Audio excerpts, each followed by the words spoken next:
Hello there, everybody, and welcome to day number 2 of the Apollo Open. We started with 16. We are now down to 8, and we are rattling on through to try and get ourselves an Apollo Open champion. I'm Shogun, joined by Gregan, Johnny, and Stumpy. I had to think about that one. I've got used to a flow of saying like Johnny, Cole, Stumpy. No Cole today. We'll have him around tomorrow. We're kicking Stumpy off at that point. But we are here to go through this. We've got a brand new format, a brand new split, brand new opportunities for all the teams. And a lot of teams out there upset that they did not get that top 5, looking to try and make their statement this time around, Johnny.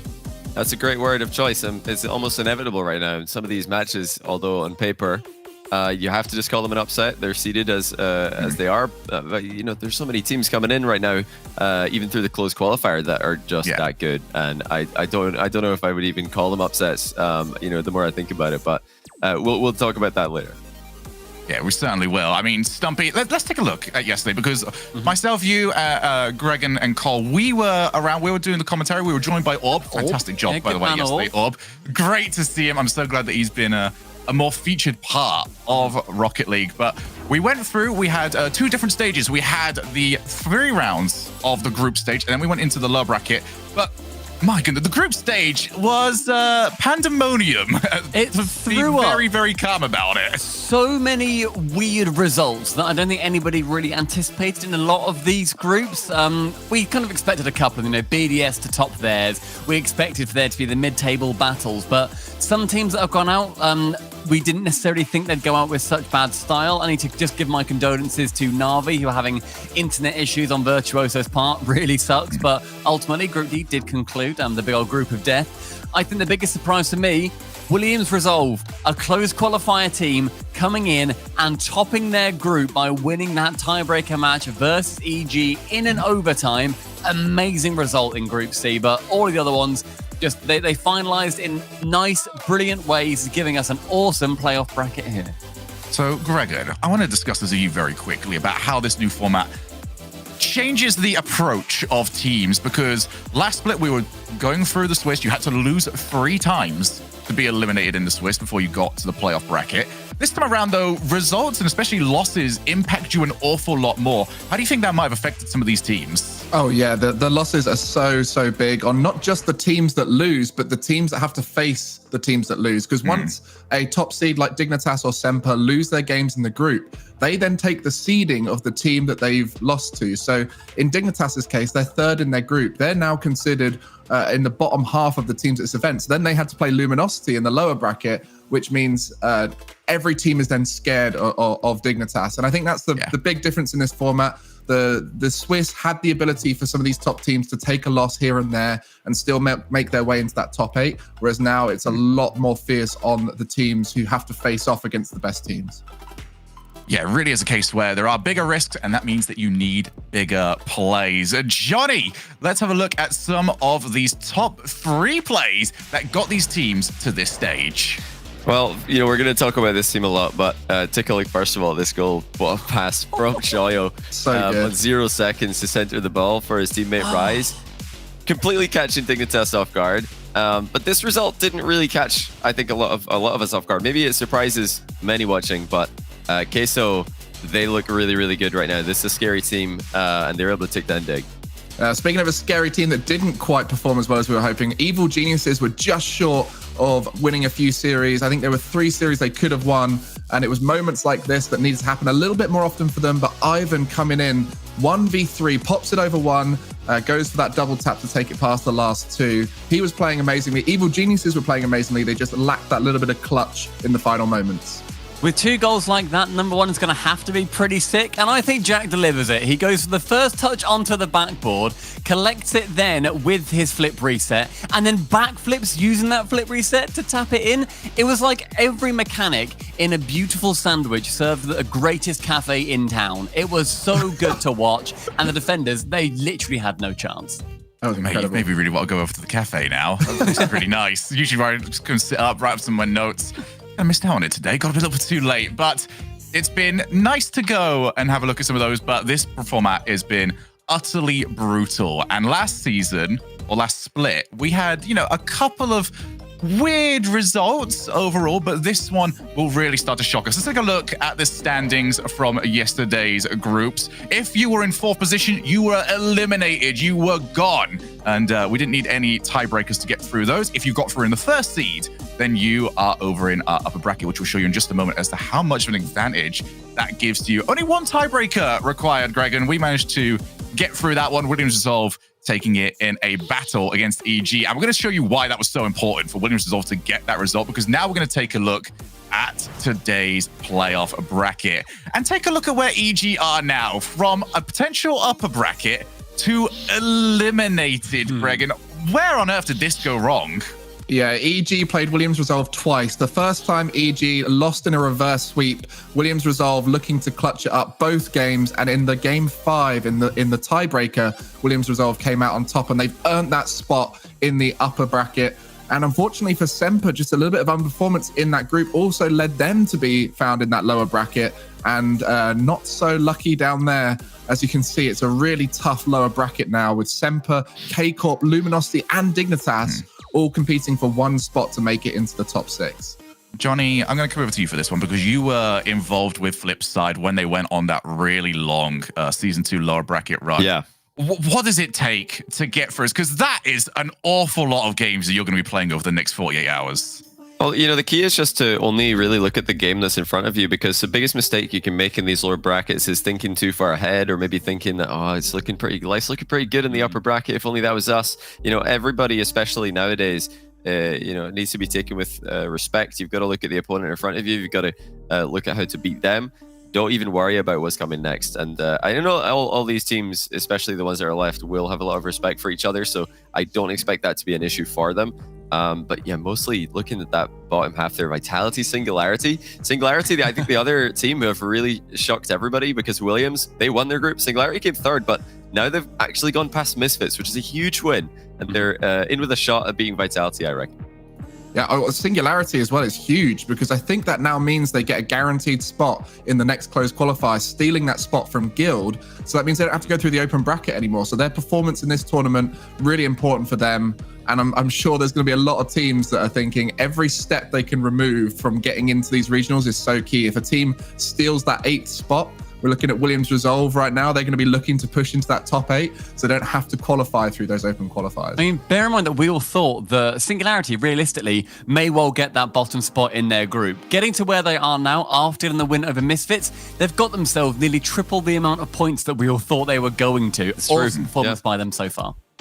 Right, well, those points are all very necessary. 1, to get you to the World Championship, but 2, to get yourself over to the Winter Major. Now, last split, we had some interesting teams get there. We had some teams that, you know, especially in the form Vitality, that really did not do very well in that first tournament, but they managed to scrape their way through, definitely with a little bit of an assist on occasion. So we're going to decide who are the 5 that we think are going to be representing Europe at the Winter Major. We've obviously got a day's worth of knowledge going into this one. So should we start off BDS? BDS? Yeah. BDS. Yes. Right, yeah, let's BDS. get it out of the way. Everyone in chat can type BDS, whatever. Yes, they're in. Lock it in. Done. All right, there we go. There's one. I'm gonna have to use all 5 of my fingers on this one just to keep up with where I'm going. I thought you had 6 right, has anyone got a second shout? I'm gonna say who's actually going for a second seed. All right, second seed. Who's second seed from Europe? Okay, let's say Dig then. Yeah, I think even though Dig didn't make it through the upper bracket, I think they're going to be one of the teams that consistently makes finals in this split. Endpoint? Can I float Endpoint? Yeah, not you can float Endpoint. Whether or not anyone's going to like reach up and catch it for you was a. I'm gonna throw the Endpoint basketball. Who's first seed? No, Stumpy wants them second seed. I want them second seed. Nah. If you want them no. They're too inconsistent early on. I mean, they did manage to somehow win. You're right. The 2-time regional winners are inconsistent. Yeah, but the other one they didn't even make top 8, so I could see them having. BDS didn't win any of them. That's a very Europe thing to do. I don't even know if that hurts them. Every time. I think right now, like this is such a much more brutal format than the last one. Last time, Endpoint have 2 losses in Swiss. They're still able to, scrape through. I don't think actually think it went 3-1, 3-1, 2-3. But you know, I mean, if they lose just once, they're in the lower bracket, and I think they got a good group this time around. Regan, I'll let you be the deciding vote here. Is it going to be Dig or Endpoint? We're going to put 1 second and 1/3. The real question with Endpoint is, are they on boot camp the whole split? And if yes, then potentially Endpoint second. But I'm just going to say Dignitas. I think they're just going to get better and better as this full season goes along. So by regional 3, we'll see Dignitas be the number 1 in the region. I think Endpoint do plan to be there for all of them, just like as if anybody's a fan of them. Mrs. Wave can't be there for this one because he's unfortunately got COVID, so he's at home playing. But okay. Hoping that they will be there the whole time. That's how they won their other regionals. I am ultimately very happy with Dig in second, also. So I think the real message from this is we think BDS are first, and we think Endpoint and Dig are guaranteed second and third. So they're in a really good spot, nonetheless. Yeah. So here's what I'm curious then of Semper and Vitality. Are you kicking them both out here? Are you keeping either of them? Vitality are kicking out, surely. Yeah. They're actually in this. They're in the tournament. Semper are not, and I'm still more confident that Semper can make it. But I think there's better choices. I think there's one obvious choice. Are you all? Wait, I think there are better teams. Want them out. There are better teams than Vitality that can get 4th or 5th. But there's always the Vitality thought of they might get it. But I'm happy to be like, no. Prove it to us that we're not going to ride off your coattails anymore, boys. Prove that you're a top 5 team. Queso. I think I'm in big love with Queso. Right. I'm in big love with Queso. Yeah, they're awesome. Let's put them in 4, I think, because I think Queso, not only do we have faith in them to do well in future regionals, but I think they're in a really good spot in this regional to earn loads of points to set them up for the future, which is this one that you would have gone with prior to yesterday, or is this now after seeing what their position now? You're very much both, I think. This has really raised them like just that bit more and given them more legitimacy in my head, at least. For the 5th spot, I'm looking at a couple of teams. I'm looking at Semper. I think they have to be in the conversation. They are ultimately right now top 4 in the world. They just had a bad first regional. I think we also need to look at Karmine Corp. And I'd like to look at Misfits, but I'm really annoyed with them from yesterday because that is not a series they should lose. I can't let Misfits be in this one. Misfits and Evil Geniuses were 2 teams that coming into this regional, I wanted to see them clutch up in important moments because that was my biggest question around them in that regional 3 underperformance. And they've just shown again that they have a lack of ability to clutch in really important moments. And that's what you need to do well in this format. So I think we're going to look for a more consistent team. And this is going to be a bit of a weird one considering they've not done so well in this regional. But Luminosity Gaming, they look amazing. They look like a really good team. They do. No, they might actually. They look like probably a top 5 team so far this weekend. Just but a tough run. Yeah. I mean, I will say, Johnny, they're objectively not this weekend. No, they look not like a top 5 team. Who have they lost to, Stumpy? Who have they lost to? BDS. Let me scroll up. Hang on. Oh, was that BDS in Game 5 and almost looked like they were going to win? Oh, Gregor, my question is, are Luminosity right now top 5? In terms of gameplay, give me a one-word answer. We're looking at results. Results no, that's not fair, Stumpy. You know Greg can't do one-word answers. You can't up against the weakness here. In terms of gameplay, they do. I think it's such a disservice to Semper if we don't give them a top 5 look-in. Here's my problem here, is if we don't give it to them, they'll go and get it. If we do give it to them, we won't see them again for the rest of the split. No, I would agree. I think we have to give it to them because, if KC were playing Vitality or Singularity in lower round 2, I think I would say KC because I'd have them winning that, but I think they're going to lose today to Dignitas. So KC are right now ahead of us of Semper, but only by a little bit. And I think Semper and that was also ultimately a game 5. Like it was tight. I think personally it basically has to go to Semper considering also how they did at the major. So. Guys, we haven't even spoken about Williams' result. No. You get nothing. I missed the host right here. No worries. We are pending BDS, Dig, Endpoint, Queso, and Semper. We all agree on this one as a 4. Dragon, nod your head. Agree with everybody. Join the team. I agree with everybody. Fantastic. Love it. All right, so we've gone from breaking against Gregan to now relying on his expertise because this is the split that we have probably seen the least movement from Europe when it comes to roster moves. Luminosity probably being one of the bigger moves that we've seen, but it's not been the typical roster mania. Instead, we're getting a little bit more of a coach focus and more of a reliance on other things, just trying to improve on what they've got rather than grabbing new ideas. So, Greg, I just want to bring this one to you very quickly. what are these teams trying to accomplish? Why are we not seeing these moves being made?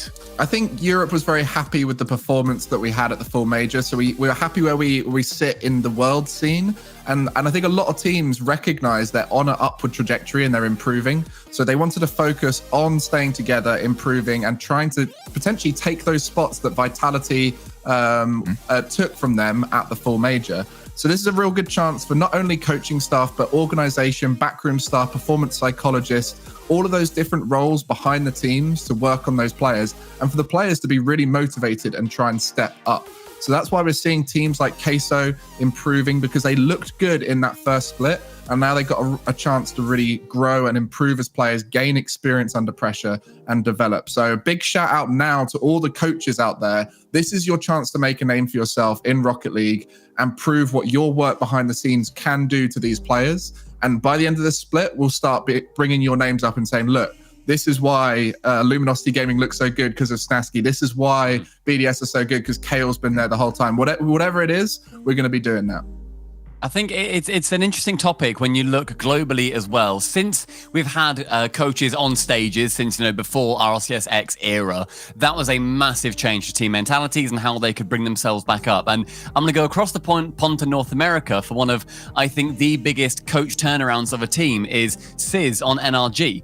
What the magic he did on NRG to turn them from their Swiss stage into their grand finals bracket run into at that major and turning Justin and the rest of the team's mentality around, that does not happen without a coach. Sizz is as much part of that team in getting them to the grand finals as any of those players, and it's something that these teams need to really, really respect. It's something that I'm still looking at Dignitas a lot for. They don't have a coach. They've said why they don't have a coach. They want to find someone who fits with their style, but it has to be somewhere in their mind. I respect what they're going for, but you need to just be thinking ahead.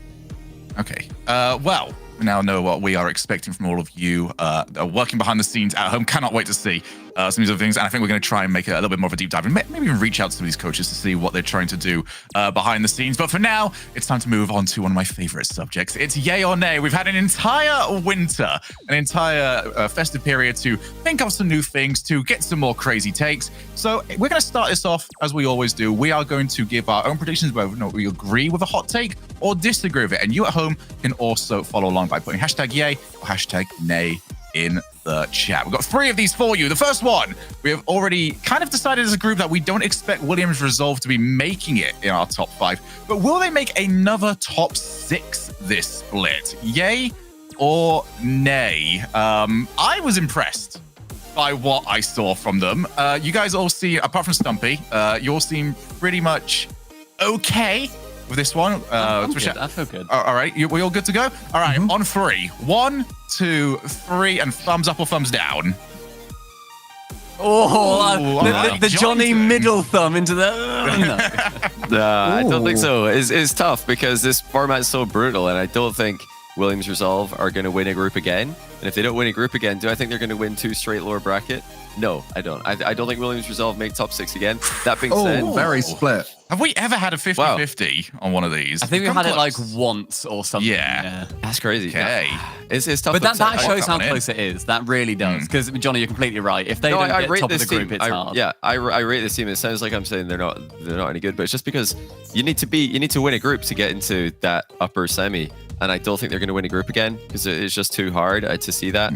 But yeah, they're close. They're very, very close. Yeah, from the point of view of being in this region prior and coaching a team had to compete against them, they were always that team, especially in the Swiss, that everyone was scared of because they're so fast, they're so efficient with their movement around the pitch that you just never feel comfortable against them. And watching their gameplay from the Open qualifier and yesterday, they've really resolved a lot of their inconsistency, which was nice. It was a complete accidental. That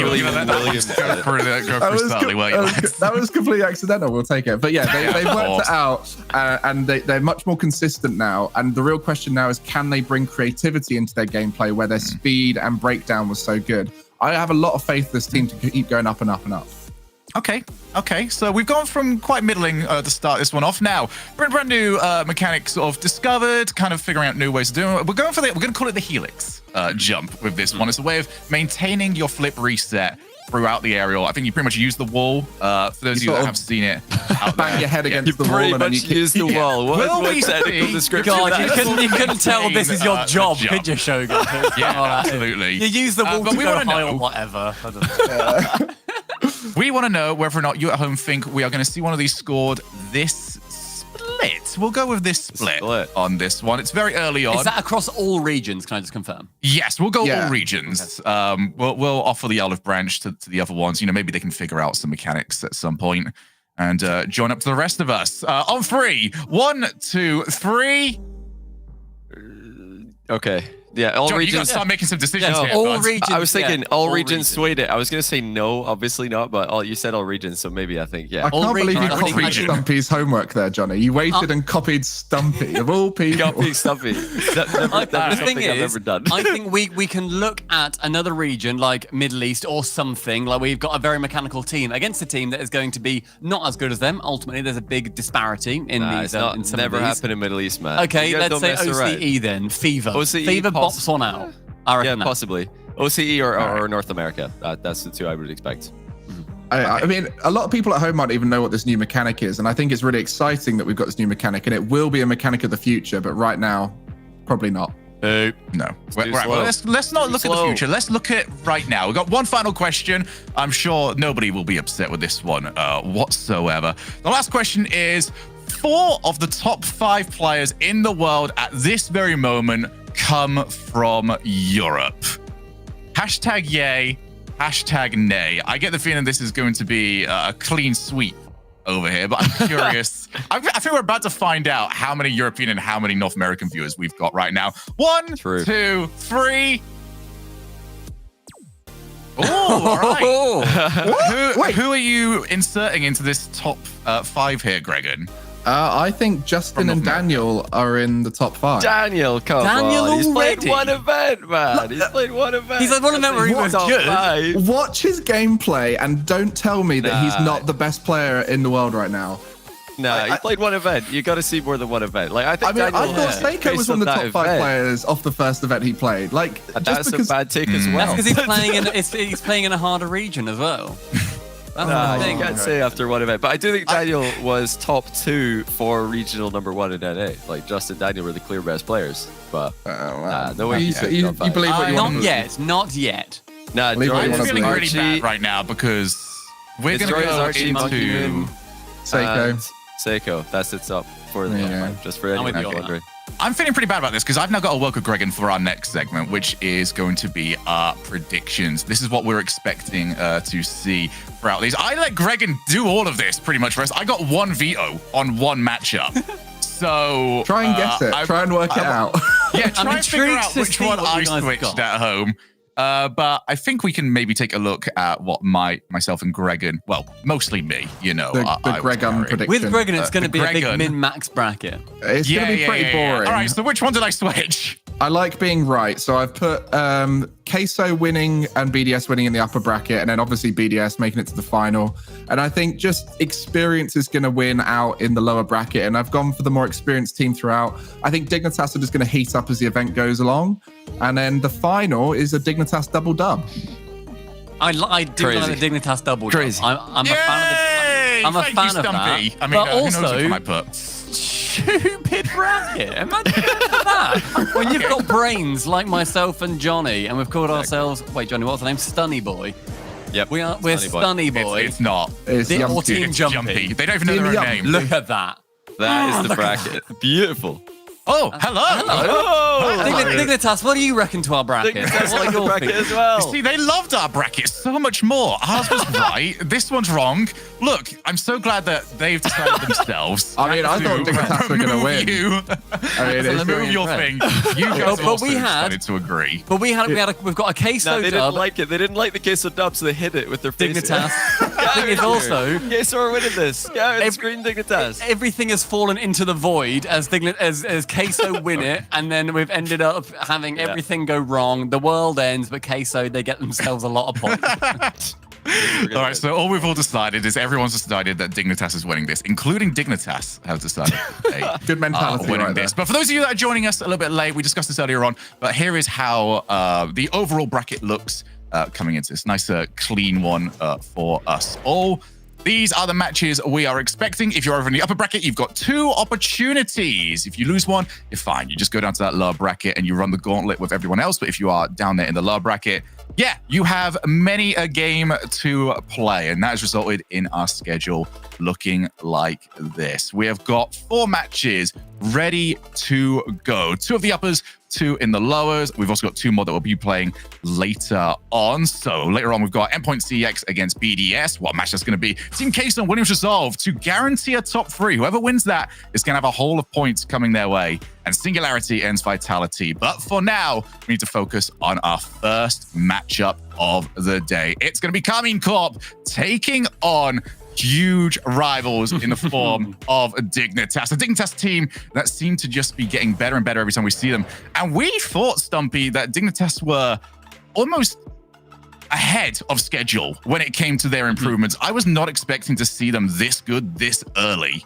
I mean, everybody had question marks. We always say about Scrub joining. He's only made them better. Jack, Joris, and Scrub respect each other more than I think any 3 pros as part of a new team that we have ever seen. They looked awesome at the major. Unfortunately, did fall short, only ending up in the top 8. I had them to win the event, for example. I think a lot of people also had them getting to top 4 grand finals. Couldn't quite pull it through, though. Dignitas do look sick, but K-Corp, is this now where they have got the fire lit underneath them because they were horrified that they missed out on that major? Yeah, no, it's not. No? All right. I don't know. I've kind of got bored of not talking about Astra. I feel like it's been so long since we last had a chance to see him in a big, important matchup. But I want to know what you at home think. Get your votes in and let us know who is moving on to the next round. A reminder, whoever loses this is out. Hashtag KC, hashtag Dig, and we'll reveal your expectations in just a moment. Right, let's go across the board here, lads. Let's get our predictions in. Gregan, starting with you. Oh, I thought being in the Gibbs spot gave me the advantage that I come second last. When has Gibbs ever had the advantage? Okay, well, I think Dignitas are going to be having the lower bracket run of their lives. They're just going to get hotter and hotter as the event goes on. I think they're some of the best players to counter K-Corp, who are very mechanical. These guys have seen everything in ranked. They're some of the best ranked players out there. They're used to this kind of level of mechanics and will just outstructure them, outpace them, and outmechanic them. All right, Johnny, over to you. Yeah, I've got to say Dig as well. I think KC could be, right now, one of the 6 best teams remaining in this event because the other lower bracket match looking a bit softer, but Dignitas have just ruined the side of the bracket for all the other teams in it. They've come 3rd in their group just to now spoil KC's day. I've got Dignitas winning. I agree. Dignitas are day ruiners here. I agree with Gregan. Their formation and their strength together is sublime and second to none. I think they're better than K-Corp in most ways, but I do think this is going to be one of the best series that we see today. I'm so excited for it. All right, well, we already know where I'm going with this. Considering I managed to veto Gregan going for BDS in the grand finals, of course I'm going for Dignitas to take it here. Although I will make you all aware, I was kind of 0 for 3 on my predictions on yesterday's show, so it wasn't a good day for predictions. Wanted me to join you over on this one, but if there is a chance of K-Corp taking this, Stumpy, where does it start? Does it start with Dignitas sort of dropping their level, or can K-Corp actually catch up to them? For full reference, I think that we don't even need to look too much at Dignitas, dropping like far below where we expect them to be. I think that K-Corp can absolutely take this against a Dig that also look good. I think this is a close series. Ultimately, we just so happen to have all gone for Dig. I think that when it comes down to the team players, Dignitas have a clear advantage, but we have also seen them when they do get a little bit scuffled and a little bit messed up with each other, they just haven't got that cohesion. If K-Corp can really bring it to them and push them back and make them scuttle around, then issues can be caused. But chat clearly on Dignitas' side. All right, well, those of you at home, very much on the side of Dignitas. It is a 5-way sweep between ourselves and you at home. But can K-Corp do something about that and eliminate a rampant Dignitas? Or are Dignitas just going to be that one step beyond? Bringing the action is Wavepunk and G. Get up and get loud. It's game day. It's time to kick off the Apollo Open with a banger of a match. We got Karmine Corp taking on the ever-hot Dignitas, but always a little bit the bridesmaid, never quite the bride here, I feel like, James Bond. Dignitas still looking for that huge win here in this season. Well, I mean, I feel like that really describes both teams. Karmine Corp, you know, and particularly Astral. He had such high highs early in his career. Everybody talking about this is going to be the next big player in EU, but he struggled to get that big result. And then, like you said, Dignitas, everyone looking at this team, expecting the same in terms of that team effort. Dignitas, incredibly talented. We saw Jurius at the major looking like the best player in the world. But now they're going to have to prove it out on the pitch. And it's a long journey for both of these squads. And this is an elimination match. No more chances. And with how important points are in that major, every goal, every game, every series counts. And apparently Jack starting off on the right foot. Dignitas draw first blood here. The pass out of the corner. They're able to get it to Jack, past Itachi. And yes, this an elimination match and a best of 5. We've got Karmine Corp in the blue, Dignitas in the orange. Win 3, you stay alive. Lose 3, you are done for the day. So a very important match. Every goal going to count. It's Karmine Corp. We get out of their own half. Here's Jorius sending it to the box. Itachi, soft touch, gives it back to Jorius in front of the box. The Astral's touch is very soft. Onto the backboard for Scrub Killer. Can't tuck it under the crossbars. Oh, apparently Jack runs into Astral on the goal line. And now Astral back out to midfield, looking to try and just break out of his half at this point. And you wonder if Scrub had an angle to work with. You saw him air rolling quite a bit, opted for the backboard pass. Good goal line defense from Karmine Corp. But they're playing pretty much all defense at this point, Wave Punk, and that is not what you want. You've got such offensive players. And Jorius, the double tap, being held back by Itachi. Stake with a long clear looking for Itachi upfield. You said it, they're playing so much defense. The defense is looking good, other than the one goal that they let in right at the very beginning. We've seen some excellent blocks from both Itachi and Astral. But now, up on offense, finally getting through that midfield line, and Jorius immediately punctures it back the other way. Here comes Dignitas once more, off the ceiling, pass to apparently Jack, 2 defenders up. Look at the block with Scrub Killer on the follow-up, sends it to the backboard. Stake launches it high, Astral with the clear, and Jorius with the read. Onto the backboard again, looking for a double tap, not gonna find it, can't quite reach the ball. And Stake, there was an open net for a brief moment. Stake couldn't put it on target though, because it was a good play, but Stake again challenging, and we'll slot this in the lower corner. And you see Itachi, the second effort on that challenge, and then the pass into the middle. Well done from Karmine Corp. And they tie up the game. Stake missing on the open net, but picking up the infield pass. And they'll tie it up. Astral looking for the kickoff goal. Now Itachi up into the goal again for goal number 2. Karmine Corp take a lead. And this was a quick turnaround. You see, apparently Jack tipping that too far out of reach. Maybe he thought he had space, but Itachi jumped on him so quickly and punished him. So a slight mistake there from apparently Jack. That's going to cost Dignitas. Here's Jorius looking to immediately tie things up, but Stake is in the way. Astral driving the breakout, not a car we see very often. Was popular in the early years of RLCS. More often see it in the freestyle arena. Yeah. Love seeing a bit of variety here as Jack tries to reach this, but Stake's got him pre-jumped. Now Itachi advancing to midfield with Astral. Jorius into this corner. Down to apparently Jack. Oh, to the sky up against Itachi. There's one demolition. Now looking to possibly push this back into the box behind Astral, but Stake will launch it to the midfield. Itachi's airborne quickly, puts it to the backboard, and Jorius out of goal will find the clear. And Jorius low on boost, and he had that corner stolen from him. Can't do much here. Lobs a light shot, easily saved. Backward attack coming out.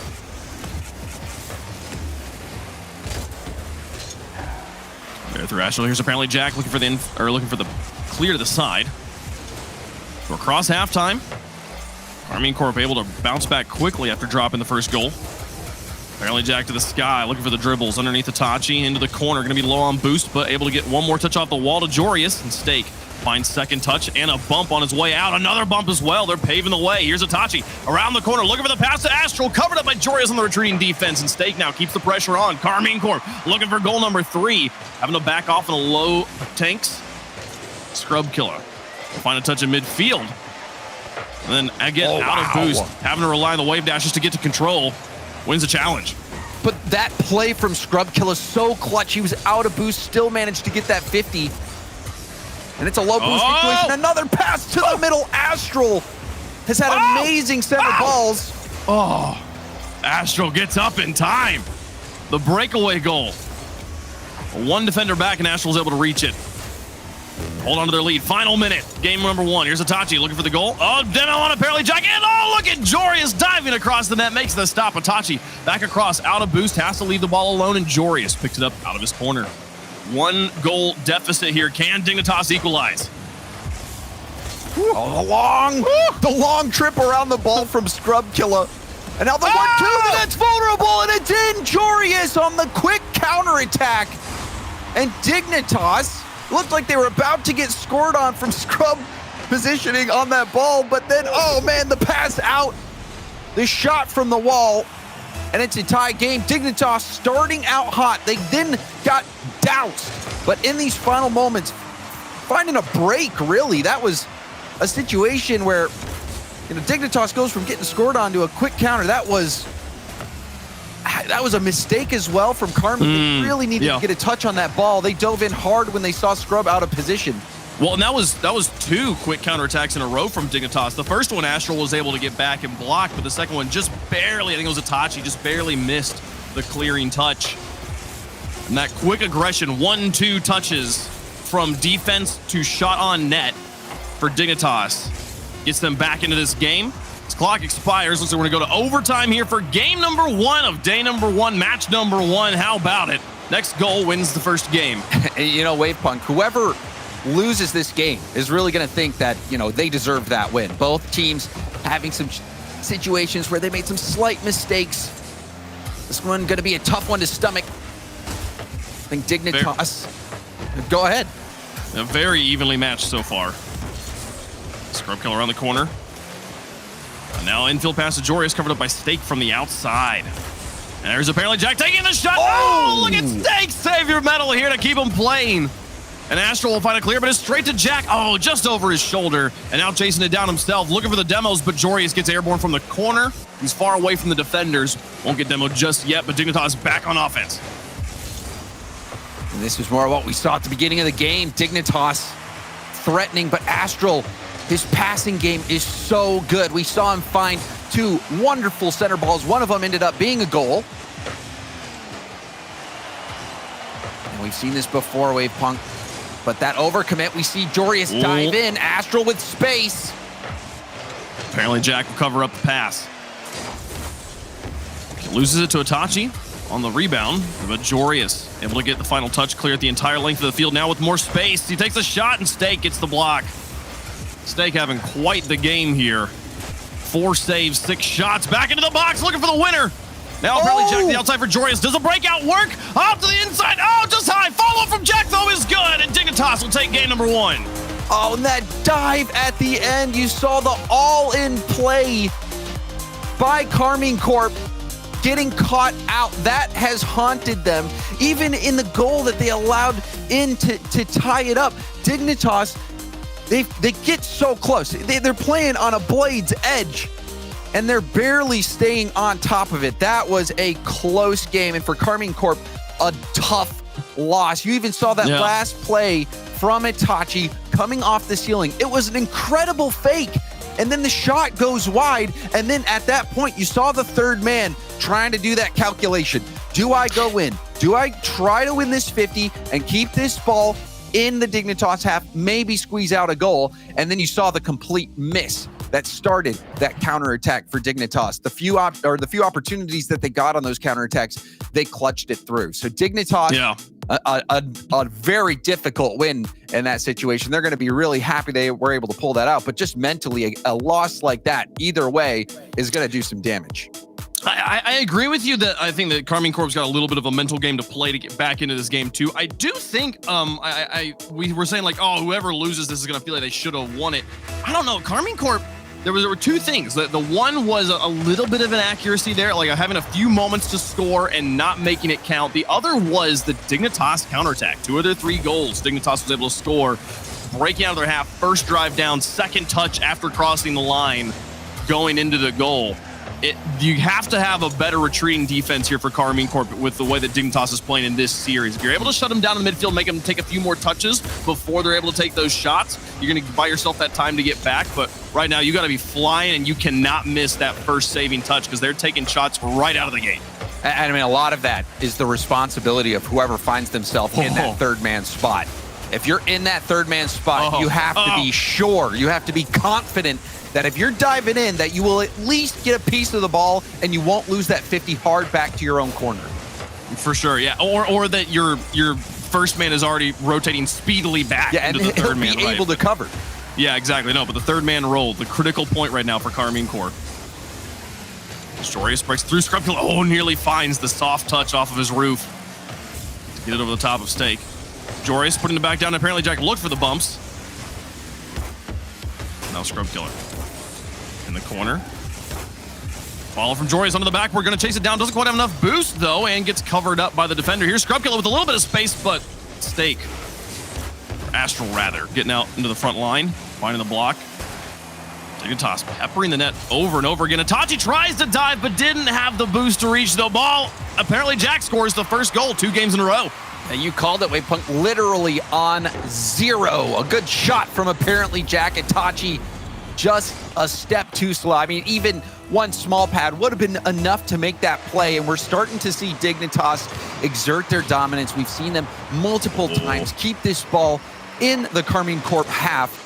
We've seen Stake make some good defensive stops, but overall, Karmine Corp, they're looking passive on this. And even there, 2v1 situation, if Astral loses that 50, it would have been disastrous for Karmine Corp.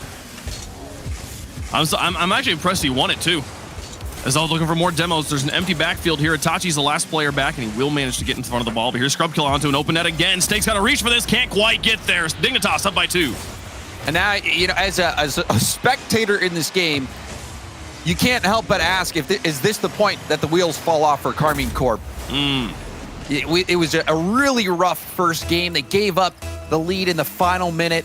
They lost in overtime due to a dive from their third man. They're trailing by 2 now. Even in this game, they haven't really had many offensive opportunities. And for Karmine Corp, you have to stop the bleeding right now. And even in this game, there's still time, but they are fighting from their back foot. And you see Dignitas continuing to pressure tough ball after tough ball defensively for Karmine Corp. Oh, the creativity here. Look at the pass out of the corner. Apparently, Jack makes the shot, and just a diving save from Astral keeps it from being goal number 3, but Dignitas is all over them right now. Oh, an open net, though. Astral has to take some time to recalculate his position behind the ball, and that gives Dignitas just enough space. Stake missing in the corner. A great opportunity comes and goes, and the counterattack nearly goes in on the other side. Dignitas just has their number. I mean, did you see what Scrub did there? He gets the demo, and then almost the backflip flick on target to force the save. Dignitas getting more and more in form. Double tap ball. Scrub Killer gets blocked from Itachi. Karmine Corp, they're hanging on by the skin of their teeth, Wavepunk. They're trying, but Dignitas is vicious. Look at the creativity in these touches is incredible to me. Scrub Killer getting blocked again by Astral, and now we see Karmine Corp looking for a counterattack, but Astral not able to find it in the corner. Stake back to Itachi, off the wall, back in front of the box. Astral to the backboard, follow-up not there. Itachi could not reach it. Now Joreus down to Scrub, covered up by Itachi at the point of contact. And now the follow-ups from Dignitas again. 1, 2, 3 to the goal. Astral looking for dribbles, slowing things down, but Joreus with a full take-up boost gets bumped off the ball. Oh, cleared by Scrub on the goal line. They'll keep themselves perfect in game 2.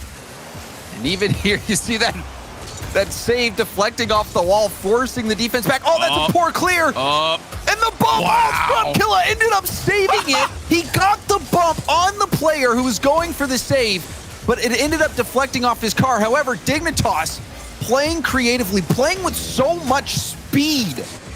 Karmine Corp is trying to catch up, and it's tough. You even see Astral with 0 boost. Stranded for a moment.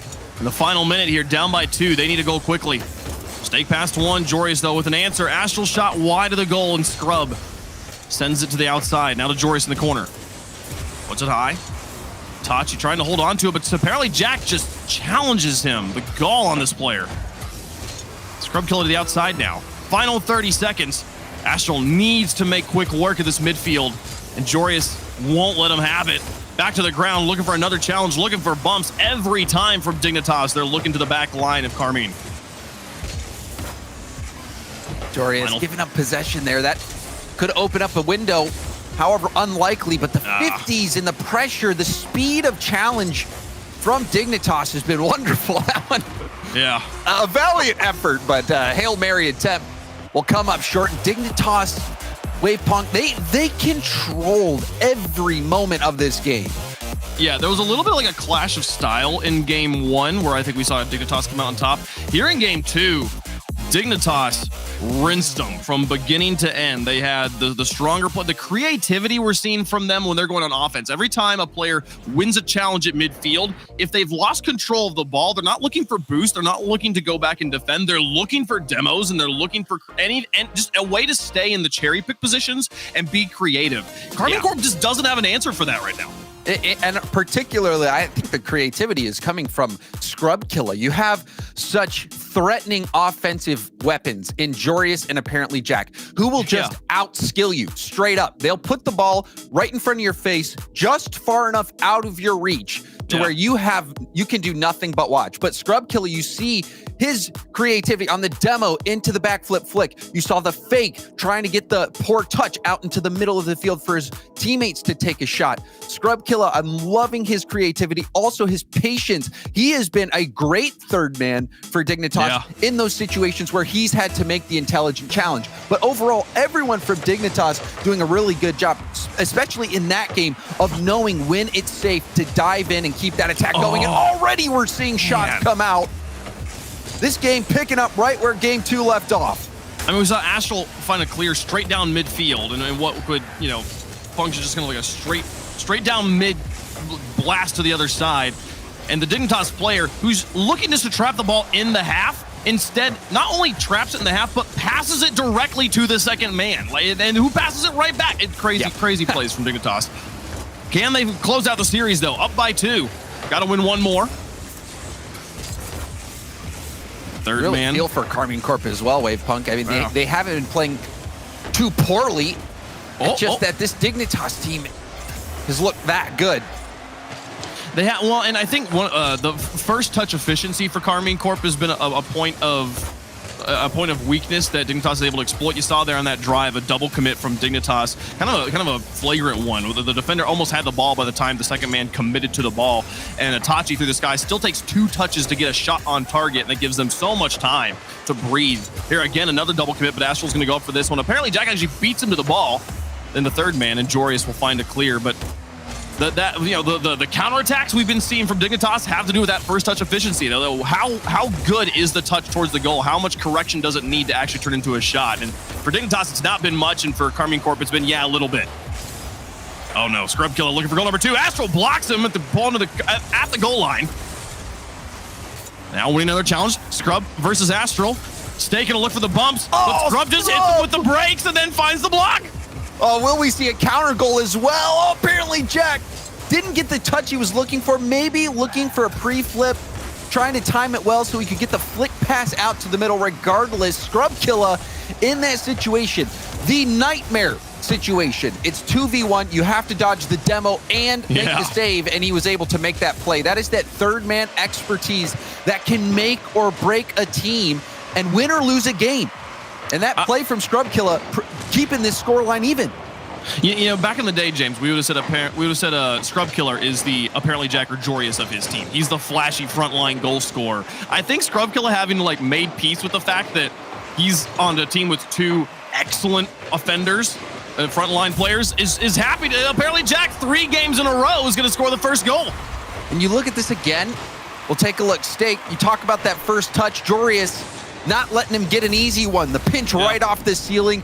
And this has been the case for this entire series. The speed to the ball has been heavily in favor of Dignitas. So when you've got those situations where it's a hard pinch 50 and it's bouncing down, you can be sure, almost certain, that First player there to get a clean hit is going to be Dignitas, where on the other end for Karmine Corp, they have not been able to get any clean touches because of Dignitas getting in their way. And now we see a missed shot opportunity from Stake, who had a little bit of boost in the tank. So surely you expect him to at least make contact.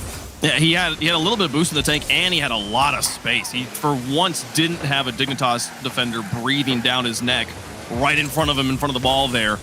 And instead, not even making contact. That one hurts. If you're a Karmine Corp fan.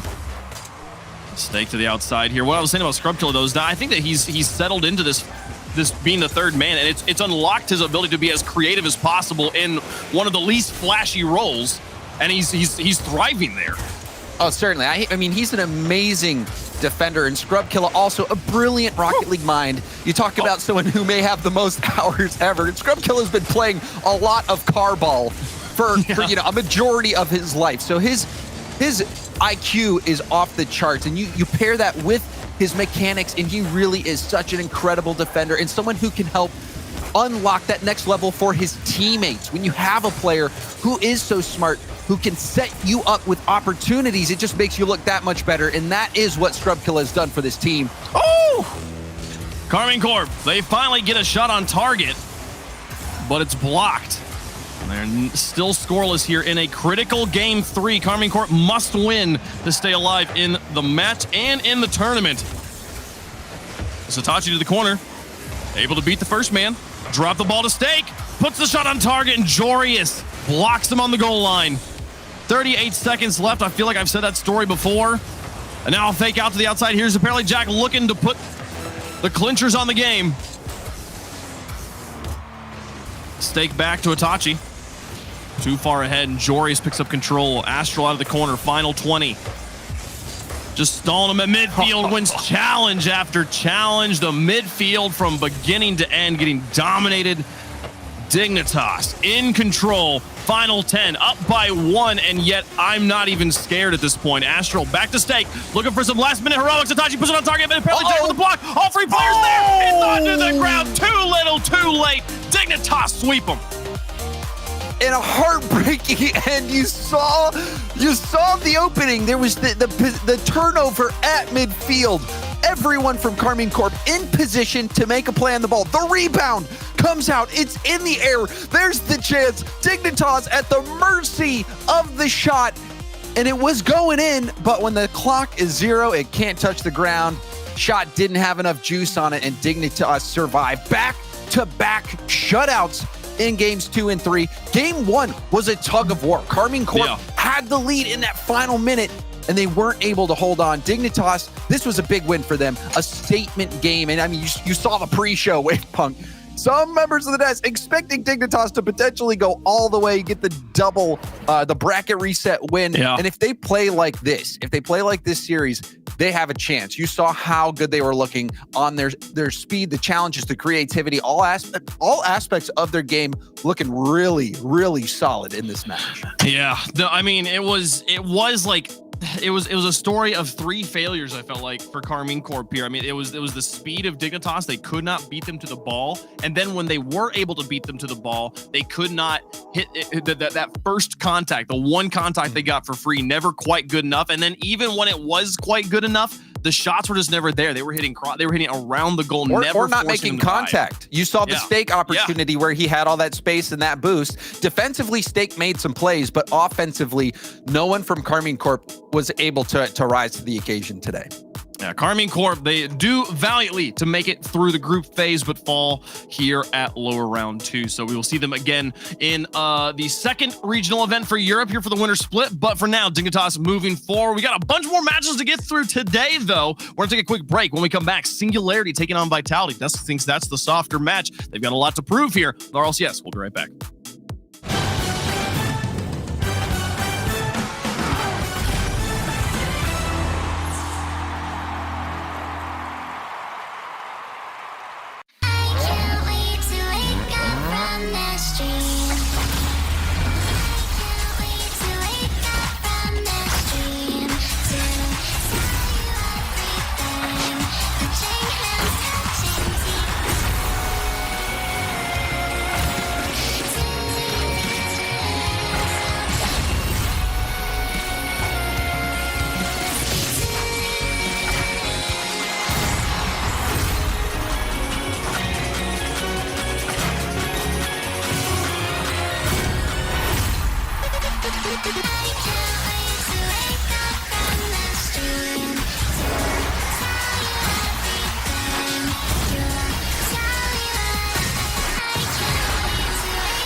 Way too many faces in the crowd, but I think that I see you. One too many days got me changing up the way that I need you. Now we're both at a bar, acting like it's not hard, trying to feel something different. Talk to somebody new, kinda wish it was you, kinda numb to the feeling. Now that you're gone, they say time should heal, but it's been too long. listen, I can't seem to move on. I can't seem to move on. I can't seem to. I can't seem to.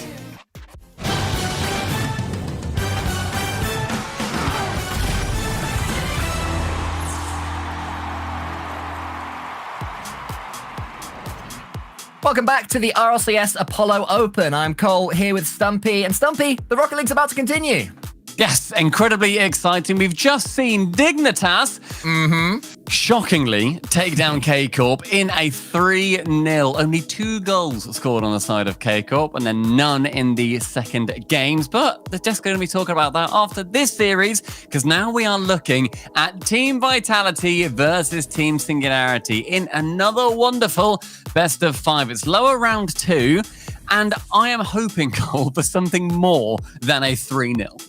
I'm hoping for something more than a 3-0. I'm hoping for something more from Team Vitality as well. We weren't really too impressed with them in the series that we casted on day 1 yesterday. You know, they showed little moments, little pockets of potential without playing anywhere near as well as we know that they can. But it is increasingly a long time since then. But for me, I think the story here is Singularity. I mean, this is a team that, if you look at their Twitter, you know, you look at their history, they are just happy to be here. The fact that they've made it to day 2 is already a massive achievement for them. They come into this series, Stumpy, without any expectation or pressure. I think this is such an interesting time in the RLCS, especially in Europe, where there are teams on their up, your Singularities, who realistically might not get here again. Let's be fully aware of that, and they must be aware of that too. They might not get here again, compared to a Vitality who you would expect to easily get to these points time and time again. Is this the point where they are meeting on the overlap of their careers? We don't know. This is where Vitality need to prove that they are in that top 5. Me, Shogun, Johnny, and Gregan said it on the pre-show. Prove to us, Vitality, that you are here in our top 5 in Europe and that you will be making that major, because the top 14 is not what they want in the world. Cole, I want to know what chat think about this one. So if you guys want to predict who you think will be winning this series, hashtag SNG if you think Singularity take it, or hashtag VIT if you think Vitality are going to be the winners. Cool, Cole, who do you think is going to be the winner? Well, instead of that, can we predict chat's prediction? Let's play that game instead. I reckon that 18% are going to go for Singularity.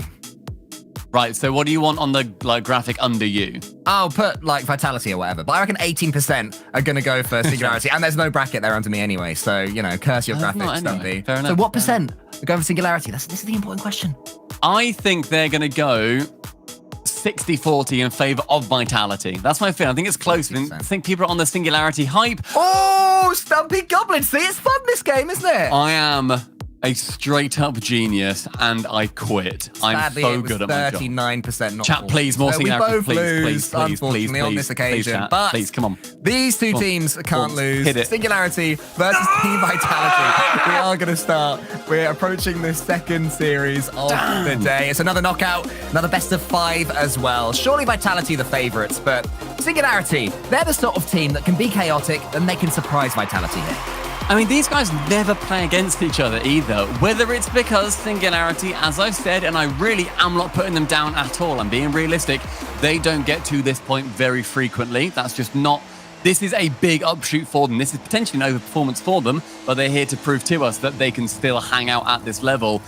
The last time Singularity played Vitality was back in winter of the previous season, back in RLCS X. It is a very, very long time ago, back in that first regional, and Vitality took it 3-1. Vitality hoping to take it here again, but Singularity, can they hang with the biggest teams in Europe? Well, I've been having a good time looking at Singularity's Twitter in recent times. Chippy tweeted out that he has been waiting 10 months for this moment. The last RLCS that he and Just Us, his longtime partner, have managed to qualify for, was back in RLCS X Spring Regional 2, back in March, and that's led them to here. And the passion that you see from them as Just Us just about misses that one. It's just clear for all to see. You know, increasingly teams are putting out these clips of them qualifying. It was a very loud and proud one from Singularity when they made it.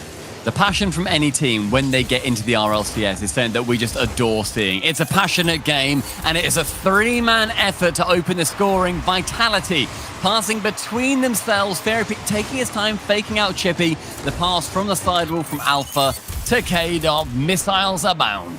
It's a shame there for Fairypeak that his name is not going to be involved officially in that goal, because it was his little feint just before he was challenged by the Singularity player that really opened that one up. And that could be 2, actually. Is that sailing all the way in? It is. It's 2-0. K-Dot spying that open net at the back means that he's able to just send it over the top, the final defender rather. Polar, a slight bit too far forwards, commits into that flip, but he has no chance of reaching it. 2-0 early doors for Vitality. However, we did see yesterday when Vitality were playing, they had the early lead versus K-Corp. They went 2-0 up. K-Corp ended up bringing it back with the 4-2 in that first game, but this time, 3 and off the kickoff. Oh, that's bad luck hitting just us there, and Fairypeak does get his name on the scoreboard in the end. Singularity, they actually had a really good day yesterday. They got to the lower round 1 through the group stages, and they beat Misfits Gaming in a Game 5. It's a massive, massive result, which you may not have seen it in this opening 60 seconds, but show that they are an incredibly good team to be able to even take Misfits 2-5, let alone beat them there. And as that series went on, they just slowed things down, shored things up after starting a little bit scrappily and chasily. So they do have it in them to improve as it goes along, and they're definitely going to have to so far because Vitality are running rings. French Bulldogs right now, just seeing Vitality get up in the faces of Singularity and be full aggression. I spoke to Fairypeak pretty recently for Thing, and he was saying that there's a new playstyle that Vitality are going to be looking at. They want to be more aggressive. They saw how the rest of Europe ultimately was playing through the fall major. It was getting up in the faces of every other team and giving them no space whatsoever. And what are Vitality now doing? They are attempting to copy that playstyle, and they are trying... Go on. Look at Fairy go there. I mean, he's normally so solid. He was going for bumps. He was going for demos in front of the ball, just lingering in that final third of the pitch. And it really is making it difficult for Singularity to defend against them as Alpha lines up a big old pinch, wraps its way around the map. Just trying to slow things down for Singularity is Justice, which is what I want to see. Just give them some time on the ball to grow into this series, because, I mean, this first game's got away from them already pretty much. They just have to build their way into things. I mean, I think it comes down to as well, Vitality, as soon as there's an opening, can they cover that hole up and make it so that Singularity can't take advantage of it? Polar with a double tap because he could means that now Fairypeak can move in past its central, but Alpha not quite on that same wavelength, just a touch behind. 4 goals in this opening game so far for Vitality as an awesome beginning, considering how shaky they have looked, and they were given a huge lifeline by Navi's internet problems. Yeah, I mean, they scraped their way through the group stages, did Vitality, but you have to take those lifelines. And Vitality have the experience to know that when you get an opportunity like this, you have to be able to take it. There's always the next day and always the next series, and looking like they are back to a formidable foe as Chippy tries to get over the top of the Vitality defense. Doesn't quite work out there. There's a great pass into the center. More decent defending from Vitality on the goal line, but just a sign of what Singularity can actually do. Yeah, 100%. I think Singularity are now growing into this game a bit more. The 3 goals came in very quickly. Alpha trying to go for the 5th. K-Dot there couldn't quite secure it. Instead, the assist goes on the scoreboard, and Fairypeak with a goal of its own.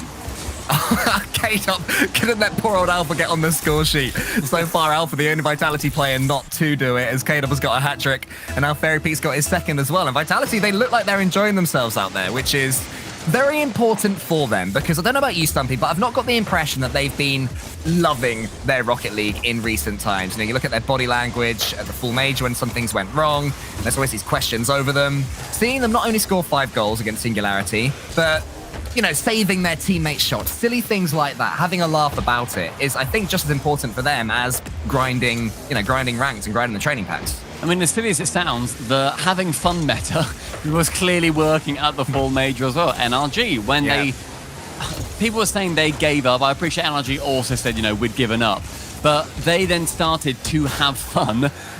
The fact that is what then brought them back into the series is something that I think these teams need to look at, and something that they're going to need to bring into their own gameplay. An opening goal for Singularity, just as very easily outspeeding K-Dot, coming from a sedentary position. Alpha, nice little save, but going central, it only falls to Chippy. Yeah, Justice gets a lot of goals from that 3rd man position, just arriving late, putting in a bullet shot, which has worked out there, but didn't quite lead to a goal for him. But Chippy, one of the more mechanical players on the Singularity team, was on hand to boom it away. And it sounds silly, but that goal could do a lot of good for them, just to remind them that they are the opponents with Vitality here. They are capable of laying a glove on them. Even if this first game is done, the edgeable bump there from Alpha54. He's finally on the score sheet, and he's made it happen himself. That may well be the most generous air dribble bump I've ever heard in my life. He hits it up. He gently doinks it and then taps the keeper. It's enough, don't get me wrong. And one goal away from the Brazil. Will say that was an air dribble bump, my friend. It's already being etched into stone. I'm looking at the stone etcher right now, and he's looking at me. He's giving me a thumb up. It was indeed an air dribble bump. That was an air dribble bump too. You are so fundamentally wrong in life. Alpha54 getting another goal for himself. That's two in very quick succession. The fact that pops out behind Just Us leaves Vitality walking away with less than a minute, and already the Brazil. A Brazil that we don't get to see very often in the RLCS nowadays, especially on the day before Championship Sunday. Well, will there be any more goal attempts from Vitality, or will they settle for the 7-1? I'm more of a score an 8th goal kind of fella myself. What are you? I'm more of a probably forfeit at this point for the meme, and then my teammates all do it as well. And you're like, no, don't actually do it. And then they do, and then one of them. Probably wasn't worth it, was it? Because now you just lost points and no one really cares. I'm going to lose them anyway, that's the thing. Singularity, though, looking like they've lost this game. With 6 goals to come back, it's literally impossible. I want to know what Singularity's plan is going forward. Alpha, with that 8th goal, catches it beautifully onto the flip reset and an actual air dribble.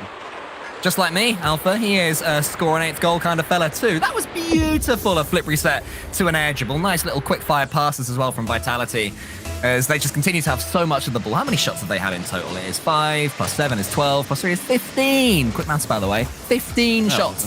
But that's really harsh. It was. 15 shots for Vitality. You've hurt my feelings there, Stumpy. Good.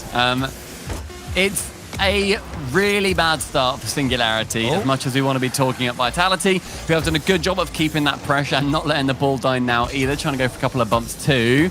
Potentially one more, not quite. I'd be at a loss if I was on Singularity, trying to think of a good thing that came from that game.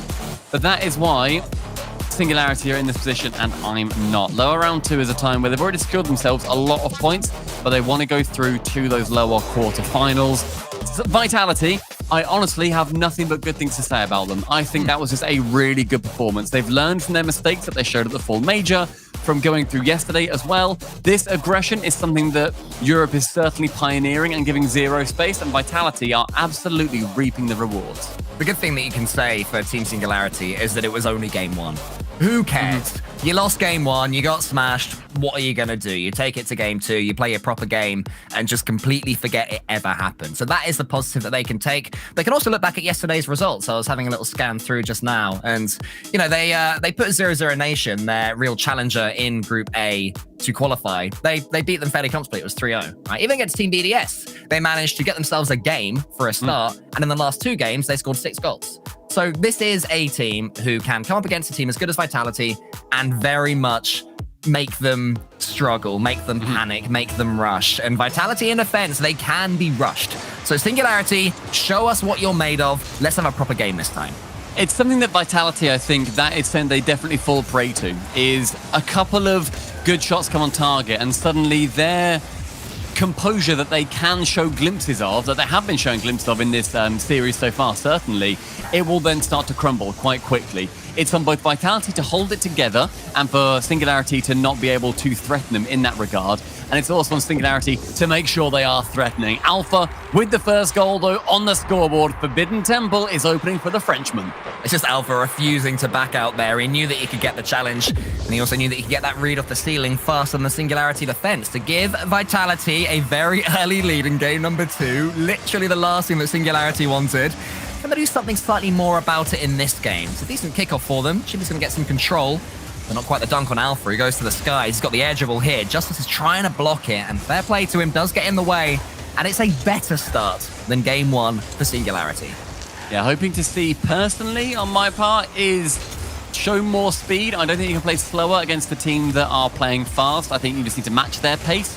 I think, again, we learned that at the Fall Major. Very lovely. Outstanding pass completely across the field, switching the angle of play and scoring on that wide open backside of Vitality. Just us with the precise finish from the Polar pass. Polar, who actually retired from competitive Rocket League back in March. And then a couple of months later, tweeted, took 2 months to say LFT lol. That's a good tweet. So he's back. But I mean, he came to prominence with Stormtroopers, apparently Jack. So clearly someone that apparently Jack believed in to bring him to the top. So that means I trust him too. Very fair. It's a good start as well, ultimately, for Singularity in this second game. The Vitality working that press yet again. Kata attempts to get it central. Only Alpha is up in time, but Justus, brilliant block, manages to read the angle Alpha wanted to punt the ball at. With Caleb going central, Chippy is there to receive it. A poor touch leaves it to Fairy Pig, who goes high. Justus again in defense, trying to hold down the fort as best he can. Yeah, they're showing a lot more solidity, our Singularity, and these touches from defense are so good for them. It's just us showing the freestyle skills, trying to get a flip reset over the top of the Vitality defense.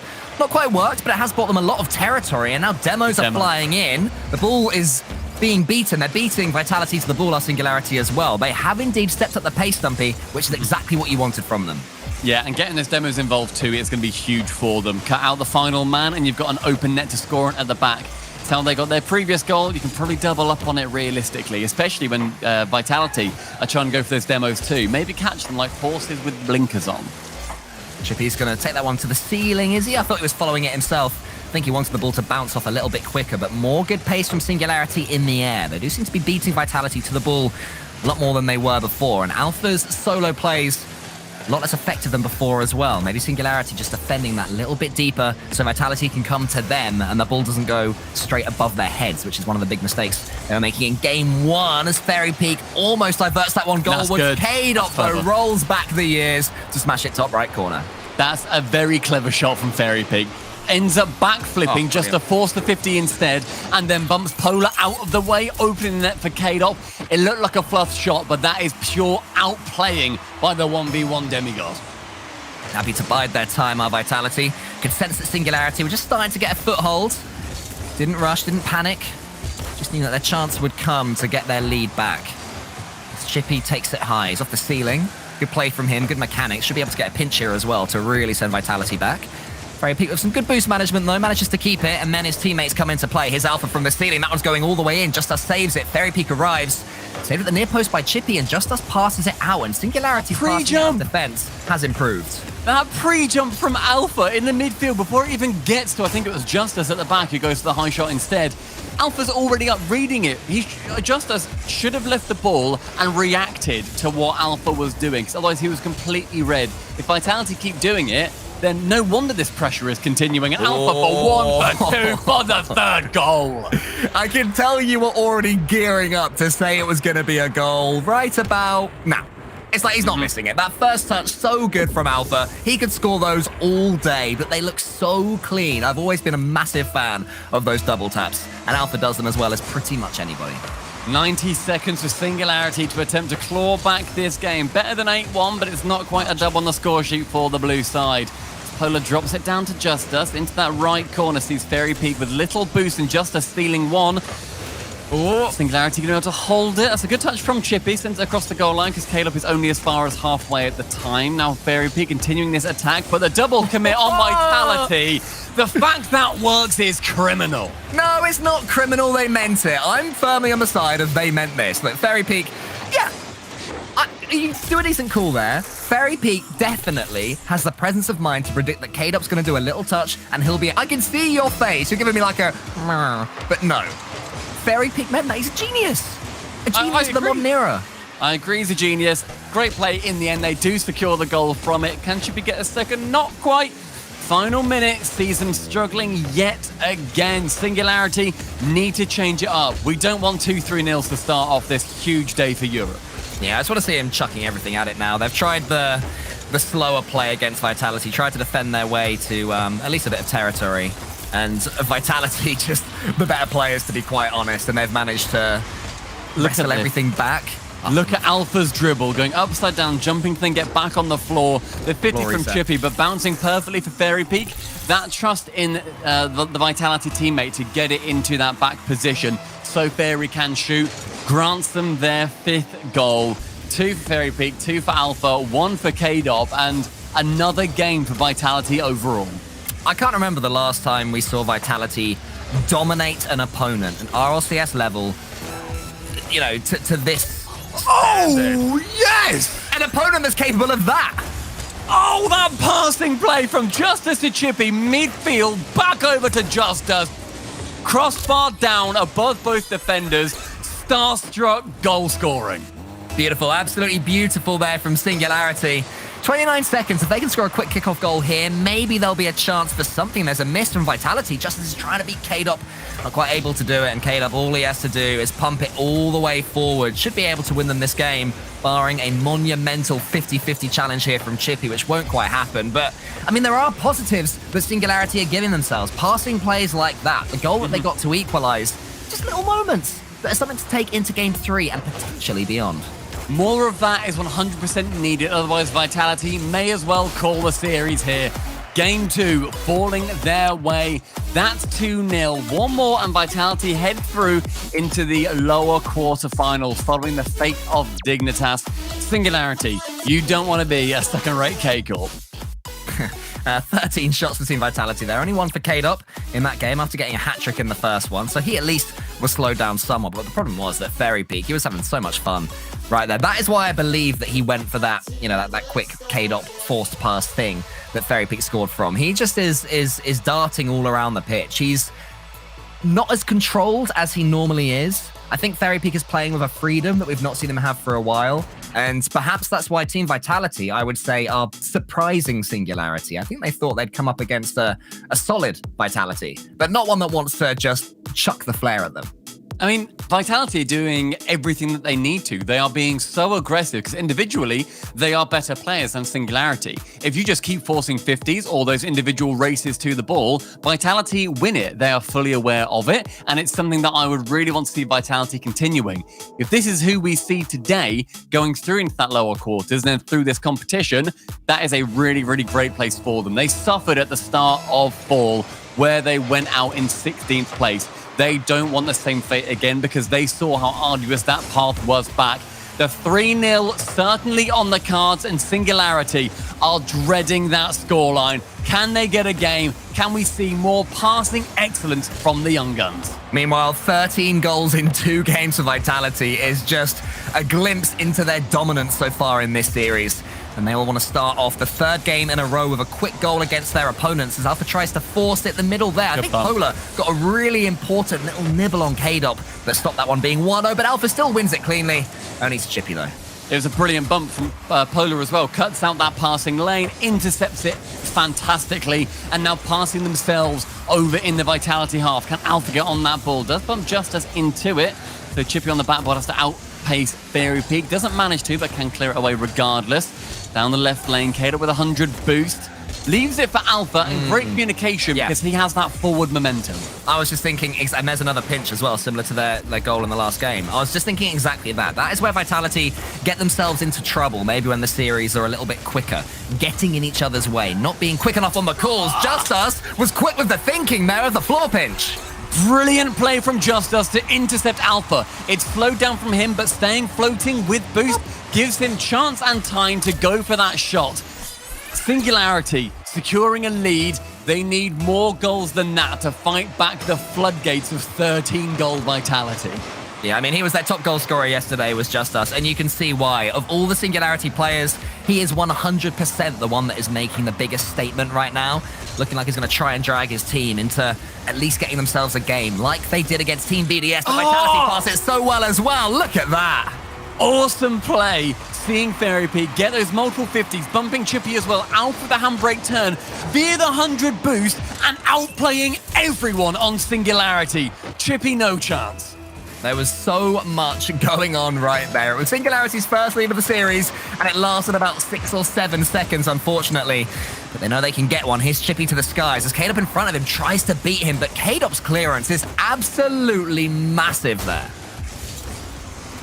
Minute 40 gone, and it's a much better game than we've seen from Singularity in this series so far. I hope they can keep it up, but K-Dop shooting against 2 defenders isn't able to squeeze it through. Poor old Chippy boostless. He's trying to do a wave dash, trying to do something just to fake that he has something in the tank, but absolutely nothing, and Vitality weren't falling for it.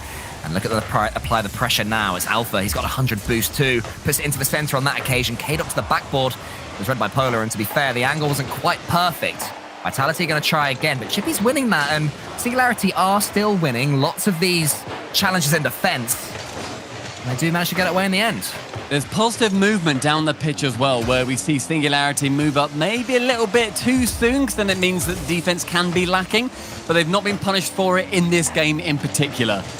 As Polar continues that offense on that back third of Vitality. Where's it going? Oh, Polar just goes for a very aggressive rotation, and so now it falls to Chippy to hold back the defense on the blue side of the pitch. Chippy for the double, blocked out by K-Dop with only 25 boost though. Alpha's gonna have to take over. 2 minutes left with the keeper removed. Chippy to shoot just wide. Justice turns back on it. Alpha was there to save it, but now Vitality have a chance to go around the other end and counter. Very Peak has a pass in the center. It's Alpha 54 who tries to put it into the near post, and Alpha 54 succeeds. I'm still annoyed with what Justice did. He rotated out far too soon. They had a chance to keep that attack going. Vitality taking full advantage, and now with the lead under 2 minutes gone, Singularity, they started this game with the lead. They need to wrestle it back. This is not the situation they needed themselves to be in. All it takes is one even wrong decision, and Singularity suddenly get punished by a team of the quality of Vitality. There's still so much time left. 1 minute 40. That was rolling all the way in, is it? It's just hitting the post. Justice is coming in. He puts it into the bottom corner. It's saved by Fairy Peak. Chippy rolls it home. That is a brilliant shot from Chippy as well. Taking that one low means that because K-Dop has pre-jumped it, because he thinks it's going to be a high shot, it rolls underneath, makes him look silly. 2-all, 90 seconds, everything to be decided. Suddenly, we have well and truly got ourselves a game. Singularity fighting back against Vitality. Not look likely at all, but K-Dop's going to come forward again and put Polar under pressure.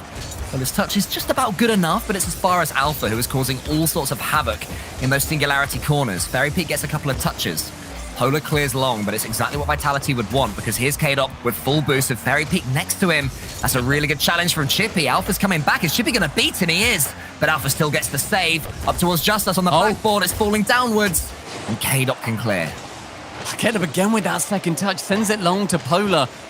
But then forgoes keeping the ball close. Alpha very kindly chucking it back over the fence to him. And so back with Singularity having control over this ball. 6 boost of Fairy Peak. Center pass far too high though, as Justice yet again just staying too far out of that play when he has got a man in support. Beautiful little catch and dribble there from Fairy Peak. Defended well enough, at least for now. Alpha was hovering in that far corner again, trying to do something spicy off it, but it was blocked. Singularity just diving in, not letting Vitality get too many clear touches in the air. Having to beat them for pace. There's a passing opportunity here, actually. It's just a long shot, and Vitality can rebuild. 30 seconds, and Singularity, their hearts must be a-fluttering. It's time now for this game to end one way or another. Well, do we get an overtime? Do we get one of these teams winning out on Vitality moving through the bracket? Polar with one touch into Fairy Peak, but Chippy with a great interception back onto Polar. Full central, Alpha to clear it, but Polar with a dunk. Final 5 seconds. Sees the ball fly back into the blue half. Justice up, taps it down. Chance for a shot again, but out of position. Chippy central onto the floor. Overtime for the first time. Where that happens here is a huge improvement from Singularity, but Vitality can kill it here if that one goes all the way in. 3 seconds into the overtime, K-Dop takes the series. Heartbreaking end as Singularity barely got to play with the ball. Vitality sink a knife into it, pop it, game time is over, head back to class. You need to learn for the next time. Vitality, a 3-0 sweep, first 2 games much cleaner. You basically can't argue, though, with an 8-2 or an 8-1, a 5-2, and then finally a 3-2 overtime. It got better. A best of 7, I still don't think could have saved Singularity, but a lot to learn and take from this tournament. Yeah, so much to take from it. You know, this is the team that have been trying just to get back to this point since the end of RLCS X. They've finally done it, and they got themselves into the knockout. You know, they got themselves to the bracket, which is exactly what you want to do when you're in your group. Singularity going above and beyond expectations, taking some games along the way, winning some series along the way. Not quite enough against Team Vitality, but each and every game they did that little bit better, and that is a massive positive for them. I mean, they've also now got themselves 160 points. That is a massive position for them to be in. They got out of groups. They didn't just end on 60, as a lot of us assumed they were going to. They did a brilliant job of getting here, beating Misfits, and getting 100 more than anticipated. They also walk away with a nice chunk of change with it.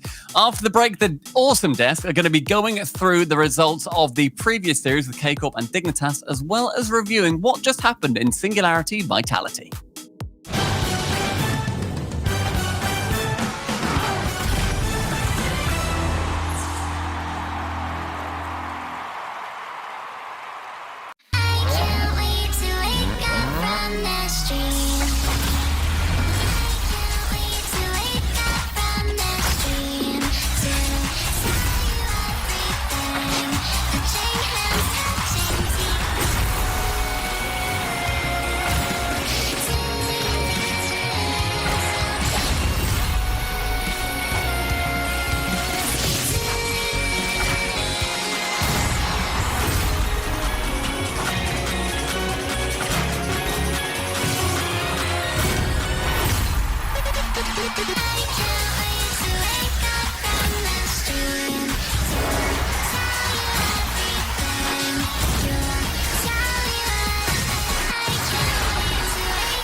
Ladies and gentlemen, welcome back to the Rocket League Championship Series. We're watching the Apollo Open. It's Europe time. We've got some matches down. I'm Leaf, and alongside me, look at that. We got Gregan, we got Wavepunk, and we got Cole joining us on the desk to break down a couple matches and talk about what's coming our way in the future.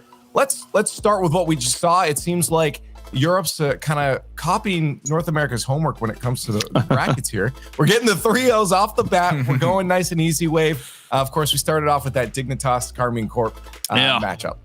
Man, Dignitas, I don't know, maybe the best team in the world? Tell me how you feel in the chat right now. They absolutely dismantled Karmine Corp, and it wasn't even pretty. This first game, we're like, oh, maybe it's kind of close. And then games 2 and 3 it was not the blowout we just witnessed from Vitality and Singularity, but it was a outclassing in every way, shape, or form. Midfield, backfield, front field, upside down field. I don't care how you orient the pitch. Dignitas had their number.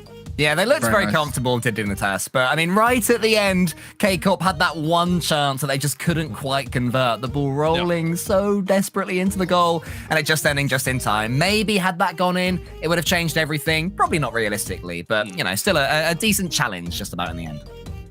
And I'd say the next one was fast too, if it wasn't for the 4,000 goals that were scored early on in the series. Vitality and Singularity called it. Vitality just was on something else today. They were, and it's been a long time since we've seen Vitality even try to play like that, to attempt to score that many goals and believe in their teammates to that extent. They were going for in and out saves. You know, equally their goal came in for Singularity straight after, but it's the flair and fun that Team Vitality were having. And yeah, Greg, and like mechanically speaking, there were some beautiful goals from Vitality. Well, they were working together really well, which allowed them to be in favorable positions to use their mechanics, where we saw the play at the full major. They're in uncomfortable positions and using their mechanics to get out of those positions. So the way they're playing together, definitely good signs for any Vitality fans out there. Let's take a look at the bracket now, see where that puts us, because we got 2 3-0s on the day. We got a lot more Rocket League coming your way for day number 2 here at the Apollo Open. And Greg, and I want to ask you here, is Vitality back? Is this looking like a good refreshed Vitality? You've asked that a lot. Okay. So they were up against Singularity, and look, Singularity played fantastically on the first day, but they're one of these pop-off teams, right? Very mechanical, not a huge amount of structure. And so when they're feeling it, they're going to be hard to play against. But when they come into a day like this, it's going to be a whole different day for them. So they definitely didn't look as good as they were before. So Vitality getting an easier game there, but they're going to have a really tough match coming up afterwards. So that's going to be really, really a big test for them. This exists in college football. I want a website that just says isvitalityback.com when you go to the big word of yes or no, depending on their last result. We have too much recency bias in our analysis. Let's look forward though, because we're looking at that upper bracket now. We got to see these 2 teams with the 2 lives left. One will drop down a lower bracket, but you still want to crush through the upper. Of course, it's Queso versus Williams Resolve. Now, this is an interesting one. Again, looking at the lower bracket, I would have said, okay, you know, Dig Vitality, those are upper bracket teams in the past, but Queso and Williams really showing up here. Cole, Queso yesterday looked great in their groups. Williams Resolve is a team that I feel like sometimes in my mind I just forget about, but then I see them on the field, I'm like, oh, yeah, it's French players, and they're really good. Yeah, they're really good, and they are still continuing to get better as well, topping their group. I know it was a pre-show question, will they reach the top 6 again?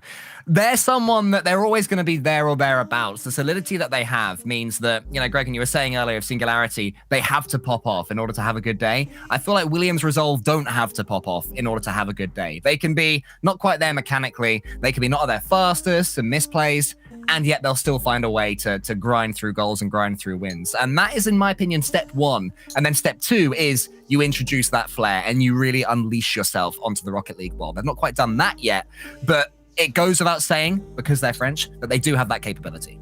Yeah, these 2 teams, you've got 2 different sides of the new team coming through Coin. You've got Williams Resolve, who've been through the grind. They're forming a really nice structure, and then they have to learn how to play with that structure and build from it. Whereas Queso on the other side are this mechanical team that are learning how to play together in a 3s environment, gaining that experience. So they've got this scary potential, but also potential to fall short. So I think we got consistency in Williams Resolve and then a huge ceiling in Queso. And it just so much depends on which Queso turns up today. Yeah, no, I feel like that's just general story of Rocket League, and especially in Europe, right? It seems to be all over the place, the wave, which is, in my opinion, very exciting. You know, on any given day, there's so many teams in this region that have shown incredible prowess on the field.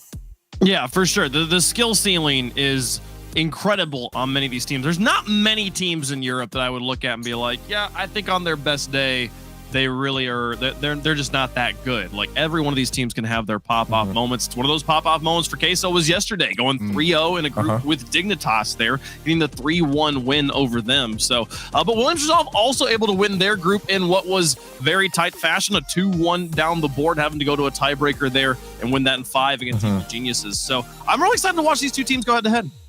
Yeah, no, it's going to be really fun on Team Queso, man. Vatira, yeah, watch out for that player.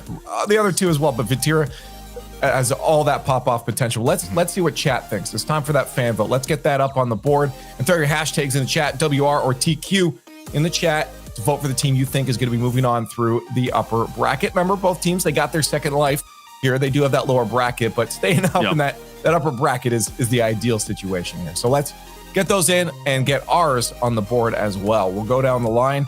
We're going to start off with Greg, and you get the permanent seat today. I'm putting you in the hot seat now. Who you got on the board for this matchup? This match is so important. Both teams really need this win because both of them came through the closed qualifier, remember. These guys weren't in the top 8 who also qualified for this regional. So every point they get now is going to allow them to auto qualify in the future more and more. So this is huge for them and also for major contention.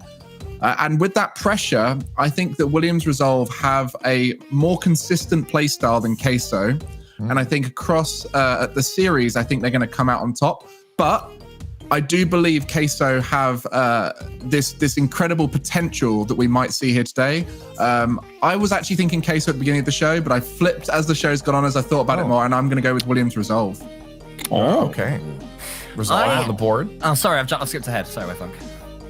Oh, I mean, if you want to go, you can. You can go, Cole. Okay. You know what? You've asserted yourself, Cole. Rude. You're not backing out of this one, Cole. You're going. I feel awkward and awful right now. I'll be quick then. I'm so sorry.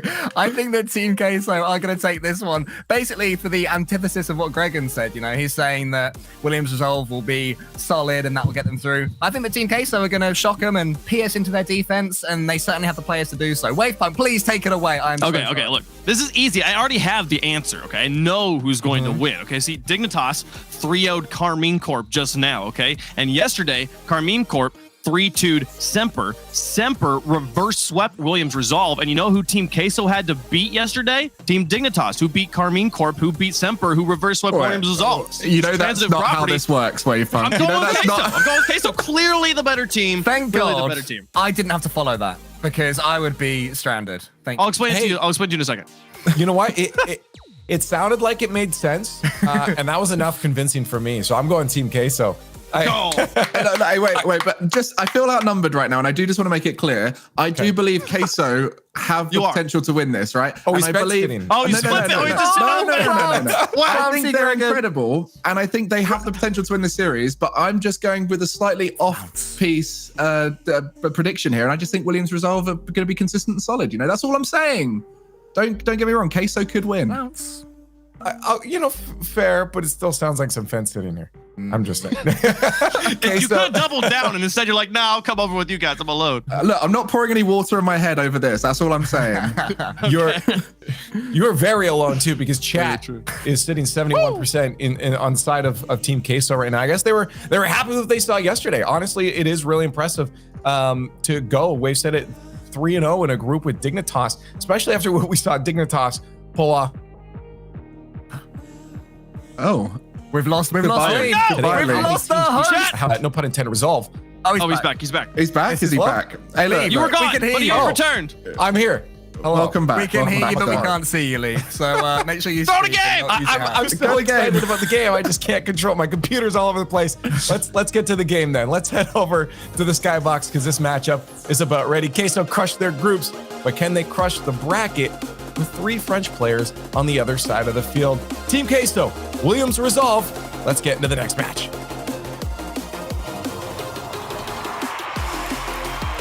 Thank you very much, Leaf. Less so for making me think that my own internet just gone and making me absolutely panic. We're here to continue in the semi-finals, the upper semi-finals. So this should be extraordinary. Johnny, two teams that we probably didn't expect to be here, but one of them going to be guaranteed top 3.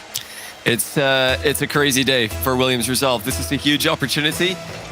And I think, Gregan's definitely, he's got good points, but about both teams. But I think Gregan gets 0. Even if he's right now, he gets 0 me. kudos for backing down the way he did.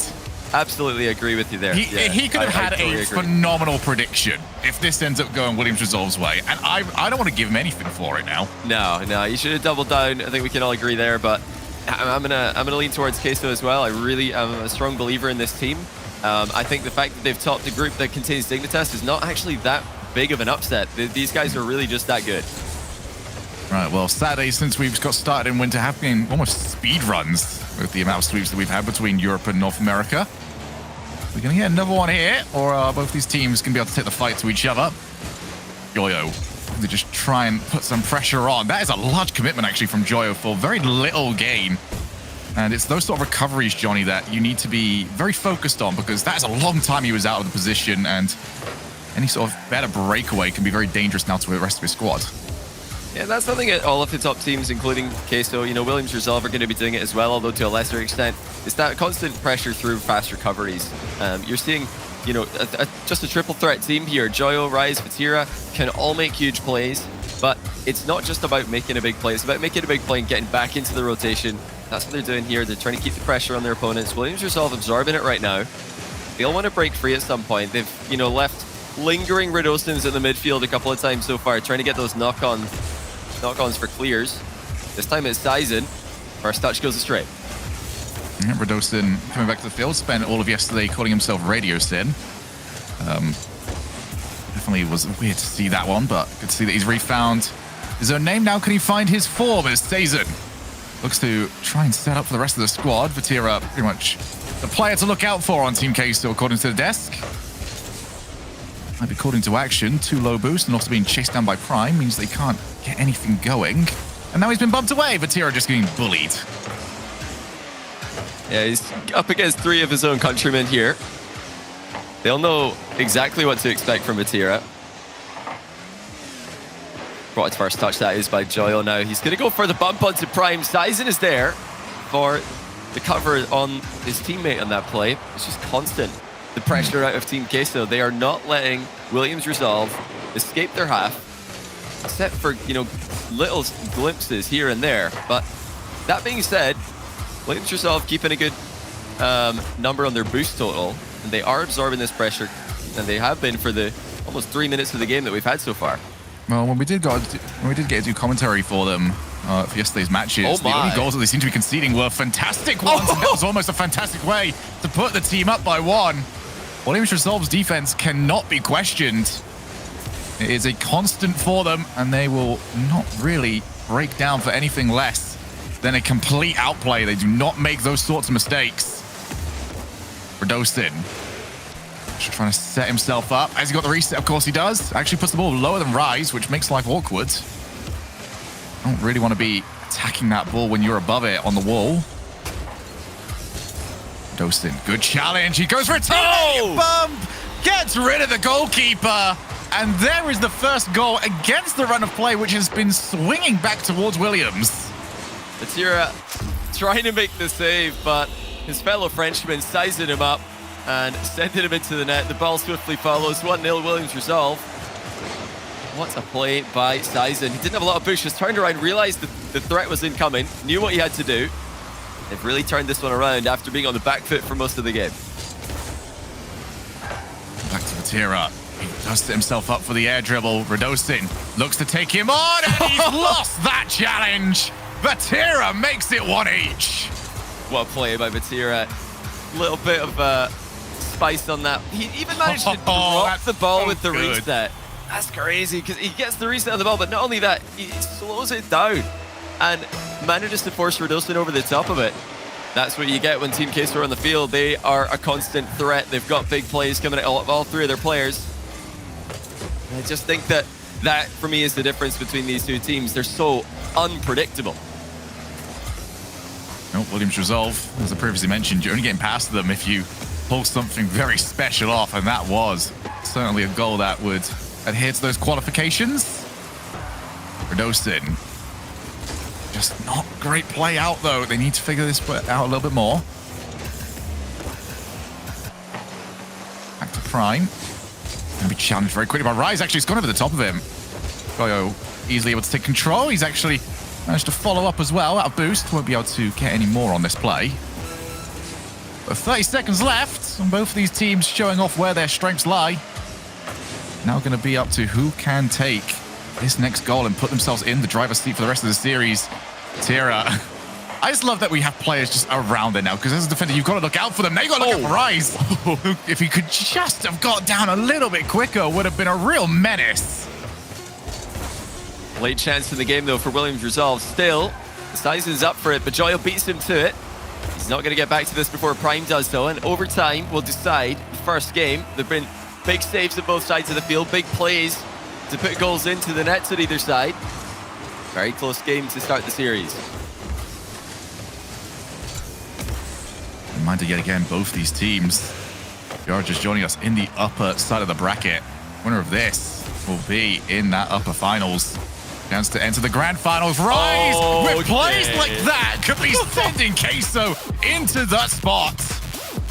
Well, the positioning from Rise is what makes it possible here. He's at the far post, his teammate sees him, and there's no way that Williams Resolve can cut him off on his way to the backboard. You see that he's threatening the shot, so they both expect him to go low with that finishing touch. Rise putting it straight into the net with the double. Taking the first game for Team Queso. They're just a real problem, Shogun. This team is such a threat. All three of their players can make these big plays. And they're just getting more and more consistent. Every time I watch them play, I really like the trajectory that they're on. Even that being said, though, Williams Resolve resilient in this game and really made Team Queso work for this.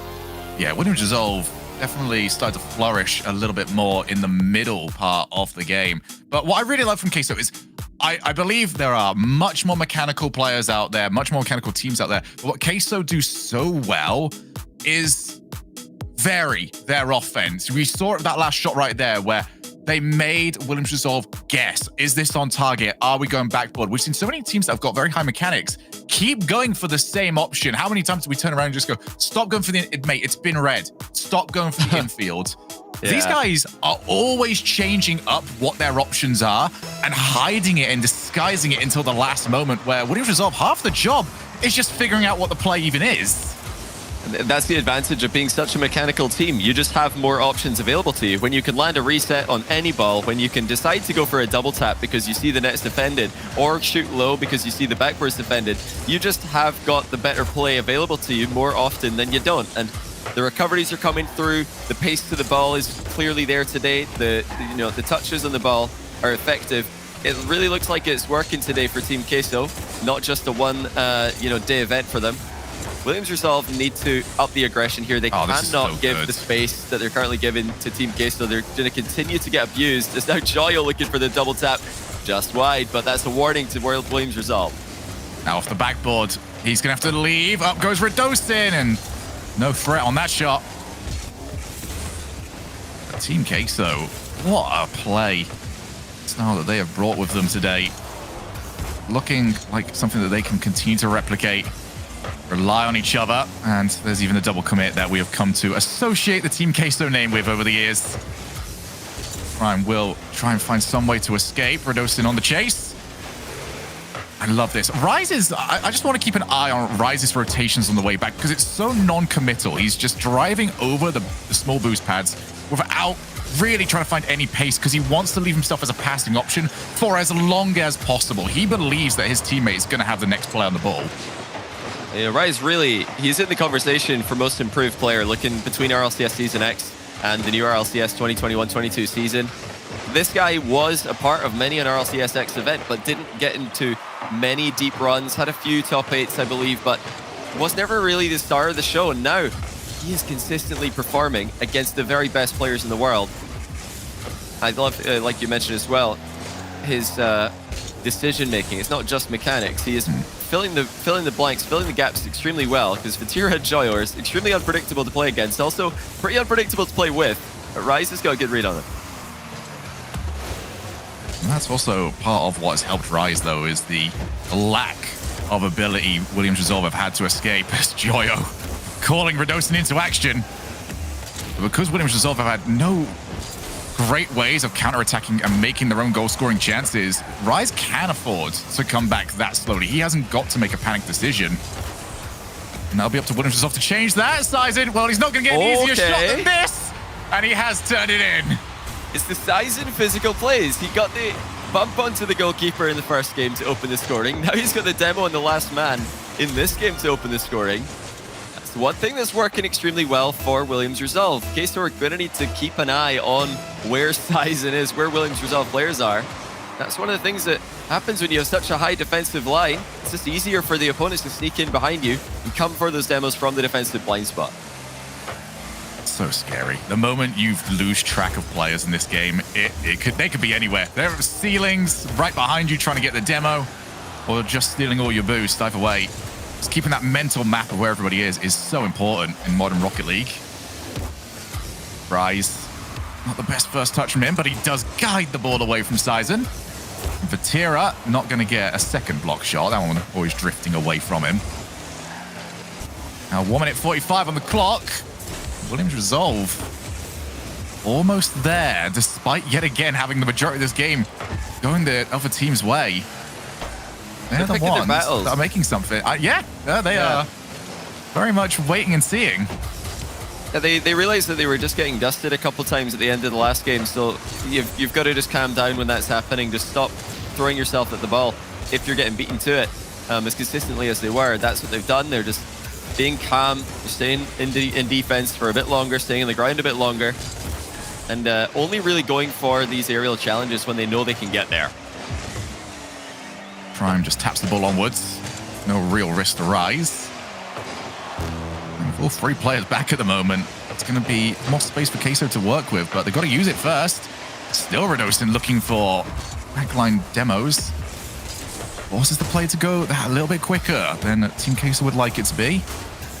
Rise with the challenge, goes over the top. This is brilliant from Williams Resolve. How much time have they knocked off the clock with nothing threatening coming their way at all? Yeah, just controlling defense from Radosin, getting the ball past both of the incoming attackers. Still, late chance for Queso, they take it. Vatira rolls it in.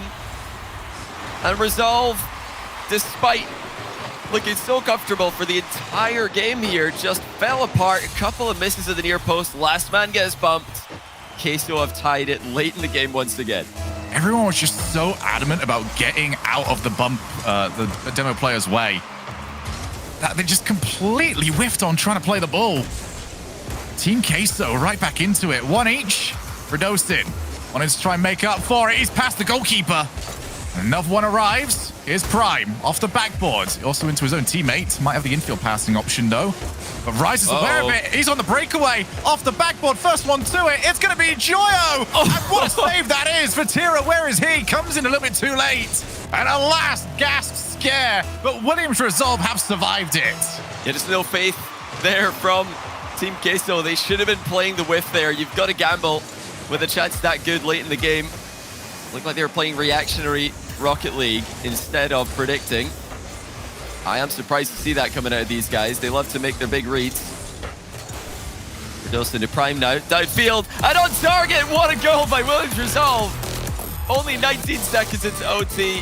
Opportunistic positioning from Prime. First time execution on the shot with maximum power. And that's why you take the chances when they're given to you. Williams Resolve, 2 good chances on the net, 2 good goals to their name. And they are back into this series. But for Team Queso, you're hitting the point now where this is going to start getting frustrating because Williams Resolve, as you mentioned, Johnny, picking and choosing their battles, and they're winning every single one of them that they are choosing to be a part of. Yeah, and still, Team Queso had such a good chance to win this in regulation time. Final seconds of the game. Ball's bouncing off the backboard. There is a defender there for Williams Resolve, but I think you just have to, as second man in a play, you have to predict a whiff there. You have to be ready to send that shot into the top shelf because waiting to see if the whiff has happened, that just slows you down. That just kills any momentum you've got, makes the shot a lot harder, and we did end up seeing a save by Prime to keep Williams Resolve in that game. That's the the big moment of the game there for Team Queso. Just, I think, not committing when it was really a good time to commit. But well played by Williams yourself. Clinical performance once again, finding those off-the-ball bumps for the second game in a row. What a shot as well to win it in OT.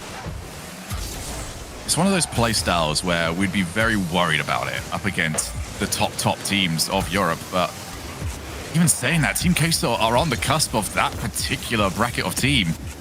And it seems to be doing just fine. Whether or not this sort of play style will have much staying power will be yet to be seen, or even if this is something that Williams Resolve even want to be doing, or whether or not they have just been stuck in this side of the field. Boost steal, that's about it. Vatira, 0 boost. He just wants to try and feint it out for the time being. Joyo off the ceiling. Sizen back to the midfield. Rice found himself very far forwards, so they can't power the ball back into the other side of the field, but with the position of the players, might have been quite good just to play it laterally instead. Look at how high up this line is, or at least the first man line from Team Queso. They have got full faith that they do not need all 3 players back at any one time. Just make sure someone's always got pressure on the ball. And so far, Williams Resolve have not cracked under that pressure, but it can happen at any moment. Well, Team Queso are just not giving easy clears to Williams Resolve. Touches like this, that's never going to go full length of the pitch from Sizen. Team Queso know that, so they're moving forward. They're not giving any space for Williams Resolve to use as they attempt to get the ball out of defense. But Team Queso have got to follow this up with more than just interceptions. Boost steals have not really been coming through as often as I'd like. They're just committing everything to the offensive play instead of settling for a longer period of offense, which is clearly what they're going to get in this matchup if Williams Resolve keeps sitting back like this. Oh, Radosin pops the ball back up. Joyo had his position just in case he was headhunted by the potential demo. A long time waiting for the half volley. Radosin back over to Prime. Finally, Williams Resolve finding some level of success when it comes to getting rid of the ball. Over to the wall. Well taken over by Sizen. Actually might drop down for a teammate. Where's Rise? There he is. Just a split second too late. Prime able to get the full body of that car behind the ball. But if we talk about consistency, this series has been a very consistent one. Both teams are doing what they want to do, and we're just waiting to see which one breaks down first. Here's Radosin, might have an opportunity, but he's got no support. This is just trying to get some boost out of Rise, steal some, and maybe they can start to set up from here. Yeah, this is brilliant by Radosin, just compromising Rise's position, forcing him to use all of his boost and then taking the 100 away. I'd love to see Team Queso try and make plays like this, because for all of their offense, they are not really putting Williams Resolve in compromised positions, though, as they almost get themselves in one there. That's a whole lot of time spent in the orange half and only 2 shots, and I don't remember either of them being all that threatening. The chance now, that was maybe the best chance of the game for Team Queso, but even that's this very tight angle shot from close range. It's all about creating realistic chances to score for Team Queso. That is what they're lacking at the moment. For all the pressure they're getting, Williams Resolve look comfortable. We just need to keep an eye as well on those players that are flying into challenges. The position that Radosin's in right now, even if the ball goes straight past him, and get demos exactly like that, ruining the rotation. And that means that the follow-up is very slow. Vatira coming in.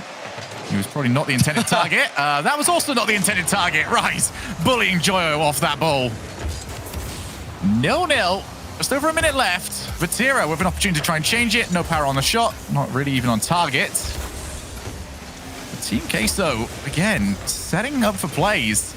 But I also seem like it's equally likely that they get caught with another demo counterattack. Oh, here we go. What a shot! Oh! Kept out these temporarily. Vatira off the crossbar and no follow-up. Williams Resolve have survived again. It's a dangerous game to try play defense for all this time against Queso. You've got to think at some point one of them's going to make a mechanical play that 1v3s your whole team. But it's not happened in the first 4 minutes of this game.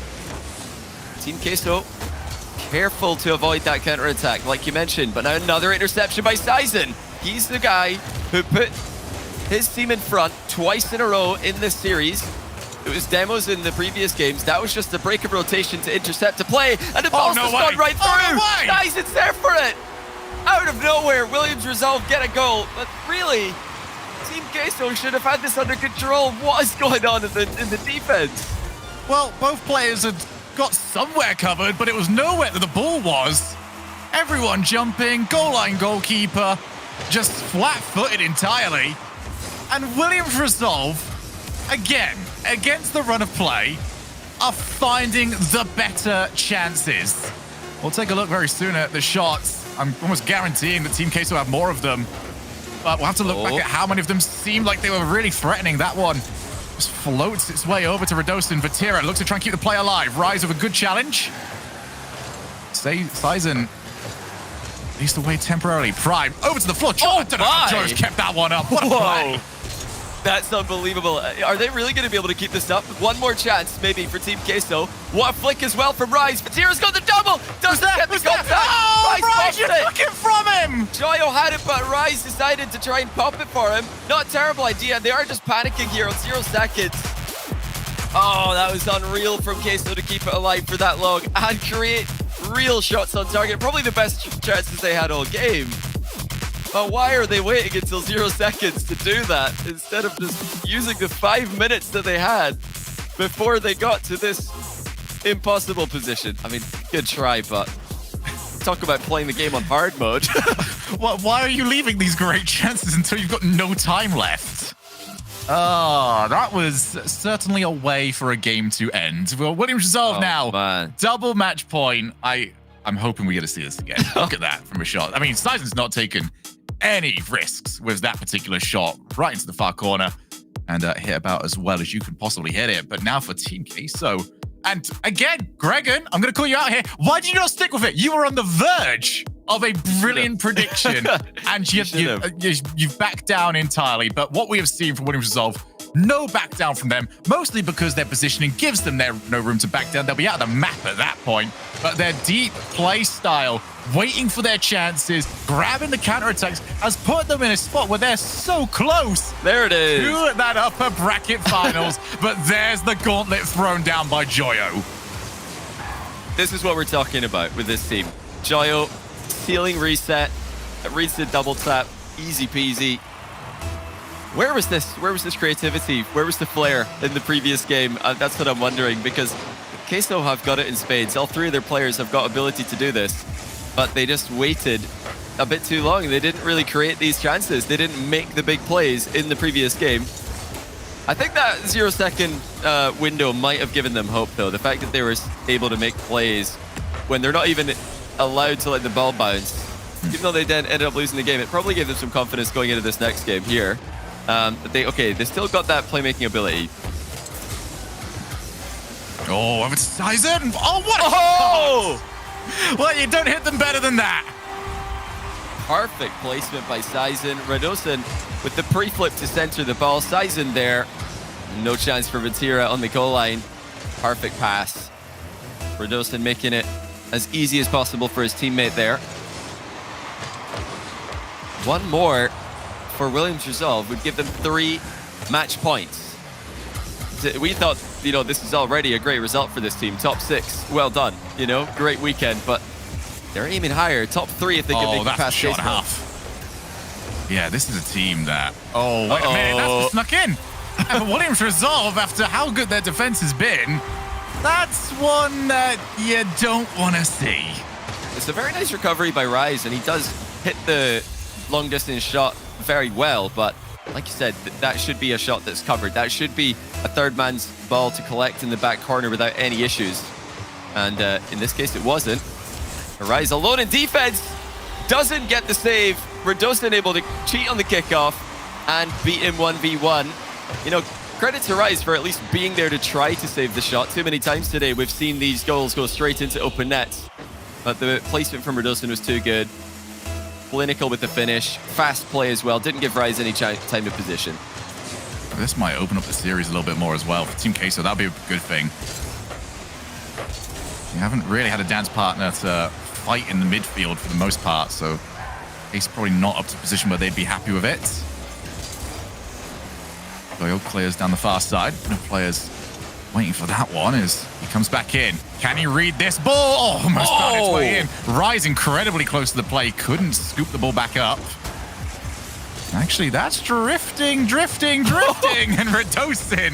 back in time. Not wanting to see the rebound go to a blue car. It's a very sneaky shot there. Team Queso always surprising their opponents. At the post, able to keep Williams Resolve in a tie game.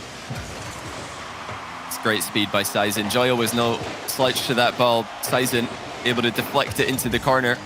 That's what the game plan's been for Williams Resolve. Just keep the ball in the defensive corner. They're quite happy to defend while Queso are in that position. It's when it's out in the middle like this. This is when Queso can be so dangerous. Rise with the threat of a bump creates a real chance for his team. Joyo's late with the mind game and the finish.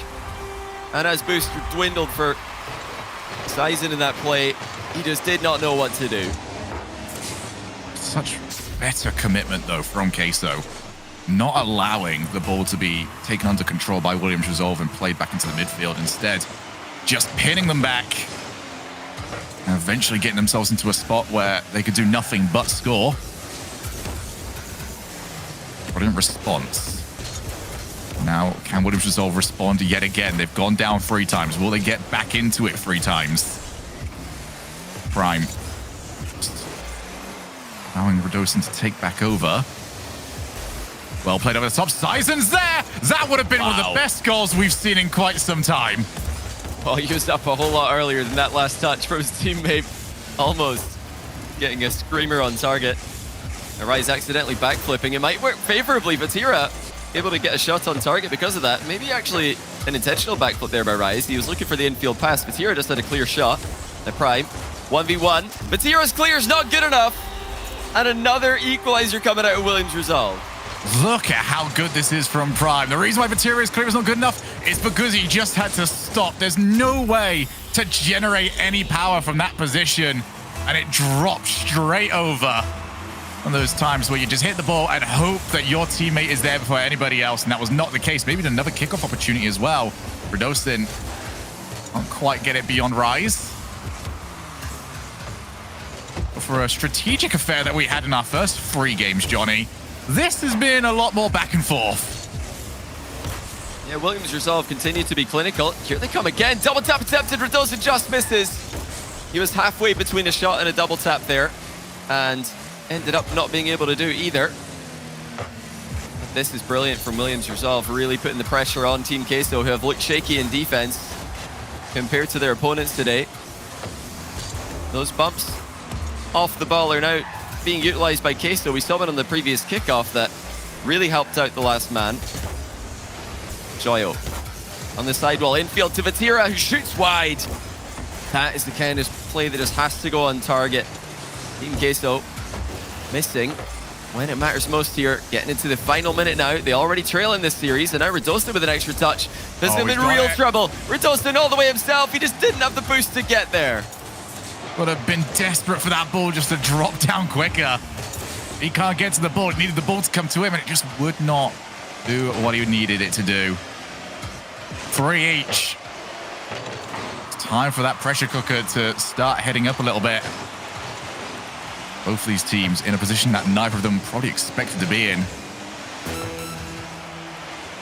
This is big, especially for Williams Resolve. Put themselves onto that match point. Rise. No one in their midfield, so instead just tries to test the goalkeeper. There's some of the chase down. Where's his support? Prime is over there. Couldn't get it over to him, though, but Sizen drops it over to himself. Everybody's sitting so deep at the moment. It's gone to Prime. Oh, double commit from the challenge. And Joyo couldn't get bumped because Prime was backwards to him. The last big opportunity went to Williams Resolve. Overtime, and a big one at that. Yes, his quality of shots is deteriorated for Team Queso. Quality of their ball striking as well has led to some poor defensive clears, but still just 1 goal away from tying the series and putting us into a final 2 or 3. Williams Resolve showing up with tons of offensive pressure in game 4 compared to what they've shown us earlier in the series. Joyo, he's got Rise. He's also got Vatira. Both of the players were ready for him. He's unable, though, to find a way to get the ball over. Sizen stealing, not quite agreeing with him. Otherwise, that would have been a much more dangerous position for Team Queso's defense to find themselves in. Prime towards Joyo. taking his time. Stealing some boost as well. Williams Resolve playing the long game with this. Waiting for their chance, as they have done. And despite this being a more back and forth affair in game number 4, now that we've hit overtime, that tension will be right back up, and Williams Resolve will probably go right back to their usual play style. It's a huge clear by Prime. The boost was just almost 0 for their entire team there. It bought him some time and his teammates to stabilize. Queso right back into the final third now. And a double jump. The boost is just not there for Williams Resolve. They're just jumping in front of the ball, covering shooting angles. Oh, they've covered that one as well. Queso piling on the pressure. The post saves Williams Resolve again. And really importantly, they got a demo on the far side. It gave them some breathing room. And Williams Resolve still under pressure. Rise looking for Prime. Couldn't get there. Radosa now takes it as far away from the blue card as he possibly can. Let the team recover. Still unable to get that much boost on majority of your players. Sizen's the one that has all of it. Didn't find the demo. Just playing past. Sizen has to pick up boost and figure out how he's going to get this one away. Unable to do so. Prime pops the ball up. Sizen wins that. Radosin on the way. 2 players needed from Team Queso. And this is a position they have been caught in previously. They are more aware of it now. Oh my, Vatira just landing resets for fun. It's like this guy's got a reset button on his controller. Neither one of them able to develop into a shot. Oh, Sizen's got the position here. Joyo centers beautifully. Vatira to the top corner. Team Queso tie the series. One mistake is all it took, and Sizen made the mistake of being too confident. Move forward a little bit, and no way to respond. Team Queso are giving us one heck of a series. 2 each. Oh, you know, the defense was pretty shaky there. Some of the shots looked more like passes to Williams Resolve goalkeepers, and the clears getting pounced on. Williams Resolve are all over the soft players coming out of Team Queso in this game. But it's that star power. They're still able to generate 4 goals, even though they're leaking goals at the other end of the field. Queso continue to pop off just enough, but now it comes down to who can play under that pressure, because this game 5, I think, is going to be the decider, really. Williams Resolve will feel like they could have and should have probably won this with how many chances they got compared to the other games where they were just so efficient with their chances.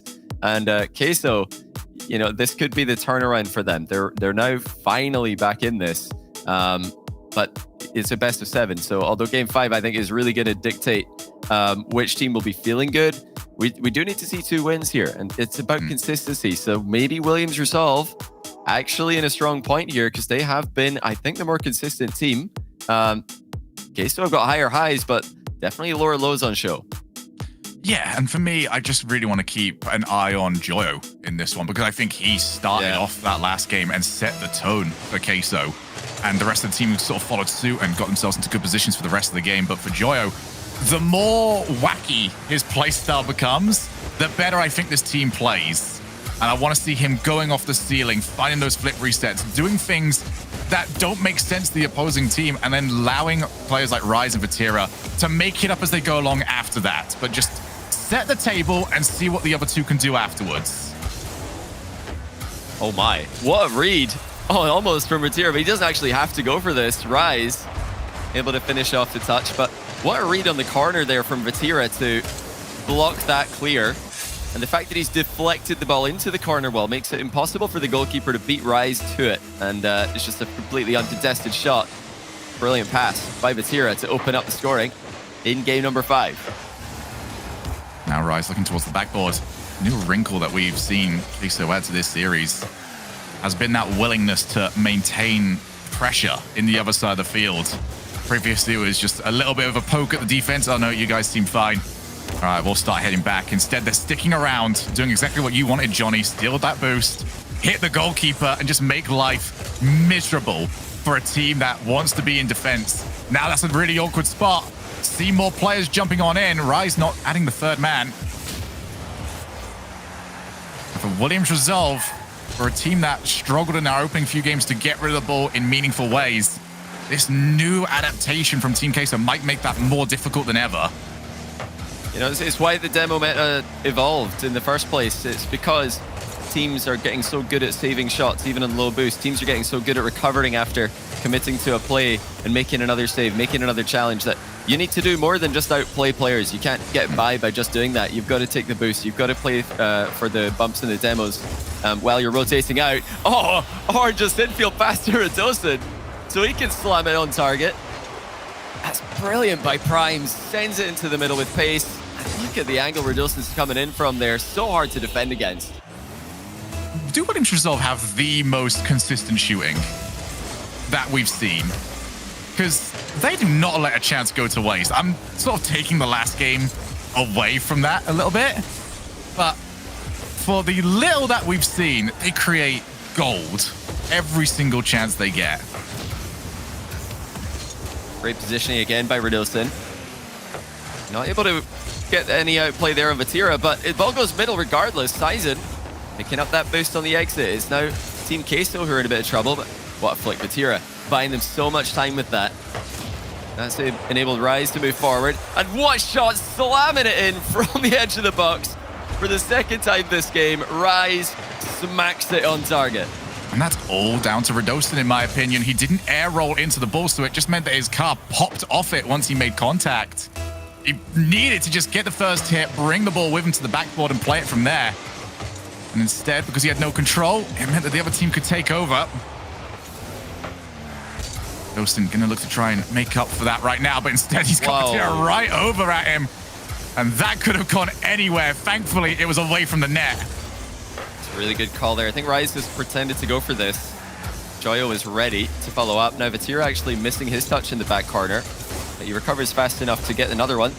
Sizen deciding to try and double pass Joyo. He easily reads his own back wall. You're not sure that's going to work against Queso. These guys are pretty good at reading those bounces. Vatira has been unleashed in this game 5 though, Shogun. He is a menace in the final third. He's intercepting clears. He's offloading to his teammates. He's getting consistent outplays. And I think it's Joyo just taking a bit more of a back foot here, letting Vatira go forward more often because he really wasn't getting consistent touches in the last game with his shooting. Well, I had a look earlier on, about midway through the last game, and Vatira was on 68 points. He ended the last game above Joyo in points. So just goes to show that he is seemingly easing his way into this one. Rise. Over of support for Vatira. I'm going to be called in, but Sizen's just winning every challenge. Nobody can get past him. On the shoulder pads for this one, as Redosin off the backboard finds an awkward angle. Still trailing by 1 goal. Prime waited for his chance, didn't ever come over to him. But this is the first time in quite some time that we've seen Williams Resolve putting wave after wave of pressure on. Redosin will be the passing option from the far side. Not the best pass over to him. Instead, it's back over to Prime. He sets up off the backboard. First one there is Vatira. Gets rid of the pressure. 1 minute left. Yeah, consecutively Rise and Vatira with key defensive touches, buying their team time. It was great boost management by Vatira as well during that defensive stand. Oh, now they've actually got another chance at this one. Double tap from Vatira with the reset as well. He doesn't get the first shot on target, but the post says, go on, give it another go. And he doesn't make any mistakes. 3-1, Vatira's having an absolute blinder of a game. It's what you needed from him. And there is now starting to deliver. When we get to the clutch parts of the series, Vatira might be the difference maker. Now Joyo underneath. He's going to have Vatira up against Prime. 2v1, not the best angle to start it from. As Rise sees the oncoming challenge. Oh, big demo shot. No power, and Joyo will be happy to see that one drop right in front of the nose of his car. Now back to the midfield. And no real pressure going to be caused from that position. Joyo, off the infield pass. Oh! Everybody was stood around. 3 cars, all orange, waiting to see where that one would go, but it was not in. Yeah, the pass was perfect. Shot not so much. It was straight to the goalkeeper. Vatira does well to save it in a safe direction, but more needs to be done there from Williams Resolve. They're not going to have any chance now to come back. Vatira wasting the remaining time. And Rise finishes off his hat trick with no time left on the clock. That is a huge game from Team Queso. They've popped off at various moments throughout this series, and at others they've played pretty inconsistently in defense, but this is the first game where we really saw, I think, great defending by Team Queso. Joyo playing a very, very calm role in this one, just letting Vatira run riot up front, taking a bit more of a defensive stance. And it really worked out well for Team Queso because Vatira by himself really able to cause problems. Rise coming in for the finishing touches. And Joyo, I like that he's sitting back a bit more now because when he was moving forward in game 4, the final touches were not really coming. They weren't really working out for him. And that's just today. I'm sure other days he's going to be just fine, maybe even later. But that's smart to make that adjustment. Williams Resolve trying to make some of their own now as they've called the timeout here. They're going to need to come up with something special to beat that Game 5 Team Queso. Yeah, I'm not going to recommend the endpoint get up and, start swinging your arms about. From the looks of it, probably would break something from how close and how narrow some of those rooms seem to be. Williams Resolve, I think it's all down now to just that middle point. We know they're good defensively. We know that their shooting can be very solid. It's just getting themselves into these positions more often. The only bad side to that is if they do start opening up the gameplay, that's fantastic for Team Queso. I think Queso would enjoy if the pace of this series started to up a little bit because the overall speed has not been breakneck. It has been mostly up to how quickly can Team Queso get the play up and running. So for Williams Resolve, they're in a bit of a conundrum here, and they do need a strong voice to tell them how to go about and navigate a Team Queso that is starting to get into their own groove. Yeah, and it's going to be really interesting to keep an eye on Joyo in Game 6. Is he going to hang back a bit more? I think it's a really instructive thing to do if you feel like your shooting just isn't as powerful, isn't as accurate. Your ball touches are not really connecting in offense. Just play a bit more defense. Just sit back, let your teammates give it a go. Because in defense, it's all about control right now. Especially in a matchup like this, it's about trying to keep the ball. Obviously, in offense, every time you shoot, every time you pass, you're taking a risk. It could lead to an interception. It could lead to a save. So if your ball striking is not on point, offense is very hard to play.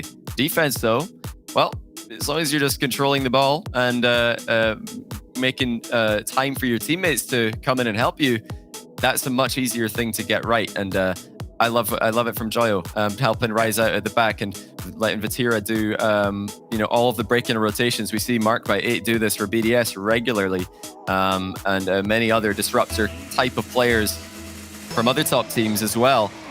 Let's see what Williams Resolve have come up with. I think you've correctly called it a conundrum.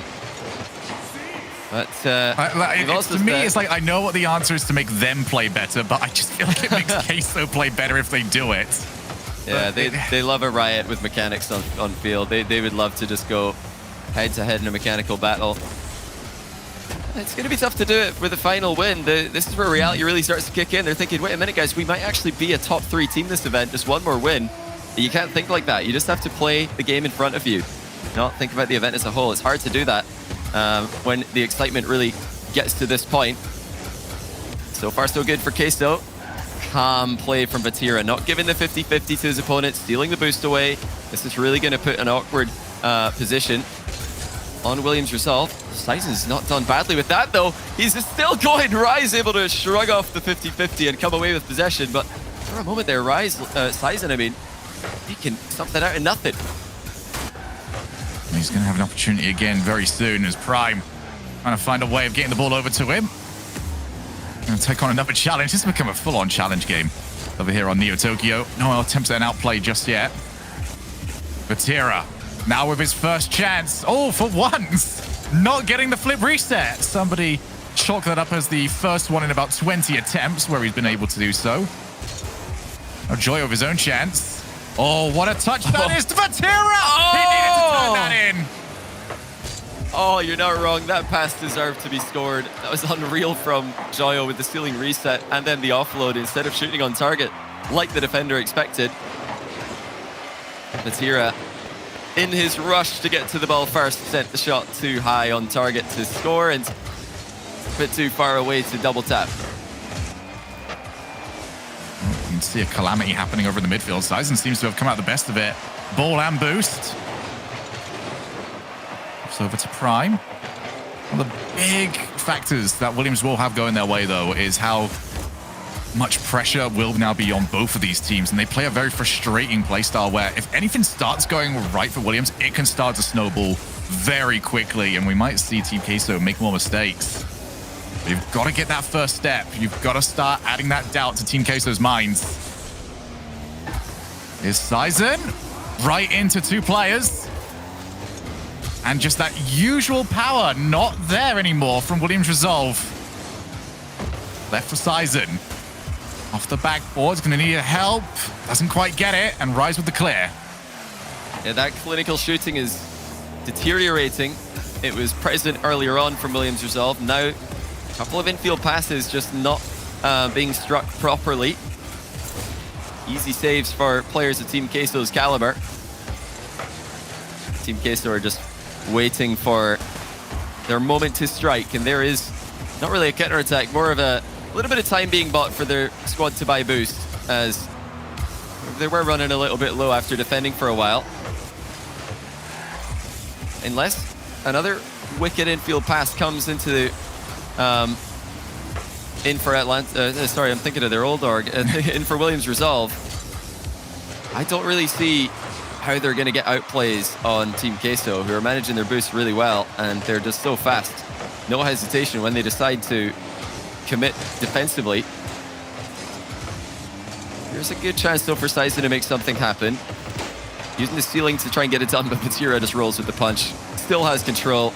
Almost goes past all 3. You make a great point about the boost control as well from Team Queso, because in the early games, those 2v1s were going against them every single time. They'd put a couple of players forward, then realize, all right, we don't have the boost, we don't have the recovery, and we've currently left Rise in a very unenviable position. You can already see nothing like that has happened for quite some time. Good second touch. Might actually start to open up the field. Sizen just dipping everywhere and almost managed to put the ball underneath Vatira. Did cover the shooting angle. 40 seconds left here. Goes out, Sizen. Off the challenge from Joyo, who does win it. Rise actually might have an opportunity here. Very low boost on a lot of orange cars. Starting to crowd around. So 0-0. Maybe Prime with an opportunity. That was a very sneaky back pass there to add some power to the shot from distance. Williams Resolve not making the mistake they made on Utopia Coliseum. They're keeping that third man far enough to cover any potential goal, even a pinch on net. Will we have more 0-second shenanigans like we saw earlier from Team Queso? They're definitely going to go for it, but not a bad place for Williams Resolve to make something happen as well. As boost runs out, they are just going to go to overtime. 1 goal separates Team Queso from top 3. Can they make it happen? But for Williams Resolve, it looks like that timeout did do something for them, though, because they have looked much more solid. Can they now translate that into a Champions Field matchup? That Game 7 would decide who is going to make a guaranteed top 3. Vatira gets past 2. Can he get the ball knocked down for a teammate? No, did not have the boost to get it before Prime. Shot underneath. That's going to go out. Vatira would like to have seen it come over quicker to him. And a big booming clear. Sizen doesn't have the boost to try and hit Joy, but he does steal some more. Now it's Williams Resolve's turn to try and set up. Off the backboard. First one to it. Sizen is beat by Rise. Wilson going to get a reset here, uncontested. Shoots top corner. A save by Vatira. What's a miss? It's a really good save. But now at the other end, Vatira trying to make it happen for his team, as he has done so often in the past 2 games. You know, moments ago, it's crazy to see Vatira able to get outplays with no momentum. Now Rise trying to make one happen. Radosin covers the back wall well. It's pinched into the middle by Vatira. It's almost there for Team Queso, and again, Rise shoots wide. It was going to be saved either way, but they are just so close to making that top 3. Well, Radosin kept them in it. He was 1v3 for so long. Now it's the other side of the field. Vatira couldn't collect the ball. But if Williams Resolve go on to win this one, they will owe so much of it to the defensive fortitude of Radosin just to hold off against 2 different plays. Sizen, huge. That's over up. He can set himself up, not challenged for a long time. Waits for it off the backboard. Radosin ends up being challenged. Rise straight over to Prime. Sizen does have infield options. It's taken off the backboard. First one there is Prime. Let's go to Champions Field. Eventually, They're able to make it happen. Redolson bouncing on the near post ball. And he doesn't need to put it on target there. He just needs to beat the defenders to the punch. And they get a lucky deflection off Joyo as well. But I think it wouldn't have made a difference. It looked like the goal was coming at the end there for Williams Resolve. Either way, they were able to just keep the ball away from Team Queso at the end of that overtime for long enough to that boost advantage to pay off. And although Team Queso were hanging on, just trying to get a big 50-50, trying to get even a ball to the midfield so they can restock and boost, they were not able to do it. And unsurprisingly, Shogun, they called a timeout as we go into Game 7. Williams Resolve do not go down without a fight. That's one thing they've shown us throughout this RLCS season.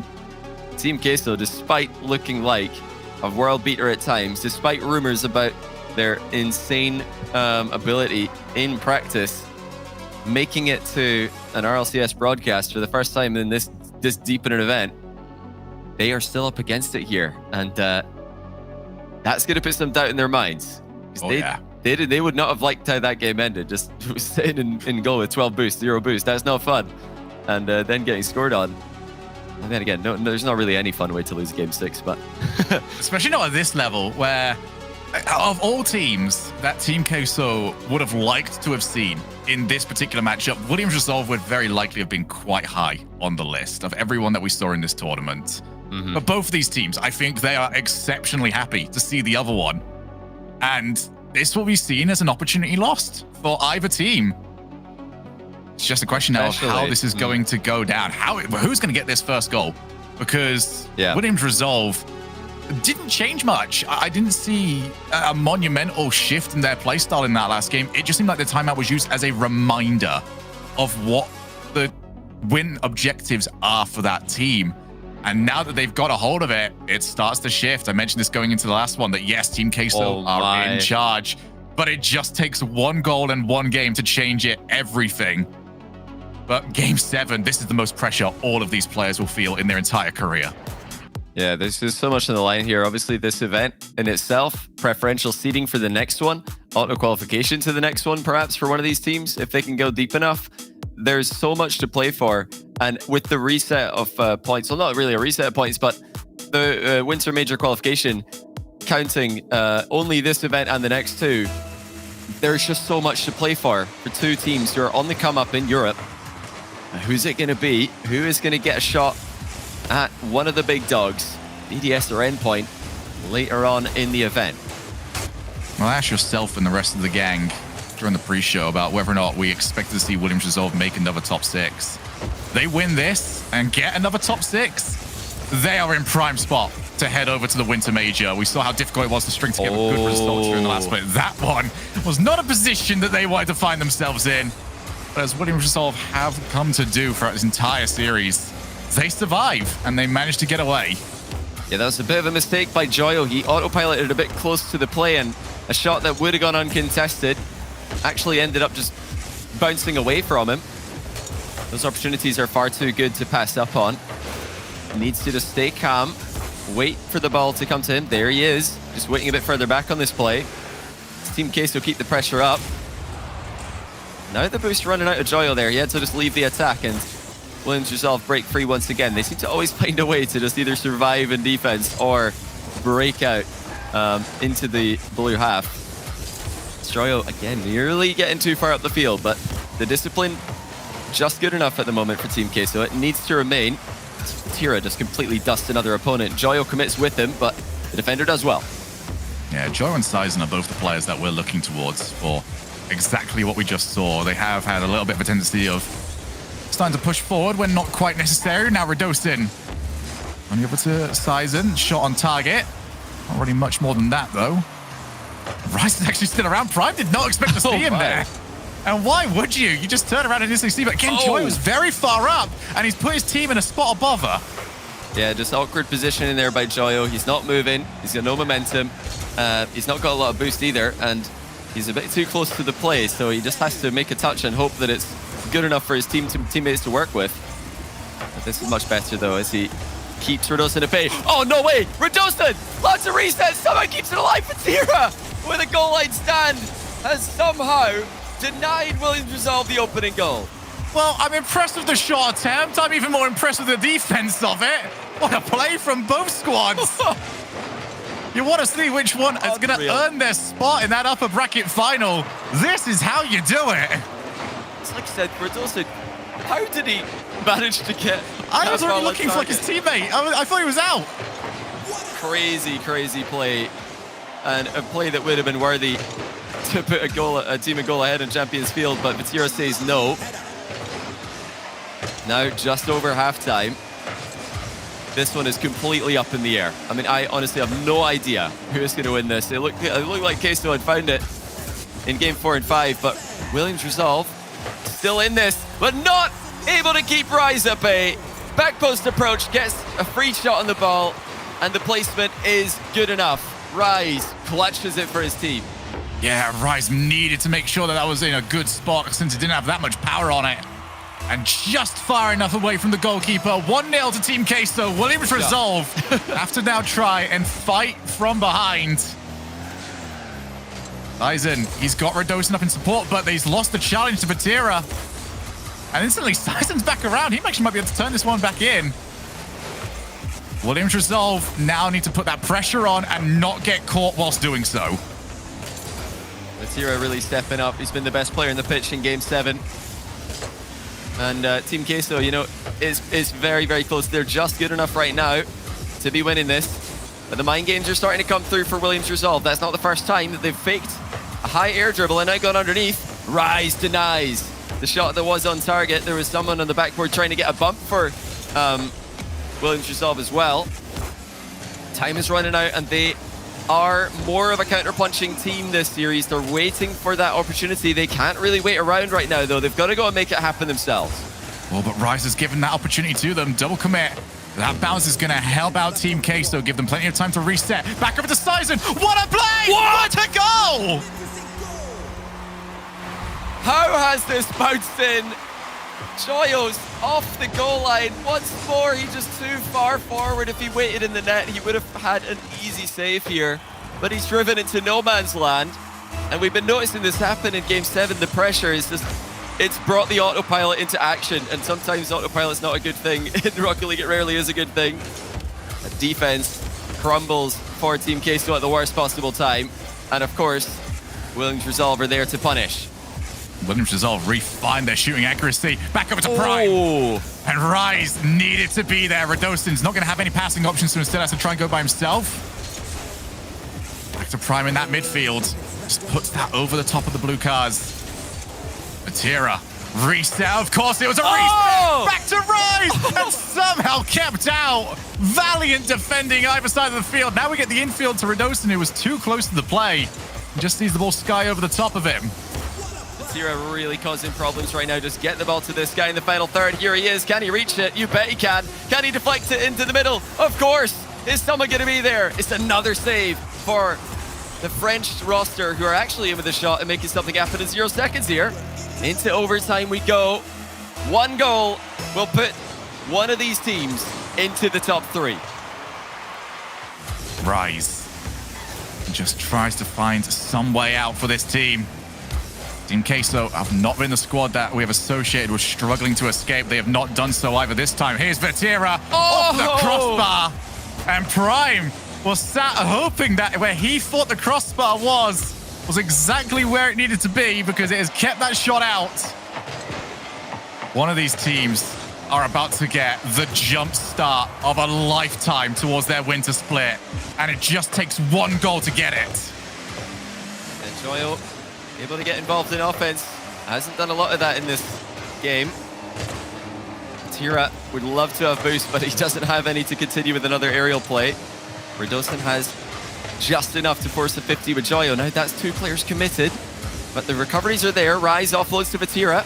Beats Size into it. He's got the double. Vatira clutches it for Team Queso. What a monstrous performance.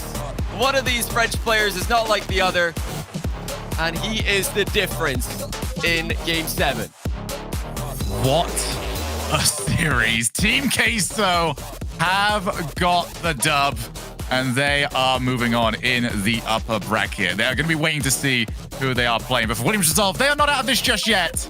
they will drop down to the lower bracket and await and see what fate does await them. Oh my goodness, Johnny. Wow. I didn't know what to expect from this series when we came into this. I'm so glad we got what we got, though. Both these teams came out, and it was... You get the worry when you see them in a position that we're not used to seeing them, where we're going to get something completely different from both teams. They'll abandon from what works and just allow the situation to kind of pull them away to something different. That was not the case here. Both these teams came with a game plan.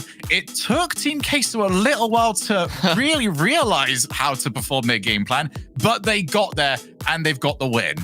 I mean, Vatira just looking like the second coming of Seiko here, because he just... Everything's a reset. Yeah, he It's just kept ridiculous. taking the ball. He has a reset whenever he wants. He's out playing entire teams by himself. He's created chances for his squad. And really, just an absolute world-class performance by him in this last game. But that's good news for Queso, because we've seen those kind of performances from Joyo as well. He did not have a good game in Game 7. He could not find where he's supposed to be. He couldn't hit the ball the way he wanted to, but they're still able to beat a deadly Williams resolve, because when one of your players doesn't show up, it's fine. We've got another one. Vatira with the carry. Well, we're going to have a chance to see them again later on. But before then, we need to find out who they are taking on. After the break, we've got Endpoint CX against Team BDS.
Subi, wasn't that a thrilling Game 7 series? Team Queso barely edging out Williams Resolve in that one. So they are going to be through to the upper bracket final, and we'll find out who plays them just watching this matchup that we have ahead of us. We have Team BDS and Endpoint. These two teams, you know, we've seen them battle a lot online regionally. Endpoint has taken a victory. We're still looking for BDS to be that regional champion, even though they won the major. So let's just start diving into this one, Subi. Who are you looking at in this matchup to really be that standout player? I mean, if you're watching BDS and you're not looking at Monkey Moon, then you need to get your vision checked. But with that put aside, because that's the obvious answer, I think you have to look over at Endpoint. And I think it's all three members, because all three members need to be playing well for this team to be able to match up well against Team BDS, which we know that they can. But if one member isn't clicking with the other two, I don't think it's going to happen. And really, Endpoint, they continue to blow past people's expectations. And really, a key to a lot of those expectations being broken, to me, is Metsonaris, a player with so much history in the RLCS. He continues to get results, even when people count him out. And we actually had a chance to sit down and talk with him about him and his team.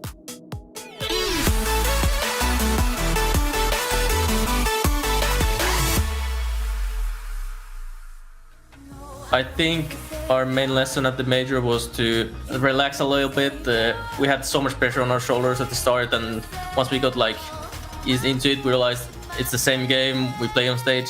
We just gotta relax a little bit and actually enjoy the moment. Oh, he does it all! Seiko with the time! Put this man in a straitjacket! Seiko's gone psycho! We went into this split thinking, going into the playoffs, we're happy with that, and then whatever happens after, we're happy. But we exceeded all expectations, and I feel like we're a solid team now, and it's been a great split. So we're excited to continue in this next one with the same roster. Rebound out, Metso! Go home! Post!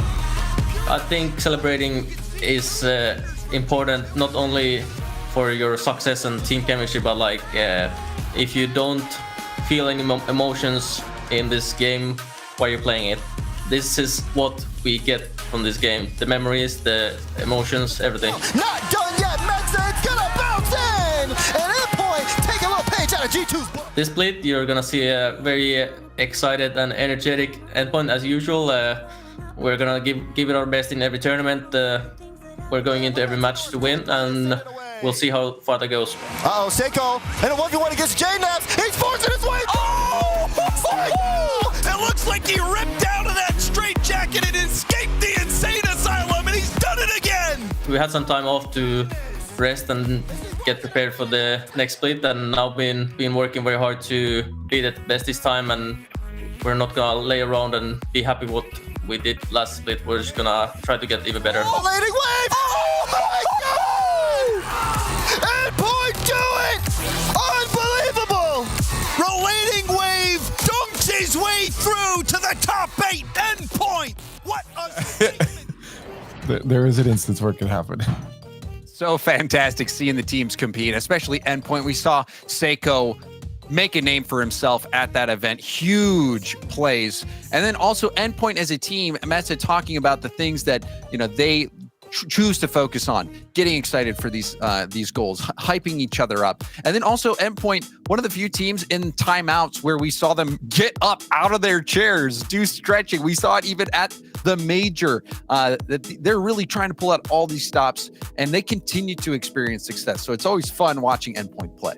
I agree. And Metza speaking upon having emotion while playing being an important thing. And I got to agree, if you're just sitting out there and just showing no emotion, yeah, that could work in your favor because you're less likely to tilt per se. But I love watching teams after a great passing play that develops to an insane goal, just popping up out of their chairs, giving high fives, seeing the emotions on their face. It's such a fun thing to see. And we'll see if they can have the emotion going up against Team BDS. Well, emotions certainly will be running high. Team BDS, the one team in Europe, the one team in the world that has a massive target on their back. But there's a reason the target's on their back. It seems to be the only thing anybody else sees.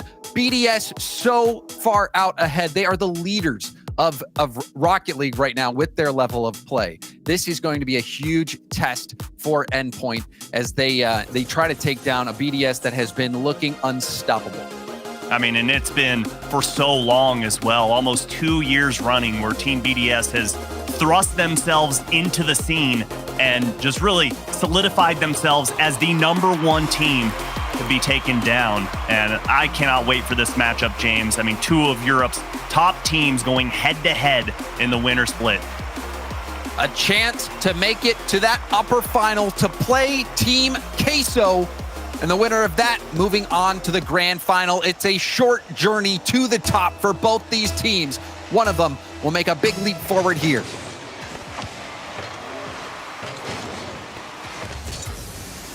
Monkey Moon, low challenge.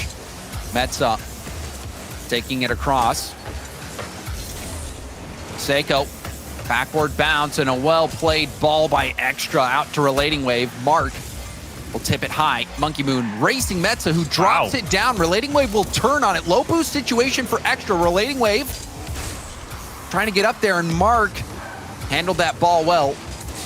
Seiko trying to flick around Monkey Moon. Pinch attempt. It's a weak one. That's a pop and high. Relating Wave jumped and did get a bump on Extra, but Extra almost making the most of it. Dribble chance again. Seiko. Subi, you have to watch out for Seiko on the dribble. He has shown at the major online that when he can keep possession on that ball and keep it close, he is a huge threat. He has demanded respect of the entire region because of his 1v1 skills. And already in the first minute of gameplay, I'm so impressed with Endpoint's ability to control midfield and really box Team BDS in. So far, Team BDS, not one single shot on target. Just a great job from Endpoint of not allowing Team BDS to get too much time and space with that ball. You see Seiko just going for that challenge, knowing he's not going to get a touch, but forcing Extra into that initial movement. Nice cut from Extra. Now bounce out. Relating Wave was streaking back, and now he'll turn and go for the dribble. Out of boost. Pass attempt, but it's broken down. Seiko over Mark. Flip reset. Going for the 50. And it is hit wide. BDS allowing Endpoint to creep up. Extra trying to 50 that by. Seiko played it well. Relating Wave on the sidewall. Oh, and you saw him going for the read off the backboard. Mark, a bit of a panic now. All of BDS were right next to each other. Extra takes it to the air, and I think that's smart buy-in time for his team to space out. Buying time, not only to space out, but to get up on offense as well. So he's not trying to go for just that individual play, because we know Team BDS, when they're most successful, it's those team passing plays. And when we see Mark by 8 starting to get aggressive, that's when it gets scary for their opponents. But Seiko pushing this one all the way downfield, and great challenge and shot on target. But Mark by 8 covers up the goal line well here. And you see Team BDS buying their time, but I think they're kind of forced into that position because of Endpoint's success at midfield and stealing all those boost pads. A lot of that success at midfield coming out of Metzenaris and those challenges. You saw him take advantage of that missed flick chance. Oh. Now we're seeing the passing, the bounce shot. Seiko will save it off to the side. Extra, not the best hit. Mark going for a high hit. Now pre-flip, but again, shut down by Metsunara's second effort. 50 does not come through. Extra up again. It's a light lob. Seiko blocked. Metza opting to let that ball go out into the middle and then takes the 50. It was the right call for him. Great cut by Extra to take that pass.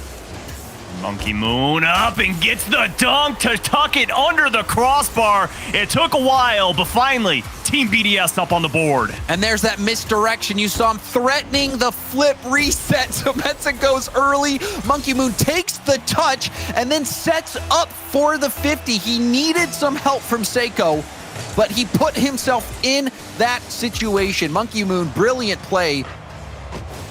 And that's what you expect when you give Monkey Moon that much time, that he will make fireworks happen. But already, Endpoint coming out aggressive out of the kickoff.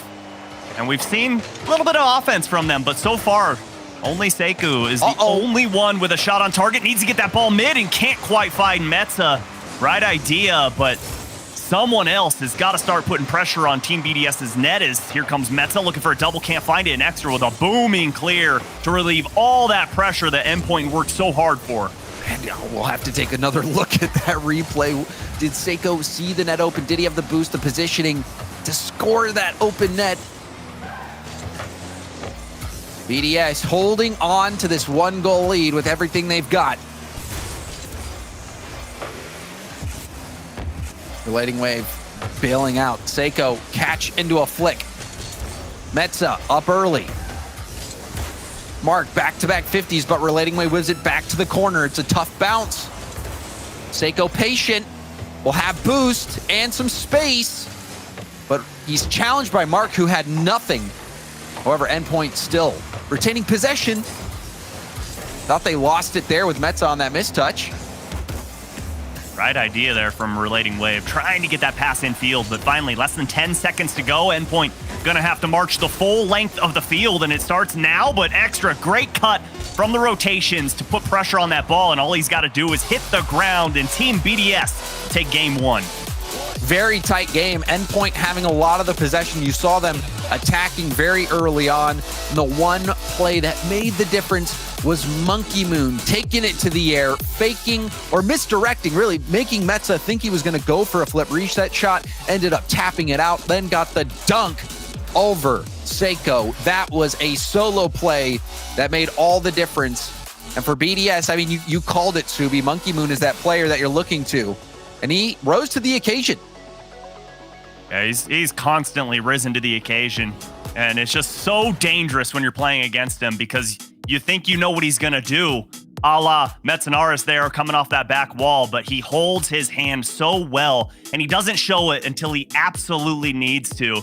And, you know, for Endpoint, what do you got to do here, man? You're controlling midfield well. You're boost-starving Team BDS, but still, it's the consistency that we see from Team BDS to just not panic regardless of what's going on and just play that simple Rocket League. They make it look so easy and just constantly denying shot after shot.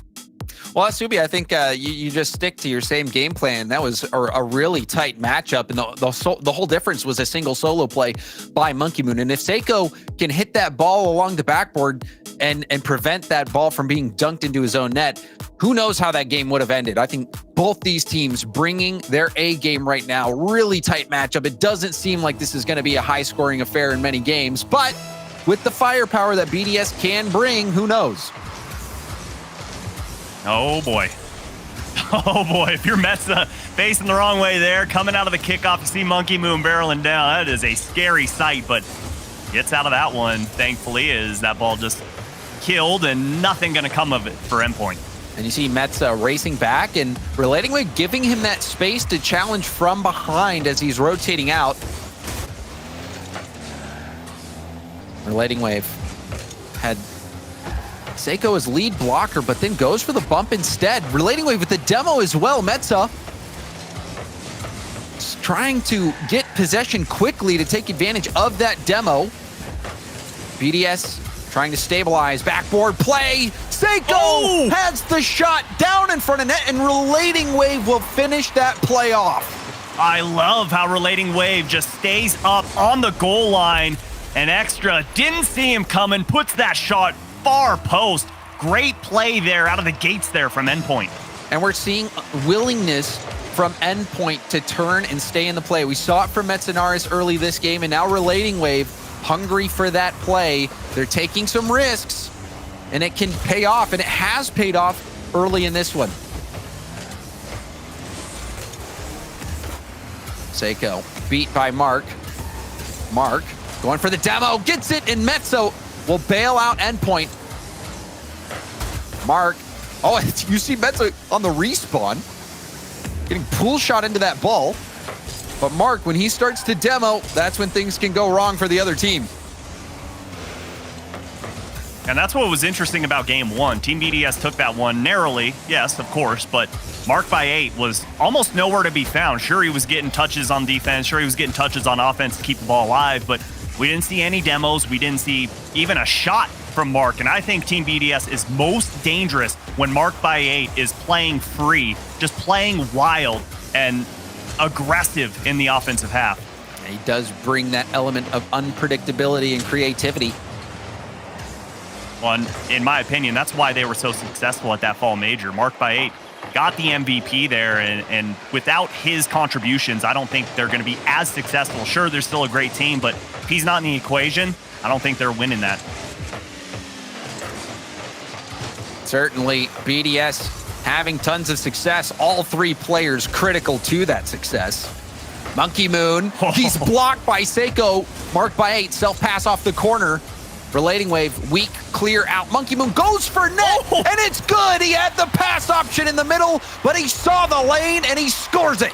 Well, he just puts a scorcher on target and forces Seiko into an awkward position. Can't come off that side wall. Barely gets the touch, but so much juice behind it, and Team BDS tie this game up. That vision from Monkey Moon as well. Sometimes, it's easy to tunnel vision on passes and be programmed to always go for that pass into the middle, but Monkey Moon saw that net was vulnerable, forgoes the pass option, hammers it straight on target. Monkey Moon, he's having a great series so far. Both goals that BDS have scored have come from him. So much space given, and I can't believe that it took Mark that long to get there, but it gave Team BDS a little advantage opportunity here. But as I say that, Seiko gets covering up that back line. Here comes Mark by 8 off the backboard. No, Relating Wave denies, and Metza just going to launch it downfield to keep Team BDS honest. Monkey Moon over to Mark. Mark high off the backboard. Well played by Relating Wave. Extra gets demoed. Wanted to get the first touch, maybe go for the flip reset. Something off the bounce, but regardless, gets demoed immediately. And now a shot, bar down. Extra gets involved in the score sheet. Picture perfect placement coming out from Extra. You couldn't place it any better, and just kisses the crossbar, and it gets tucked in underneath. Team BDS, just like that, 1 minute later, take the advantage. Wonderful shot from Extra. Two defenders going for that save, but the shot too good. There's a demo. Metza served the fake that gave Seiko a shot opportunity. Now we'll turn. Pass attempt. If it was closer to Relating Wave, he might have gotten that shot off, but pass just out of reach. Another demo from Mark. Seiko wanted to catch that ball. You saw the idea. Couldn't quite get a hold of it. Miss for Metza. Mark racing to it. 1v1 versus Seiko. We'll pitch it off to the side. Did get the corner boost steal.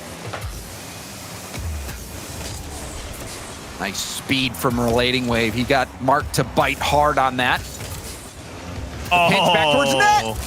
Pre-flip, no good. Relating Wave thought he had time to get the corner boost, but he misjudged it. Great 50 here from Extra. Knowing that that ball can only go one spot, and that is just null and void, and he pushes all of his momentum into it, and now Endpoint forced to chase 2 goals. This kickoff gonna be crucial, and it does go in Endpoint's favor here. Let's see if Seiko can do anything with it.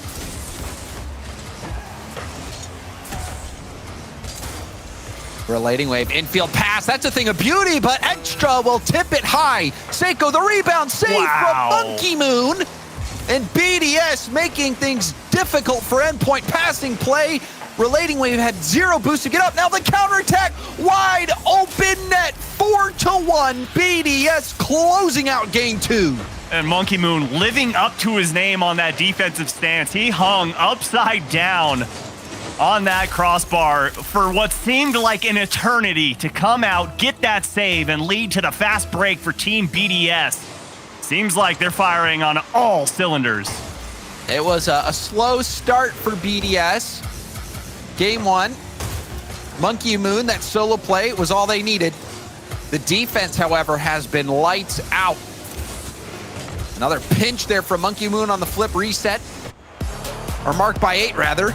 And Team BDS closing that game out really with assertive force. They started out, even in this game, playing neck and neck with Endpoint, but near the end, you see Extra, a hat trick. Monkey Moon making saves, marked by 8 even on that last play, shutting it down. This Team BDS team, they just keep winning, and they keep looking like the best team in the world doing it. I mean, you said it. Extra gets that Hattie. Marked by 8 gets the playmaker. Everyone getting involved. And as we say, that Endpoint not wanting to go down 3 games to Team BDS elects to use their timeout here. So time has started. We've got about a minute and a half left to go here. Let's see what they're going to come out of the gates with, though, because I'm curious, because they have been doing well on offense, but it just seems like they're utilizing the corners too much. Team BDS has recognized that, and they're just going for those booming clears downfield to start their offense, and Endpoint seems like they're just at a disadvantage. Yeah, and they're just going to have to mix some things up. I think when you have a weapon like Seiko, maybe you encourage him to really go for as many solo plays as possible, play the rebound game. Maybe you even get some solo goals out of him.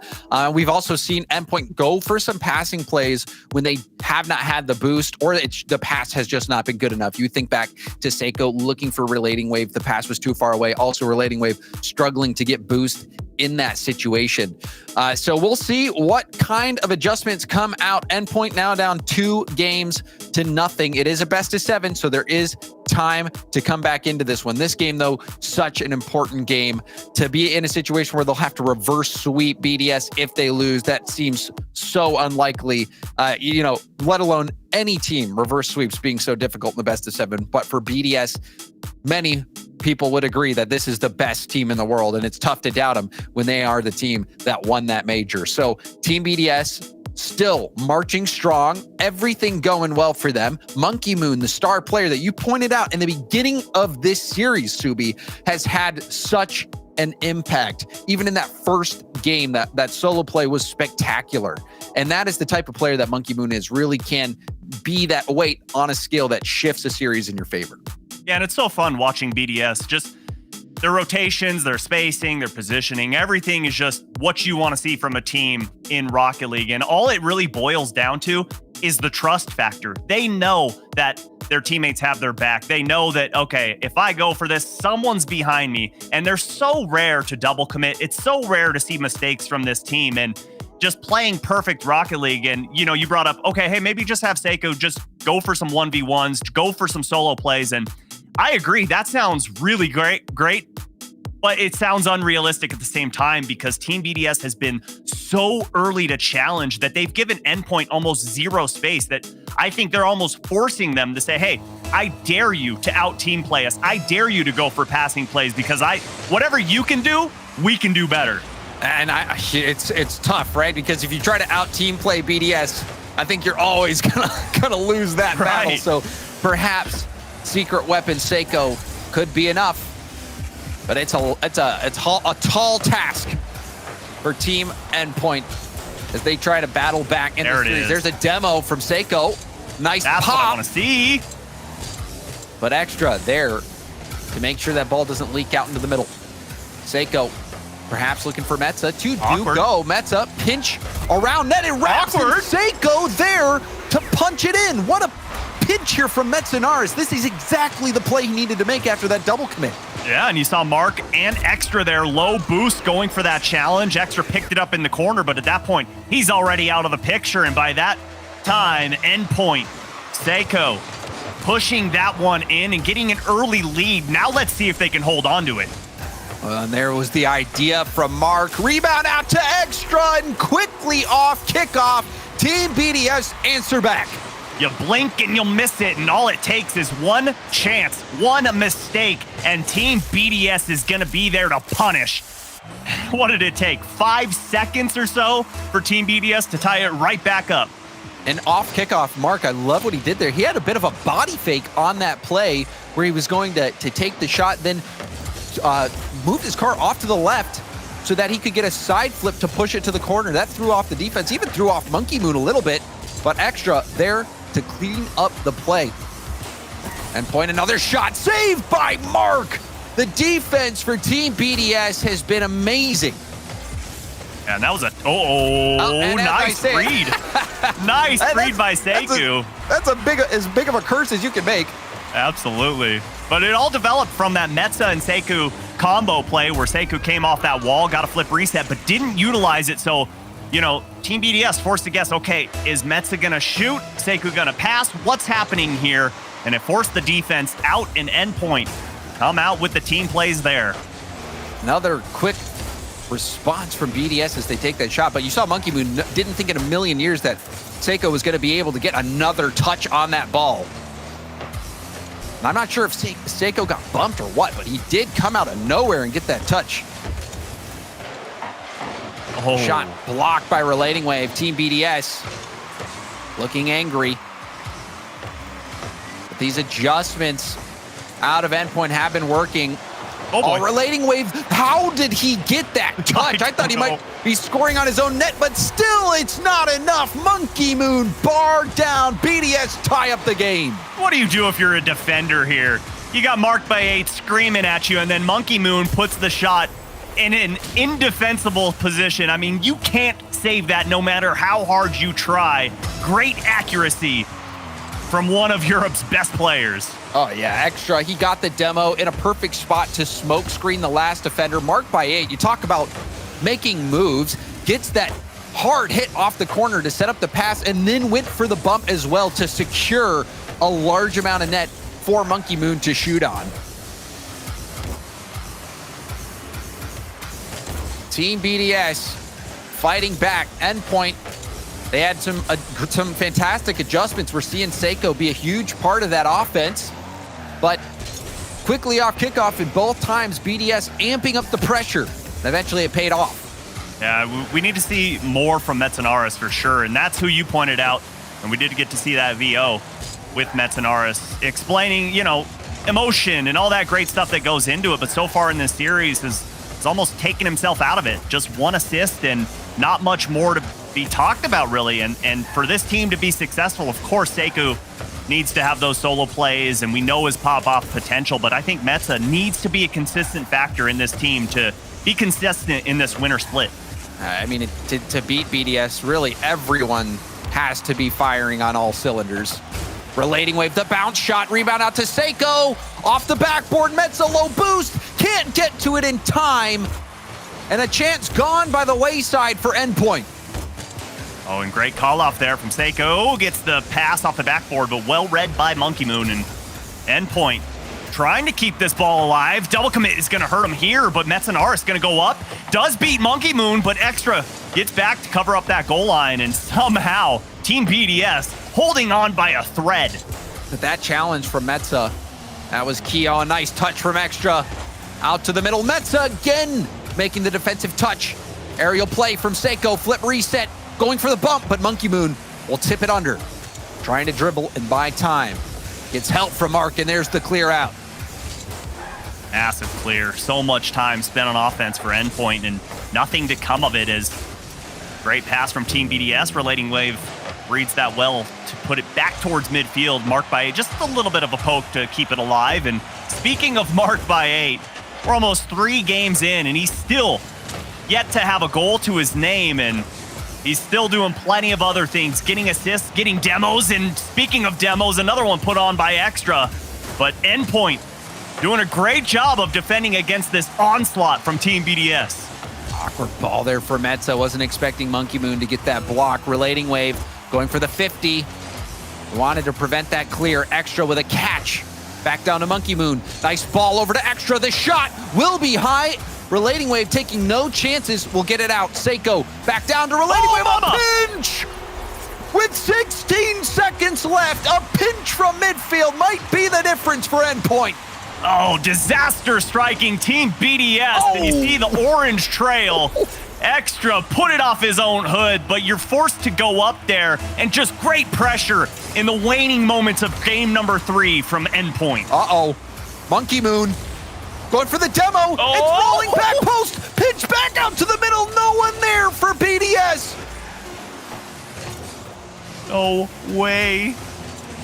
No way.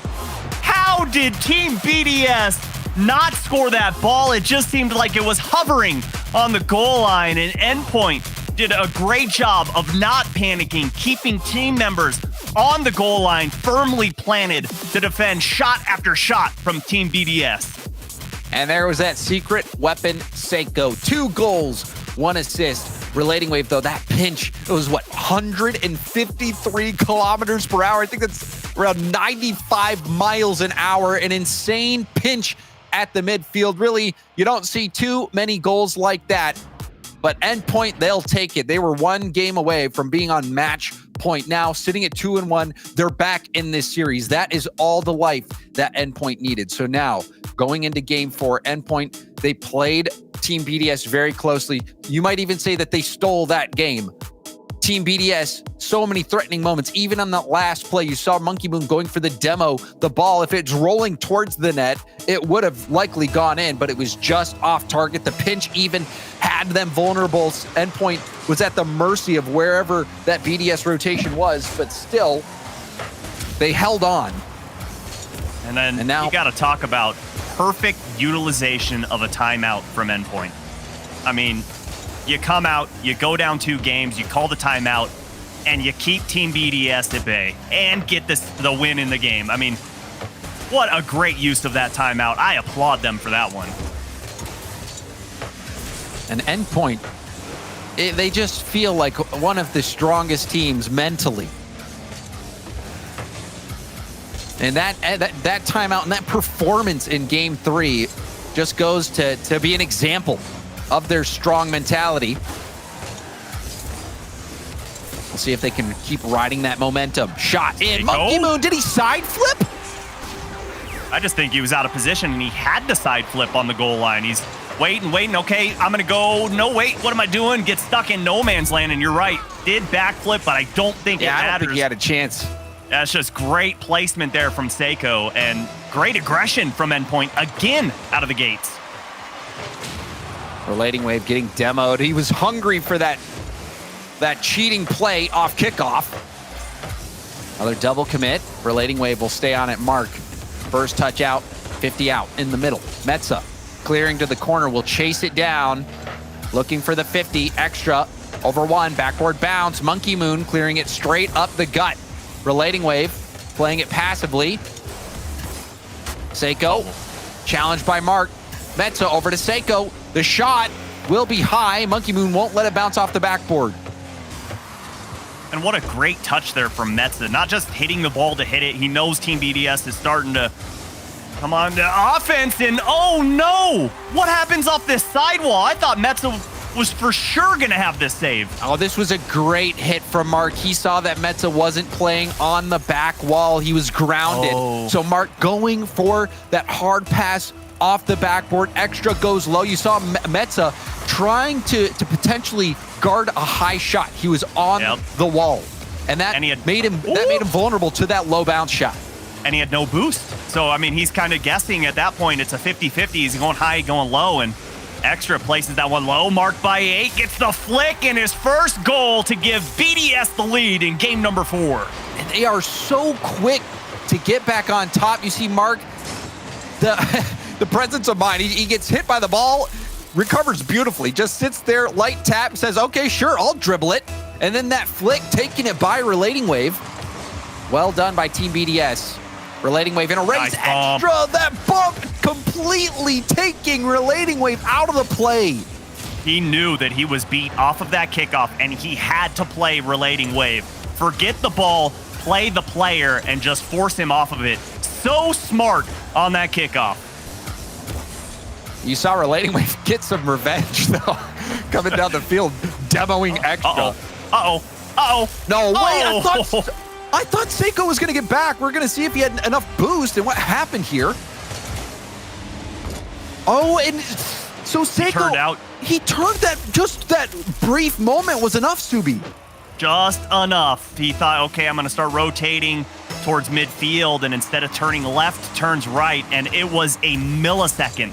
But that millisecond mattered as he almost caught up to that ball, and had he been there, he would have been able to pinch that one off of the post and get that save. But nonetheless, Team BDS up by 2, and Monkey Moon getting a pair of assists here, his first ones of the series. Yeah, Rocket League can be a game of centimeters. That one was certainly true there. Seiko, that light turn out, that was the difference between making the save and letting that goal in. Now 2-goal deficit for Endpoint. Will they get one back? No, they won't. Mark with a save, but the infield pass from Seiko to Relating Wave, generating a nice chance for Endpoint. That's off the ceiling, has Seiko in the middle. Pass over Monkey Moon, the shot! Gonna be blocked by Extra, rebound! That one saved by Mark by 8. Team BDS, a brick wall on the goal line. Oh, mama, and Relating Wave had the right upper 90 wide open, but so hard to place it with that split-second timing, and still, Team BDS, 2-goal lead. Endpoint seems like no matter what they do, they just can't buy a goal. There was a lot of power on that shot, but placement so important. Endpoint having some chances. That save, that keeps things close. Metza,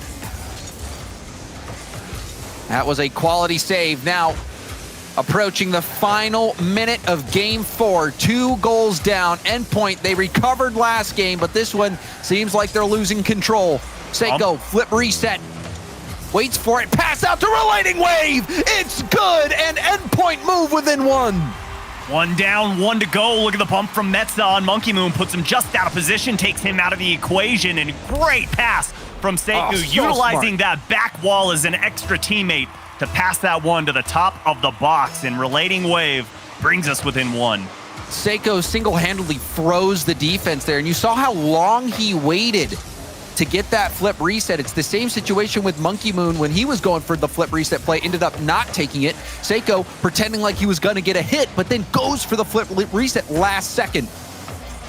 Oh, Mark by 8 playing nuisance on Metza there. Oh, hold on. Might have put him out of position. Seiko gets goodness to tie the game up.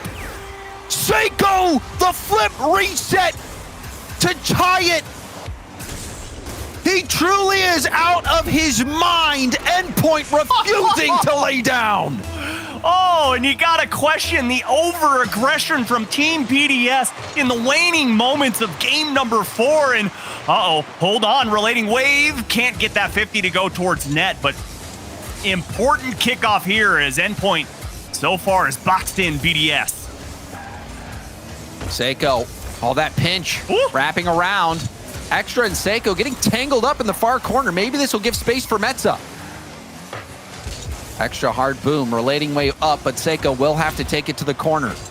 Metza throwing off the BDS attack. Still last chance. Seiko trying to clear it out.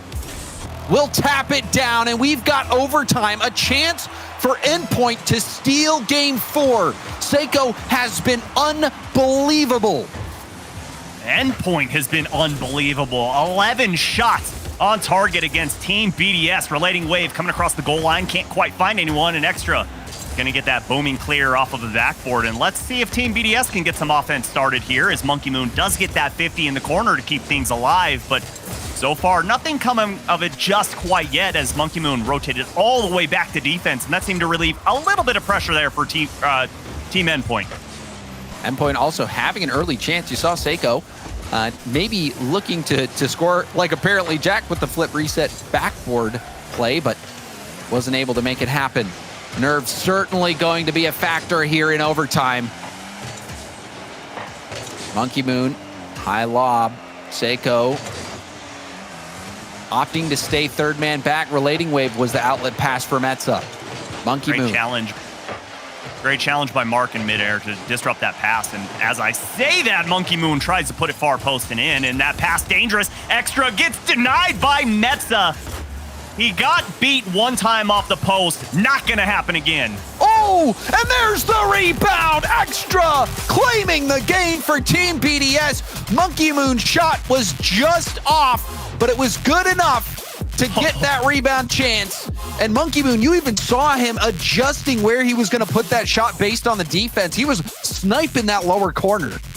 And it forced Relating Wave to 100% commit and just slam his face off of the post, and the net was wide open from Extra. But you called it, James. All down to Monkey Moon there, just forcing the entire defense to bite. And it's a playmaker here in game number 4. A wild game. It seemed like Endpoint was down and out. BDS was going to be sailing to a smooth victory. But then that flip reset shot from Seiko to tie it up. You know, Gibbs isn't here today, but I'm sure he just had a spidey sense saying something just happened. A top goal. I just feel it. I feel it in the universe. That shot was crazy, especially considering the circumstances of that game, needing to score that to even force overtime. I mean, talk about, coming in. We've talked about him so much in the fall major, how much success Seiko had there. And then coming in, down 1 goal against Team BDS, and then a forced overtime. And that wasn't just a 1v1. That was a 2v1 against the best team in the world. Yeah. And somehow pulls off that flip reset. So impressive. Subi, it truly does seem like Endpoint's best strategy is just unleash the beast. Yes. And the beast, there's a team of, it's a 3-headed beast for BDS. You see Extra doing the work, getting the pass out off a flip reset and an easy cleanup for Mark. Maybe Team BDS thought, okay, we gave Endpoint too much hope in that last game. Let's just come right out of the gates and assert our dominance. Quick goal for Team BDS, but after that last game, no lead seems to be safe, not against Endpoint. And even if Endpoint gets knocked down into the lower bracket, their tournament is not over. They will have a chance to fight back, and if they play at this level or the level that we saw last game, maybe we will see them end up back in the final. And we've only seen in this series, honestly, 1 poor game from Endpoint as that infield pass, a little too soft from Metza, but still keeping things alive in that back half. As, game number 2 was all BDS, it seemed like. Endpoint came right out of the gates, got a goal, but then all it took was 1 goal from Team BDS, and then they just piled it on. But outside of that, Endpoint has been matching up really well against Team BDS. They have, but BDS is learning. I mean, you even see that play from Extra, predicting where Seiko was going to go on that first touch. Ooh! Off the post and out. Seiko almost beating the defense by himself. Mark, low 50. Extra, backboard, Relating Wave, awkward ball, and he'll miss, but Metza there to help him out. Monkey Moon, double tap ball towards net. You see Metza ready for the shot. Infield pass, Extra shot going to be denied as well, but this attack, that was all gearing up thanks to that Monkey Moon double tap, throwing the defense into chaos. Uh-oh. Dangerous shot there, but Monkey Moon, no panic on that back line. I mean, this team is just, seems like full of androids, machine learning in progress. Monkey Moon just downloading what Endpoint is going to do, and seems like he knows what they're going to do before they do. Oh, no way. 50, that tip up, Extra won't get the double tap. Seiko, downfield Mark, slowing the play down, going for the 50. We'll have help from Extra. Seiko keeping the ball in the corner. Monkey Moon infield pass. Mark shot, gonna be blocked, and the rebound prevented from Metza. Right idea from Team BDS, and the power was there, but the placement from Mark by 8 right at the defender, and just a narrowly avoided shot and goal as Endpoint gonna march downfield. Metzenar's trying to maintain possession, but Monkey Moon puts that right underneath him, and great catch and dribble there from Seiko, but Extra with that early challenge, he knows what happens if you give him too much space. Not gonna allow it all the way from his own half. BDS They're closing in on another goal. Metza, clear attempt. You saw Metza and Relating Wave both going upfield for that. Monkey Moon racing. This one off the ceiling and down. Relating Wave straight up. 50 from Mark. Oh, and it's a win. Big time. Woo! Almost bouncing in. Seiko had to jump desperately to get that save. Uh-oh. Demo on the back line for Endpoint, and Metza couldn't get the double on that. And plenty of time ticked away to allow Monkey Moon to get back onto the pitch and boosting up, marching forward as Extra can't get the challenge there, and it looks like Endpoint going to have another opportunity to offense. Time running out, but a miss on the back wall and a high pop. No one there. Monkey Moon. Flip reset, shut down. Shot. Mark by 8 couldn't get the save. And we'll have to take another look at this. You saw Monkey Moon perhaps trying to be too cute there, and that cost him. Yeah, and just a hard shot right on target from Metza. Nothing challenging about that one. Let's just roll it right down the gut, and catches marked by 8. Cheating a little too far forward, and just like that, got ourselves another tie ball game. And that was brilliant positioning by Metza, who read that Monkey Moon was going to go for a flip reset. So he challenges the ball high, which is certainly going to make it drop down. And you talk about dropping down, Mark dropping in another goal. Team BDS back on top. And you just got to question Endpoint there. Why are you pushing up so far forward? The last play, sure, you had to do it. You're down 1, nearing 1 minute to go in the game, but once you tie that back up, spread it out, because Team BDS gonna punish you on that overcommitment like we just saw. But Relating Wave gets a shot on target, but Monkey Moon flies back in time to get the save for Team BDS. And we've seen this quite a bit in this series where Endpoint will get a goal, and then within seconds, they give one back up to Team BDS. Final 30 seconds, Endpoint out of lives in this match. There's the 50. Seiko did isolate the ball, keeping the defense grounded. It's giving Endpoint a chance still. High ball, Relating Wave, it's over his head! Metza taking it to the wall, but that's too much momentum stopped after that miss. Seiko can't do it. Relating Wave, last chance to keep the play alive. Marked by 8, down to Monkey Moon, who's going for the goal. No, he runs out of boost. Still a chance. Extra. Oh my, this could be bad for BDS. Metza to the backboard. Mark keeping the ball in play, the 50. Seiko to Relating Wave, back in front of net. Extra trying to clear it out. Endpoint going all in. Relating Wave keeping the ball in play. Seiko, the pop. Gosh. Metza up. Oh my! Off the arc. It's down, and that will do it. Team BDS, despite that long 0-second play, will hold on to close it out, and they're going into the upper finals against Team Queso. Oh, Mark by 8 said enough of these shenanigans and takes the demo to relieve the pressure Endpoint was slowly building to try and tie this game up. But at the end of the day, Team BDS still one of the greatest teams that there is, if not the greatest team that there is. It's tough to doubt their ability and their results.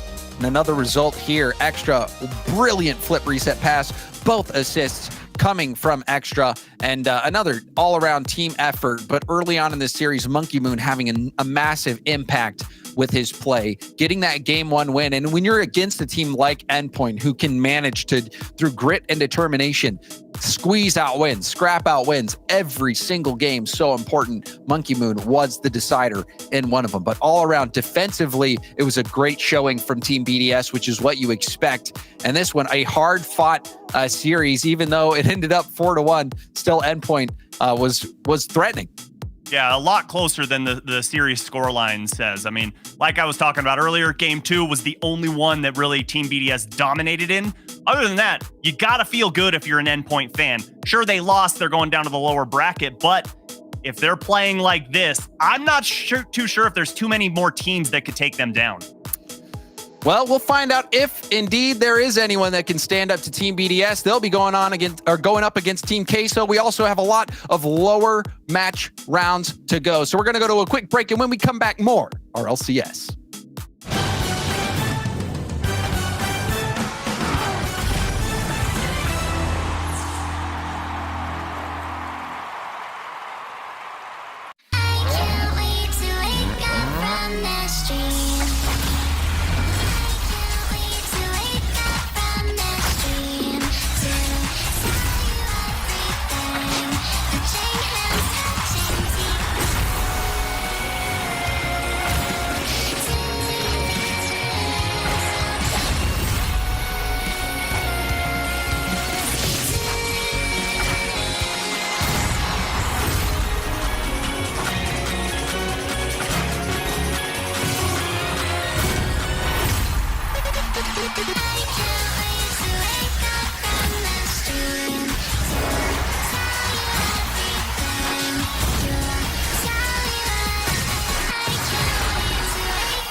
Ladies and gentlemen, welcome back to the Rocket League Championship Series. We are in the Apollo Open. It's Europe.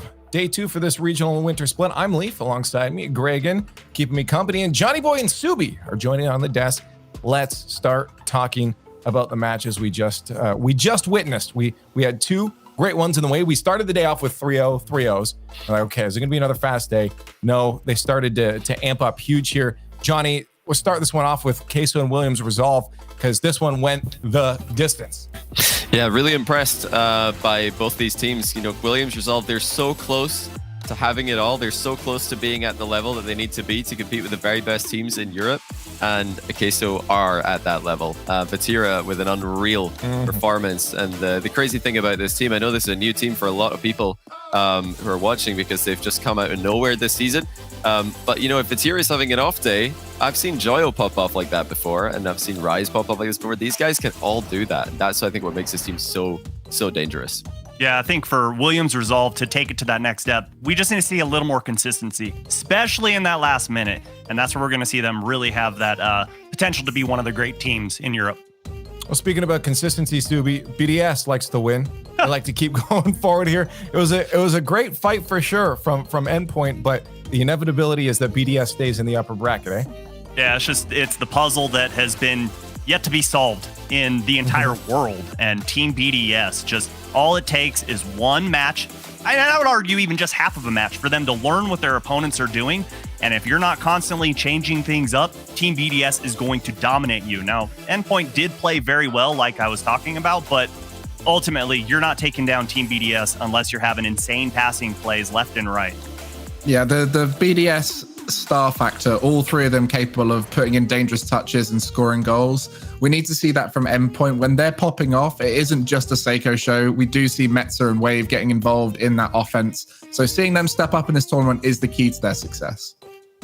Let's take a look at the brackets. See where that lands us now as we narrow our way down to 6 teams. We have some lives lost from that upper bracket, Johnny. We sent in Endpoint and Williams Resolve down there, and they'll face off against Vitality and Dignitas. Yeah, I'm liking the look of the bracket so far. Everybody knows I like to be right with my predictions. So far, 4 out of 4. Just need Dignitas and Endpoint to finish it off for me, and then we'll have a perfect bracket for the start of the day. Obviously, tomorrow rather. I did with Stumpy predicts a little bit more crazy, but yeah, this so far has, I think, been relatively unsurprising. Singularity were not able to take their group stage performance into the playoffs. Queso continue to look great. BDS, they've got their mojo back. They look like the best team in Europe again, unless Dig can, of course, make that lower bracket run, which, you know, get started right now if it is going to happen. Well, we got to talk about it because that Endpoint Team Vitality will be coming up later. Right now, it's Williams Resolve versus Dignitas. Again, Dignitas, Johnny was just saying, is a speedy-looking team. The group stage wasn't the hottest. You know, they didn't top their group, but coming into today, into the bracket segment of this tournament, they're starting to look real good. Subi, do you think that's going to carry through and we're going to see that lower bracket run from this team? I don't know. This is a tough one, man. Williams Resolve looking pretty good today, but Dignitas is one of those teams that when they're on, man, are they on. And they look like they're playing very well today. And it's very scary when Scrubkilla isn't double committing. I think, you know, maybe we could see some of that today, but I don't think it's going to happen. I think Dignitas is going to make a lower bracket run, but I think that when they run into Endpoint, and I'm predicting in the future now, I think it's going to be a different story. But right now in this matchup, I do think Dignitas is going to have some success. Okay, we'll get your thing on the board in a second. Chat always comes first. It's time for the fan vote. You guys know what to do. Hashtags in the chat, Dig or WR. Vote for the team you think is moving on. Elimination time, best of 7s. And, you know, you got a few games to try to win, but if you don't win them, you're out of this regional. The Apollo Open is done for you. Analysts, it's your turn to pick it out. We just got Subi's essentially. I think you're going to stick with Dignitas officially on this one. Yeah, officially Dignitas. I think Williams Resolve obviously does have the firepower to do that, but like I was talking about before, the consistency just isn't quite there for me. And if it does go into a game 7 in that crunch time, I got to put all my chips on Dignitas in that instance. Yeah, I have a feeling this is going to be similar across the board, so I'm going to throw mine up too. Dignitas, for me, what we've seen from their peak is phenomenal, and how we've seen them play today already is phenomenal. they look scary, and I just don't see any slowing down. Gregan. Yeah, I think the other factor is Williams Resolved got to bounce back from a very mentally tiring match against Queso, so it's going to be tough for them to reach the level they can. Also, apparently Jack is popping off today. And when you've got a player like Jorias as your second best player of the day, that's exciting. Yeah, I gotta agree. Dignitas for the win here, not just because, that's what we predicted at the start of the day, but I just think they look too good. Williams Resolve, like Reagan said, how are they going to bounce back from a crushing Game 7 like that? I don't see it happening. Yeah. They're a good team. They're almost at that level. But Dignitas right now, they're at the very, very top of the pile. And Williams Resolve, no chance. I don't see it. I think I saw like 3 people do Williams Resolve. Oh, okay, there's a couple more, but 88%. Well, No, honestly, not many. surprising. not that surprising. Well, we'll find out if you guys are right. We're going to head over to the skybox. The game is ready. Williams Resolve put up a fight against Queso, but ultimately fell to the lower bracket. Let's hope that match was enough of a warm-up because their last life is being threatened by the momentous. Well, this one seems to be shaping up to be a David versus Goliath type match, James. And, I tend to lean towards how the desk is feeling based on how Dignitas have looked so far in this tournament.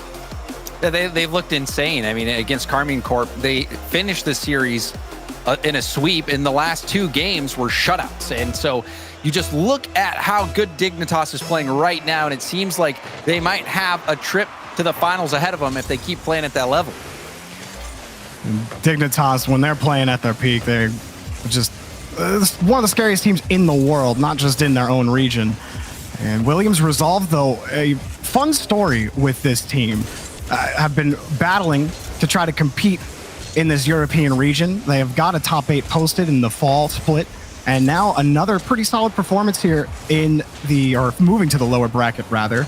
But I don't think anybody expected Williams Resolve to get this far in the tournament despite those previous results. And I think they can be proud of even the point they've made it to, but now is a chance to even get more credit against a Dignitas team where they're heavily the underdog. Like you said, David versus Goliath, the desk, all heavily in favor of Dignitas.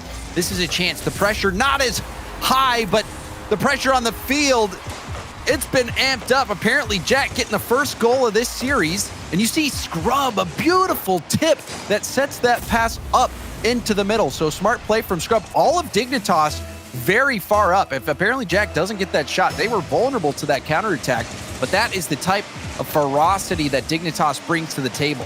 Yeah, you saw Prime get, he was a bit uncomfortable on the goal line. He ended up double committing out.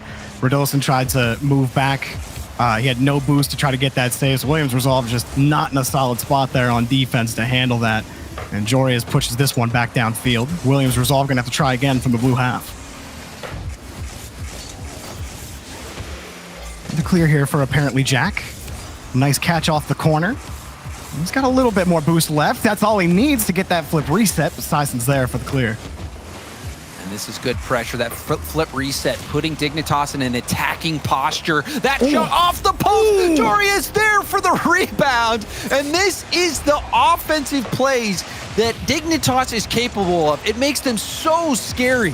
Oh, poor Prime. He saw apparently Jack coming and the ball just skips. You're looking at his camera. It skips by him, bounces out in front of the post, and now Jorias is in front of him. He couldn't even move a couple of centimeters before the ball just sailed past his net before he could get a read on the play. Poor Prime.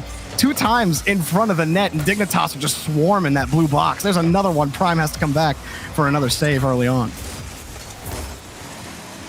So Williams Resolve starting with a shorter hand against Dignitas. And Dig just to get another clear here. Jorias. No one willing to commit just yet. Scrub Killer does come up for the challenge. Williams Resolve, I think, have exclusively played in the blue half in the first 2 minutes. It seems like it. And things don't seem to be changing here. Jorias, I thought it might be on target. It was a threatening shot and pass opportunity. If anyone could have got there for Dignitas to just poke that in, and that's going to be in. Jorias recognizing nobody back. There was even a chance for apparently Jack to read this off the bounce.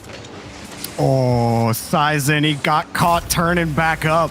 He turns up the field as soon as apparently Jack's touch comes out, and he's thinking, okay, Joria's probably going to catch that. I can come up a challenge. Nope, Joria's had full control. Sison too far off the ball and popped it right by him.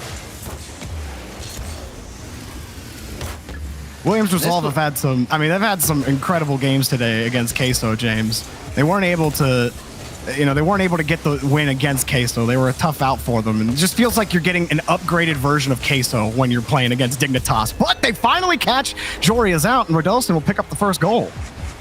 And this is stabilization for Williams Resolve. You see that pinch going right to Radosin, and that a bit fortunate of a pinch, but still there's plenty of time left for Williams Resolve to get back into this. And you just look back at the group stage, Dignitas went 1-2. They lost to Misfits and they lost to Team Queso. So you know that Dignitas sometimes can struggle, but so far today they have looked like they've just looked incredible. It just we'll see if they can keep that above going. The rest. Yeah, absolutely. And we've talked about it in the green room as well. Hang on a second. Williams Resolve putting on a push here. Radosin's not going to get back to it. Scrub Killer got the save, but it's still high in front of the box. Prime taken away by apparently Jack, and Jorias will carry that ball back out. But we talk about it in the green room as well. At Dignitas, when they're on, there's only BDS is probably the team that you could pick that could beat them. That's the only one though when this team is clicking as well as they can. There's very few teams, I would say, that when they're playing at their prime, you can say they look like the best team in the world. And I think you can say that about Dignitas. We've seen enough of them now that when they're playing up to their potential, they truly do look like they could win a world championship with that kind of play. Well, luckily for Williams Resolve, we do know that Dignitas are not perfect, and they have been wounded just in this tournament alone. You mentioned their losses to Queso and Misfits in particular. Something that worked well for Misfits that might work well for Williams Resolve is just trying to get to these challenges. Don't give Dignitas any room to really breathe along that midfield line. Easier said than done for sure, but you might find more success against this Dignitas team if you don't give them that space beyond midfield. Otherwise, Jory is just going to get a free shot. Nobody back for Williams Resolve, and Dignitas running away with game one. And that was a panicked clear from Prime. He had a lot of time to make that play. Could have gone for a dribble or something, maybe even let it bounce, go up the wall, take your time, but getting rid of that ball, his team was not in position to defend that quick counterattack. And now we see perhaps a fake kickoff attempt that has gone horribly wrong for Williams Resolve. Yeah, that's not how you draw that one up, huh? Sizen gets that touch, he's like, oh, well, that's dead. He just leaves. You go for it, right? You go for it. What do you have to lose? I guess that's what you have to lose. Looking a bit silly after that play. Yeah, game one definitely getting away from Williams Resolve. A couple of uncomfortable moments from Prime in front of the box. Granted, all of Williams Resolve have felt the pressure, but those early two goals where the first one Prime had double committed, had he just stayed firm on the goal line, he would have been in position to save that first goal from Dignitas. And then the second one as well, which was a bit more chaotic with that post bounce that apparently Jack had. But now Williams Resolve sending the house. Why not try to get something on the board? It's not going to work out. But definitely back to the drawing board when we head to Forbidden Temple. Oh, certainly. And I hope they have a lot of ink because they're going to have to figure a lot out after this. 6-1, Dignitas beating down Williams Resolve. And Williams Resolve, you mentioned Prime as well. There was the play where he gave up that ball and allowed that counterattack play right away. So we've seen a bit of sloppy play on the defense, on the defensive side. Will we see another? Oh, we will. I thought we might see the upside down shot, but Scrub Killer will just tuck this one in. And we got 7-1. And that scoreline, you love to see it and you hate to see it at the same time. I know that chat is riddled with Brazils right now, and well earned for Dignitas. It was a really no sweat game number one. Williams Resolve got to figure out a way to get by this Dignitas team and not let so many of these balls get in. I truly believe this Williams team is better than those first couple of goals. It felt like nerves a little bit. Almost like, oh, it's Dignitas. You start getting a little twitchy in the net. Every touch feels like it's happening at light speed and you feel like you can't slow down. That's what Williams Resolve looked like on defense to me. And their resolve will be tested here, Jarby. They just got beat 7-1. They get Braziled. Chat is probably still going on about it. That does hurt. That hurts big time. I mean, not only for the mental, but I mean, for your soul, getting beat down that badly. So Williams Resolve going to have to go back, make some adjustments. And we've seen this before, even at, particularly in Europe. You think back to the Flipside days, they were notorious for having those games where they just stopped playing defense. And also it was a bit of a pile-on. You saw the fake kickoff attempt that also led to another goal. Things were just not going right for Williams Resolve. And sometimes you have those games as a team, as players. You just have those games where it gets away from you. But this game, this is where the pressure's on for Williams Resolve. Normally it's that game where you're going to go down 3-0, forced to reverse sweep in a best of 7, but it really truly feels like that game, that bounce back game, the hope for Williams Resolve is right here and right now. So we'll see how they mount or how they stand up to this pressure. Oh, look, the best time to get bopped 7-1 is in game 1. So we'll see how they recover on Forbidden Temple. And it starts with Dignitas getting the first shot on the board. Radosin trying to get it out, and apparently Jack has just caught Tyson looking silly again. Gets a hard touch off the sidewall for a dig goal. And again, you see that panicked hit this time from Radosin, and it looked like he has time here, and you could even see it. He did have time. Apparently Jack setting up, playing the clear 100%, and Radosin just hit it right into him. So the nerves perhaps getting to him. Jorby, I know you mentioned that. They need to be able to slow down and use their vision. And a lot of times, if you're not able to use your own vision, rely on your teammates to tell you when you have time. Right now, we're not seeing much patience out of Williams Resolve. It's a lot of panic. There's some way that, Williams Resolve can channel some of that energy they had during that match against Team Queso. They could use some of that now. Dignitas are not, we've mentioned it before, they're not a perfect team. They've lost to both Misfits, who's not even in the turn. They didn't even make it by day 1. Dignitas lost to that team. Queso are looking pretty good, so that looks like a quality loss for Dignitas. But either way, the desk talked about some of the holes as well, but this just keeps happening. Why are so many midfield shots just going free uncontested? But I mean, you have Scrub who puts this on a dime for Jorius, and Jorius a couple times now for Dignitas has been waiting, prowling at that midfield, waiting for the outlet pass, and he's done it again, scoring that one. A nice pass from Scrubkilla, and Dignitas keep on marching. At this point, outscoring 9-1 Williams Resolve, and we're barely a minute into game 2. Scrub gets in the way of that one, and Radosin, big misread. Sizen bailing him out. That touch in midfield, now with control again. He still got it underneath, an awkward flip reset, but he did make contact. Even when Williams Resolve have control in midfield, it just doesn't really look like they have control of the ball. And here comes Dignitas again at demo, but Prime coming in to steal that ball away from apparently Jack.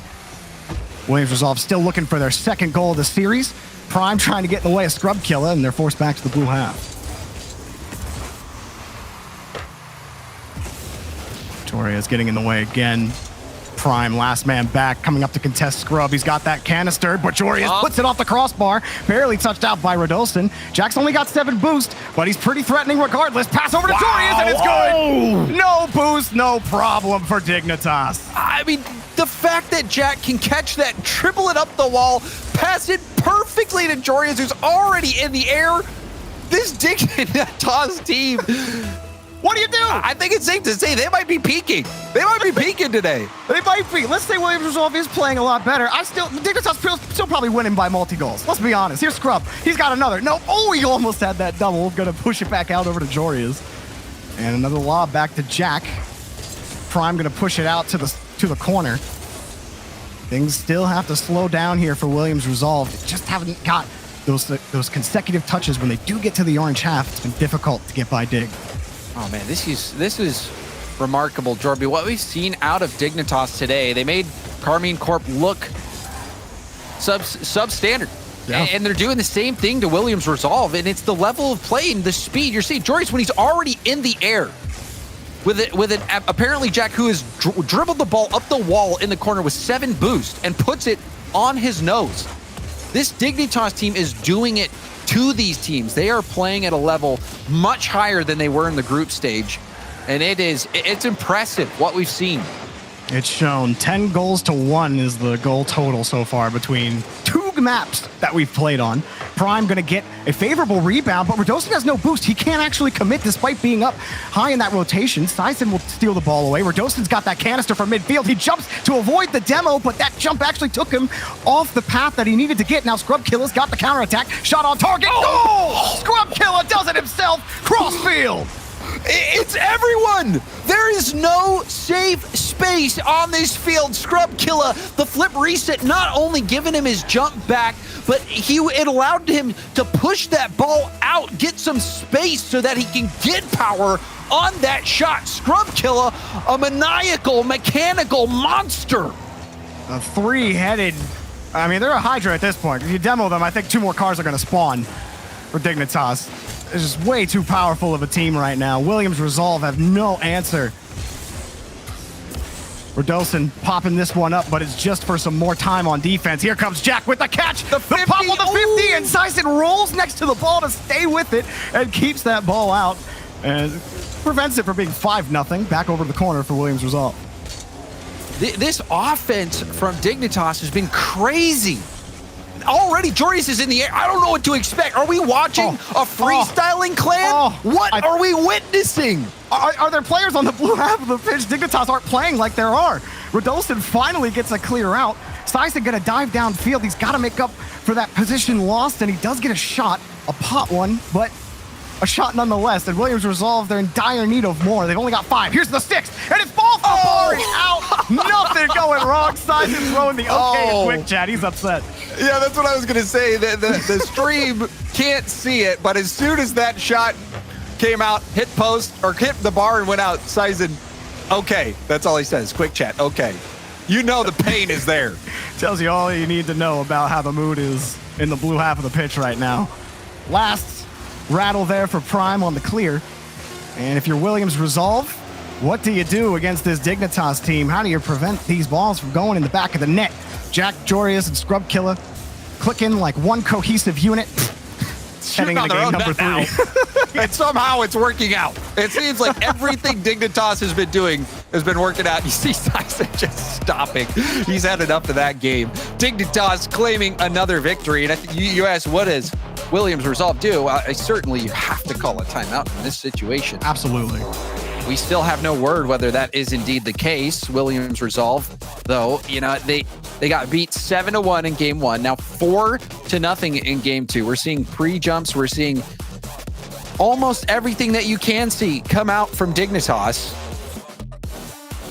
This has been one-sided, Jorby, and this is not what you expected just looking at the results. Dignitas falling to Team Queso in the group stage. Williams Resolve taking Team Queso all the way to game 7 in the upper bracket. So to come in, you're thinking, or to coming into this game, you're thinking that they are going to be playing Dignitas closely, but that has not been the case. That's the funny thing about Rocket League in general, but I just feel like the European region has a lot of moments where a lower team, a team in the 8 to 12 range will beat a team in the top 4 or 5 even.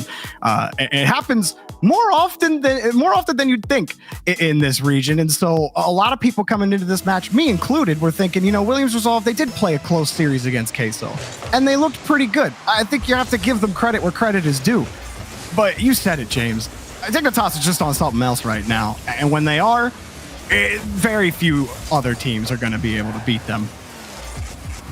We'll see if Williams Resolve can get back in it at this point. Finally having some offense. The pass is there, bounces down. Sison, instead of diving in on that ball, faked it out. Now we'll get a bump. The shot saved from apparently Jack, and Jorius will pinch it off to the side. Apparently Jack going for net. Oh, he missed it! Off the crossbar, off the post! Scrub Killer being jostled. And that 50 will go out. The jostling there actually prevented Scrub from getting a shot off. But still, that seemed like a scoring chance for Williams Resolve. How? I don't even know how Dignitas didn't score on the turnaround after Prime missed the clear. Dignitas gonna push again after that push we saw from Williams Resolve, which is by far the best push we've seen from them in the series so far. Not able to get the goal, but a little more control for Radosin. can't get underneath it, and the mechanics just aren't working. We've seen a couple of attempts from Sizen and Radosin to control that ball, maybe get a flip reset to create some space, but they haven't been able to execute, and that's really just, it's snowballed with all the other issues that have happened with Dignitas playing as well as they are.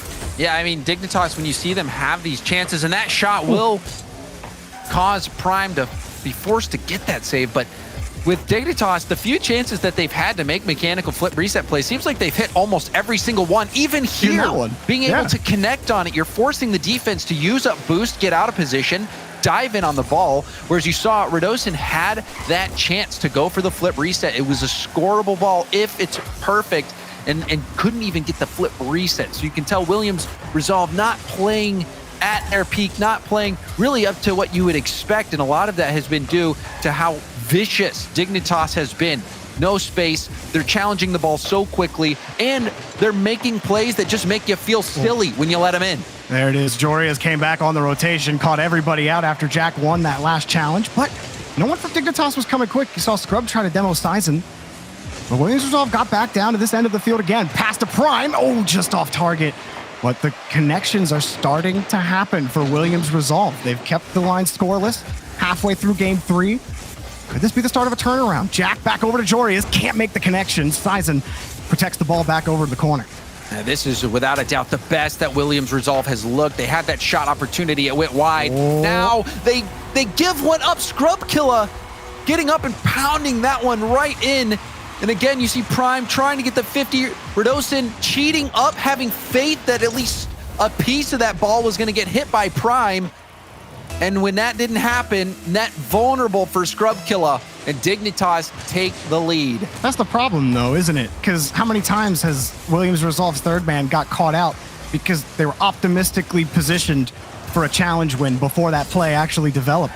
At some point, taking that risk, you absolutely afford that risk sometimes. But when you haven't won that type of position over and over and you just keep losing the challenge, eventually you just got to be a little more relaxed as third man, right? How many times does ball have to sail over your head before you make that adjustment? Sizen moves back around. Hang on a second. Flips underneath. Sizen puts this team on his back to get Williams Resolve with a tie game. And you love that. Jorias actually gets bumped. That opens up space for Sizen, and Scrubkilla jumps early. And as soon as Scrubkilla jumps, you see Sizen let that ball roll off his hood, goes low. Even if Scrub gets a piece of that, Sizen's going to be able to 50-50 that through. So well played by Sizen, keeping his cool, and Williams Resolve in this game. That was only the second goal that they've scored. Flip reset, and the pinch will go wide. But Sizen is starting to pick up the pace. Even that play, hitting the flip reset, forcing the save out. That is good for Williams Resolve. But Dignitas, you look at the score sheet, it seems like they're getting paid per goal, outscoring Williams Resolve 12-2 at this point. I guess whoever's the payout on that's probably going to be running out of money soon if they keep it up. But Williams Resolve trying to keep some money in the bank and keeping Dignitas out of their own half. Sizen can keep delivering like he has while he's looked shaky mechanically up until this point. If he reestablishes that confidence, could mean everything for Williams Resolve, but they have to stop Dig here. Diving in front is Sizen again. Prime coming up. He sees Radosin on the far side, but he's cut off by Jack. Dignitas still with control in the final minute. Forces the 50. Scrub playing it wide, and Jory is also playing close. That touch gets away from him, but Radosin gives him leeway to push that ball forward. Sizen gets the clear, but Dignitas continue this push, testing Williams Resolve. All right, we're going to bomb it over here. Okay, this time we're going to control. Here's Jorias with control. 2 touches in front for Scrubkilla. Sizen dives down. Here's Jack. Really tight rotation for Dignitas, and Williams Resolve just cannot break out there no matter how many times they try to throw their cars in front of that ball. Yeah, that was a 6-car pileup over in front of Williams Resolve's net. Another big win for Sizen, though. Launches it high. He knows he's got a breakout, but the rest of Williams Resolve, we're still playing catch-up. Scrub wins this next 50. Radosin kills it, and a big pinch for Dignitas puts them back in full retreat. Sizen misses the ball. Jack is just given all the space for Jorias. Shots denied. Sizen gets there quickly, and we go to overtime. And this really does feel like it's now or never for Williams Resolve. They've had such a better game. They got blown out in the first 2 games. This one, Sizen has played brilliantly. The 1 goal coming from his low challenge. And now overtime, 1 goal, gonna crown a winner. Pre-flip shot. Prime tips it high and gets it out to the corner. Oh, Prime's been a lot better in game 3 as well. He's been tasked as third man in front of the net 4 different times, and he's made the save every single time. Apparently, Jack throws it downfield, though. Now Prime's caught out. Jack racing. He's got the speed, and he can't get the shot on target. Here's another one on the crossbar. No follow-up's going to come. Radosin gets the clear. Williams resolves survive for now. Sison's found it. Scrub Killa's up. He's got the save. And Jorius had a look on net, putting it just high. Now a chance to end it. Sison. The shot blocked, and Scrub Killa back-to-back pinch plays. Pre-flip pass, and somehow Radisson was able to stay on that ball. I thought that extra touch would have thrown him off. Ooh, Prime trying to keep that one away from apparently Jack. Apparently Jack content to wait with 96 in the tank. Let Scrub get the first challenge. He's got the next. Now against Sison, he ends up winning, expending the rest in the tank. Williams resolve. Much better on defense. That has to continue. Dignitas will not let their foot off the gas. Jorius, another catch, avoids one defender. Prime bites. Jorius, here he comes. He's out of boost, and Radosa gets the save. Jack's next up. He's got 70. First catch, Prime is up immediately to challenge it. As long as Williams resolve have the boost in the tank, they're going to be able to get to these challenges in the blue half and keep Dignitas from styling on them and maybe even getting a game win out of it. Here they come again. Double. Prime, he's got the chance. Lines it up underneath. Can't get it on target. Prime still with control. He's got the boost. He gets bumped out of the way, and coming in as Jorius to clear the ball outside the corner. Williams resolve let Dignitas through. Another big chance for Williams resolve. Cannot convert. Oh, back pass opportunity, but Jorius ends up popping it high, opting to go for time. Williams resolve threatening in those final moments. A light touch. Sison will be able to get that out to the corner. Now Radosin up against Scrub Killa. Apparently Jack. And man, that was a close call. You saw the double commit between Jorius and Scrub Killa almost being fatal for Dignitas. Oh, that's dangerous. No way!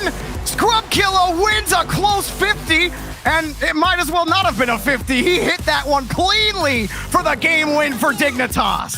Oh, the lovely adjustment from Scrub Killa. You see him recognize that he needs to hit this with the side of his car to keep it low and also to get the power on target. Scrub Killa has been playing wonderfully today. Even that pass over to apparently Jack, which set up the rebound for him to even take that shot. But Scrub Killa also, think back to that insane play he had off the wall, the flip reset goal.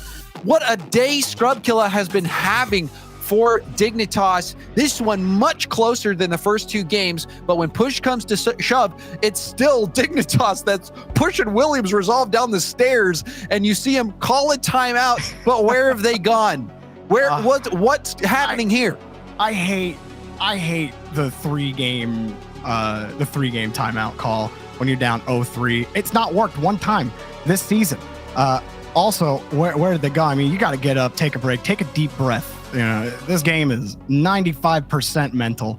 And like we saw Williams resolve on defense, James, they started to figure it out. They started getting in front of these challenges, not giving Dignitas free space to work with, and they weren't double committing as often. They were a little more patient, and that allowed them to break out a lot more often. I think the tools are there for Williams resolve to fight back into this. I do think this timeout should have been a little bit earlier, but I do think that the pieces are there. Oh, certainly. You can't really deny it. This game going into overtime, you saw the wonderful play from Sison on the dribble, even the bump before Sison got possession to give him the space to make that play. And then even the looks on net that they had, there was a couple moments, you even saw that double commit from Scrub Killa and Jorius that left Dignitas open.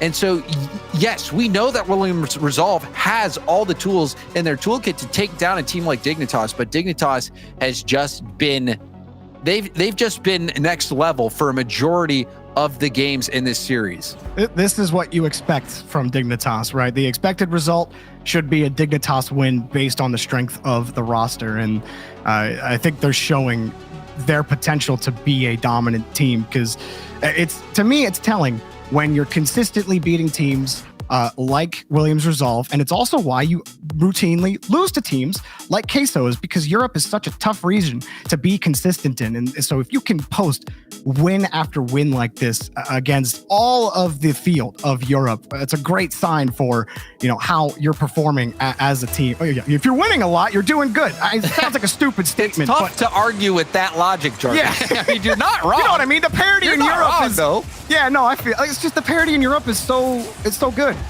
And Jack almost owned gold. So good. Rodolfo gets the first goal and the first lead for Williams Resolve. And rocking that Batmobile. So a card change coming out. And you see Appjack doing his best to get that ball to the corner, but that wasn't in the cards for him. 8 seconds in and a goal from Williams Resolve. They have a long journey ahead of them, but that is the right step forward.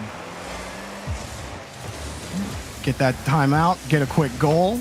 It'll do wonders for the mental. Rodolfo back downfield. Sizen redirect a little high, and Jorias was ready for it. Again, scrub killer. And he landed on top of the boost, too. Pops this up. Ground pop here. Jorias, and how do you defend this, man? You cannot.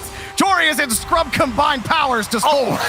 So Scrub does the defense at the midfield, gets the boost, flips in perfectly to land and be able to dribble.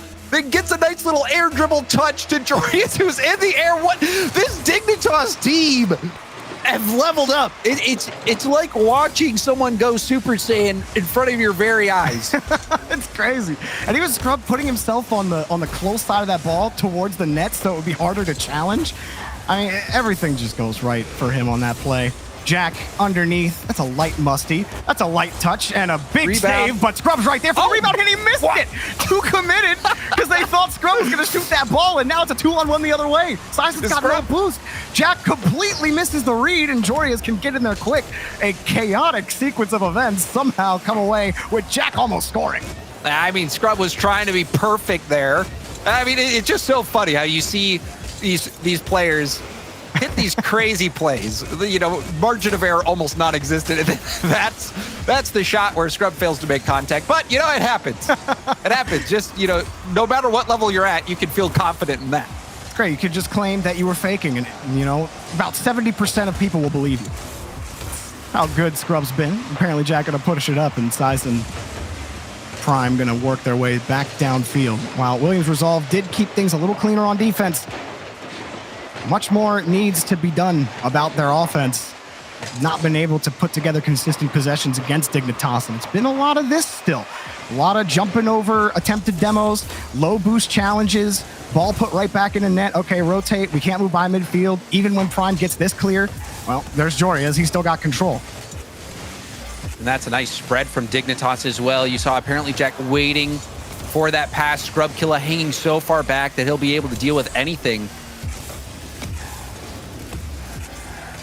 A chance for Rodolfo. He's got the shot, but Jorias right there off the wall to pick up the save. Scrub keeping that ball close. Prime on top of him. Oh, bumped. Jack can't get back to it, but you saw Rodolfo not even in the play. Couldn't keep it going. Now Sizen already downfield. He's got one touch. Forces Jack to make the defense. And, well, easy clear for Jack as Rodolfo tries again, but I like Williams Resolve testing the positioning of Dignitas on defense.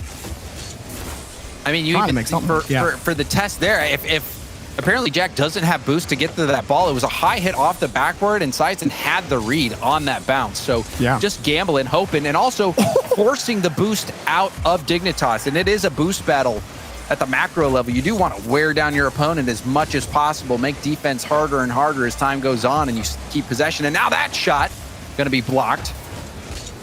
I do think that favors Williams Resolve. You have to win at the boost game, and you have to make this dirty. You have to make the challenges happen, right? I don't think you're going to be able to outplay Dignitas with this Williams Resolve roster, but you can certainly make it gritty. You can make every meter difficult for Dignitas to earn. That's been a difficult bout, though, for Williams Resolve. They've been getting these clears consistently. Protecting the boost is another story.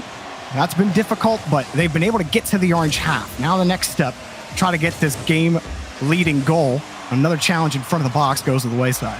I mean, even still, if you're winning that boost battle, you saw what apparently Jack could do with 7. Yeah, that's true. Doesn't seem to matter sometimes, does it? And even Sometimes Scrub Killer, when a who's like team one of is the best playing- players. Yeah, he's one of the best players in the world playing with low boost and not ever taking himself out of the rotation. And I know people love to pick on Scrub Killer and say, oh yeah, you know, he's a terrible third man for Dignitas. He cost him so many games. I just think his glaring mistakes, you know, look at that.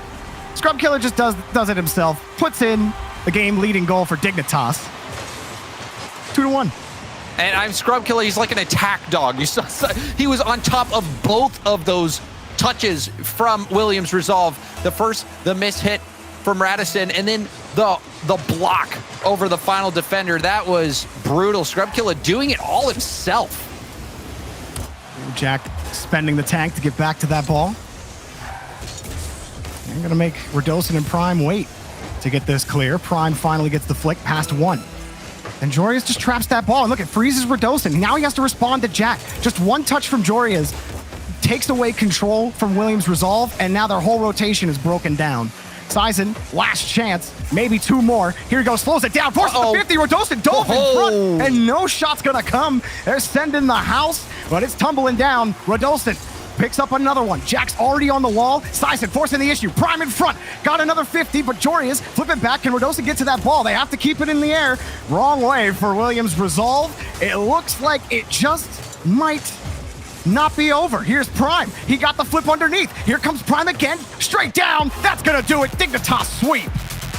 Again, they swept Karmine Corp, and now they sweep Williams Resolve.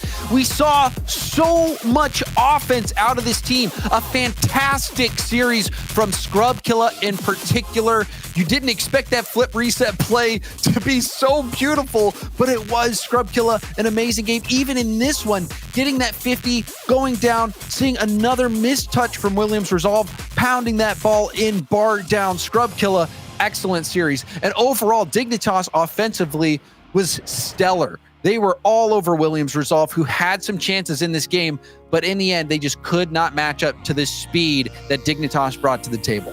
Yeah, Dignitas just too much. I mean, that first game was certainly indicative of what was to come for this team. I think if they started out, they were a little calmer at the start, and they weren't as jumpy, because you could see on the pitch, I mean, they were jumping at almost everything in that first game. You could tell they were not comfortable. I think if Williams Resolve had started the game, or started the match out how they started game 3, where Dignitas weren't able to score until the final minute, this may have been a bit of a different series for Williams Resolve. But unfortunately for them, Dignitas are absolutely cracked and are likely, for my words, the favorite in the lower bracket to make it to the grand finals. But we're not done in the lower bracket. We got one more match on the day. Team Vitality and Endpoint gonna battle it out to stay alive in the tournament. Who stays? Who goes? Find out after the break.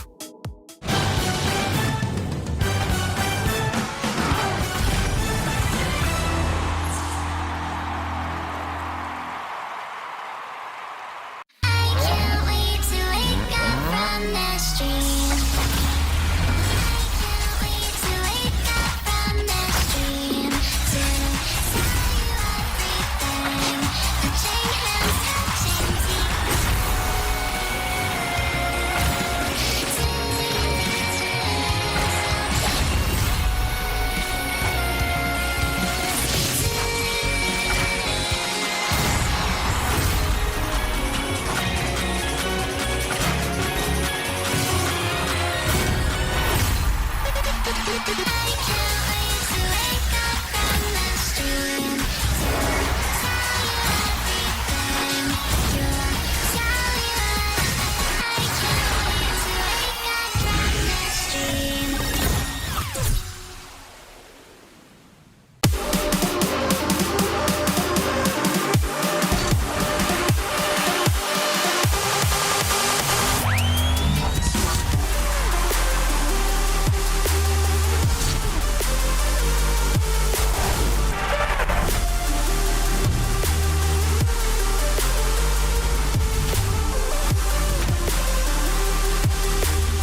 I think that all any of us can say after watching Dignitas just now is wow. And Stumpy, we're about to find out which team is going to dare go up against them.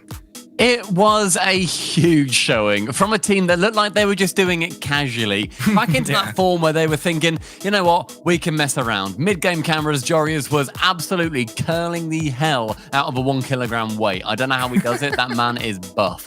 Otherwise, we are now moving on to a new series where each team is going to try and curl their way into the lower semifinals. It is Endpoint versus Team Vitality. And it's a series that I think a lot of people are going to be thinking of Vitality historically, but recently Endpoint really have had the advantage. In the last 3 meetings, Endpoint, they have beaten Vitality. It has really been one-sided, Cole. That'd be because in the last 3 meetings, Endpoint have had a young Frenchman named Seiko, the man who has been an absolute sensation for Endpoint CEX. And on top of that, they've been competing at their HQ. And it seems that whenever Endpoint are there together, they are just 3 times as good as when they play at home. Unfortunately for, as you mentioned earlier, Stumpy, COVID-related reasons, Relating Wave is at home. But the two of them and their coach Eclipse together there means that we should continue to see the best of Endpoint today.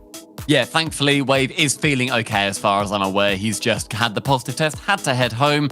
All his precautions being followed, which is awesome to see. Otherwise, chat, we want to know yet again what you think is going to be happening. End in chat. Hashtag end rather in chat if you think Endpoint are going to take this, or hashtag VIT if you think Vitality have got the edge. I'm going to go first. I'm going to predict what I think. I think it's Endpoint. I think Seiko looked like one of the best players we have seen today. His flip reset, where he caught it downfield on the through ball and then sent it top right, is one of the best goals we've seen in the RLCS this season. Vitality, they've got a lot to prove if they're going to be able to take them down. Yeah, but they started really well against Singularity. However, to me, Endpoint are just nowadays the better team. And I think if I could hear myself 6 months ago say Endpoint are the better team objectively than Vitality, I would be saying, no, Cole, that's silly. But it's not silly anymore. It is the case. However, saying that, Stumpy, Team Vitality did show against Singularity earlier, obviously a lower level opponent in all respect, that they do still have a lot left in them. Yes, absolutely. I hope that there's going to be a nice close series. Otherwise, chat, is it a nice close vote? How have you fallen with the percentages? Look, actually pretty close, much closer than I anticipated. 60% in favor of Endpoint and 40% in favor of Team Vitality. I want to be seeing every single fan in the chat, whenever your respective team scores, go absolutely wild, because that hype is what is going to be driving these teams, and maybe they can feel it through their monitors, and it's going to get them back into one of those land feelings when we can eventually have those crowds coming back. But Endpoint, as I said, they have had the advantage in the last 3 meetings. In fact, it actually looks like the last time Vitality beat Endpoint was back in the RLCS X. Since then, it has only been Endpoint that has been taking those victories. It's so interesting looking at the switch when Endpoint and Vitality and Endpoint picked up Seiko. That is when it changed. That is the difference maker, and he's going to be trying to do that today. We can get into the game, Cole, and it's a time where I feel Vitality need to step up, as we said before, continue their form through from how they were playing Singularity. I am praying that we have ourselves a series right here, that Team Vitality come up against Endpoint and sweep them off their feet in game number 1. Just make Endpoint think, wait a minute, this is not the old Vitality. Use their aggression. Exactly, yeah. Stay with that level of confidence, belief in each other, and just sheer desire, because we saw so much of that from Vitality earlier. But these up to 7 games will decide who is going to meet Dignitas in the lower semi-finals. It's the aggression that really set Vitality apart a little bit earlier on, where Singularity really couldn't deal with it, and the scoreline was heavily in favor of Vitality in that regard as well. Endpoint will be harder to shut down, and Seiko on that side of things, a lot of his mechanics today have looked like some of the best Rocket League he has played. In 30 seconds, nothing has happened, but it's going to get electric. Yeah, we're seeing some of these bumps from Vitality as they come out the rotation, which was pretty effective against Singularity at the start of their series. really got them going. Fairy Peak sniffing around, looking for bumps and demos. It's already putting Endpoint under pressure. Seiko actually had a pretty fortunate respawn there to be on the same side of the ball. But Vitality come forward again. Alpha shoots. Metsanoris there, just getting a desperate save. It's a really good start for Vitality. We saw Fairy Peak in the previous series go for those demos as well, and it set them off wonderfully. Outstanding pass there coming in from Relating Waves. Seiko just chilling up the other end, passed it back to Wave on the open net. Crossbar down. Still air doink there from Seiko as well. Look at this read. Ready? Whoop. Towards Relating Wave. Clean finish, arriving there with the Octane off the crossbar. 1-0 Endpoint. That was a lovely pass from Seiko too, because I feel like Vitality assumed he'd be going corner boost, then rotating back out, and K-Dot was planning for the 50 with Relating Wave. Instead, passing it on, helping the ball down pitch, meant that Wave had a much nicer angle. All three of Vitality looked like rats escaping from a ship as they just all dove in the same direction. A rip-roaring start to the series, exactly what we want to see as Seiko maybe lines up another one of his interesting solo plays. It was well shepherded away there by Vitality. And Alpha can dance to the ball on his roof, back towards the Endpoint half. Closed down by Metsanoris towards the backboard. This is still more good play from Vitality. They did lose the first goal. But as Seiko attempts something there, I'm almost impressed. Metsanoris hitting the post. Vitality see it away eventually. Chances certainly emerging for the boys in blue. They just need to get a little bit more precise with them. Metza definitely had a chance to make it too. K-Dop is saved there by Relating Wave, trying to go a little bit cheekily off that wall and get a second touch for himself. The Vitality keep on going there, showing really good pace. They're getting themselves chances. It's saved by Seiko. But look at Fairy Peak arriving first before anyone in blue. This is where, though, Endpoint can punish them on the counter-attack, getting those passes on the diagonal. They can just transition it so quickly as Alpha goes up and Relating Wave beats him to it. Strong defense from Endpoint so far. It's just been that backboard cover, one near post, and then one trying to then push on the attacking player. Give them no space, and a good shot is going to be much harder to get round and wrap round the back of Endpoint. That one's going to fall towards Alpha. Is there going to be a bump on Metsanoris? He just stays grounded.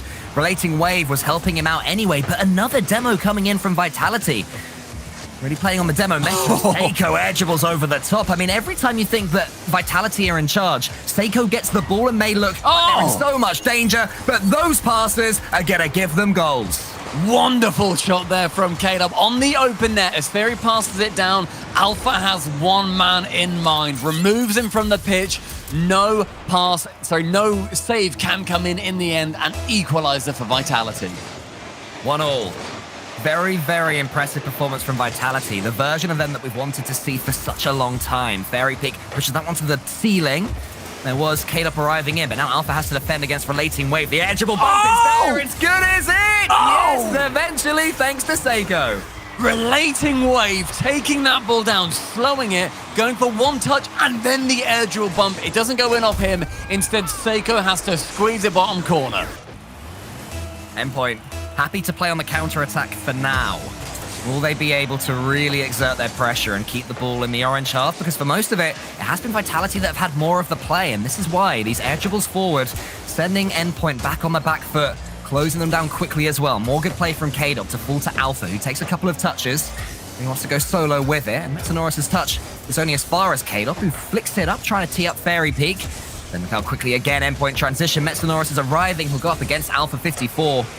And K-Dot then can combine with his teammate to send it high. I mean, it's still just a really good performance from Vitality, despite the fact that they're losing here.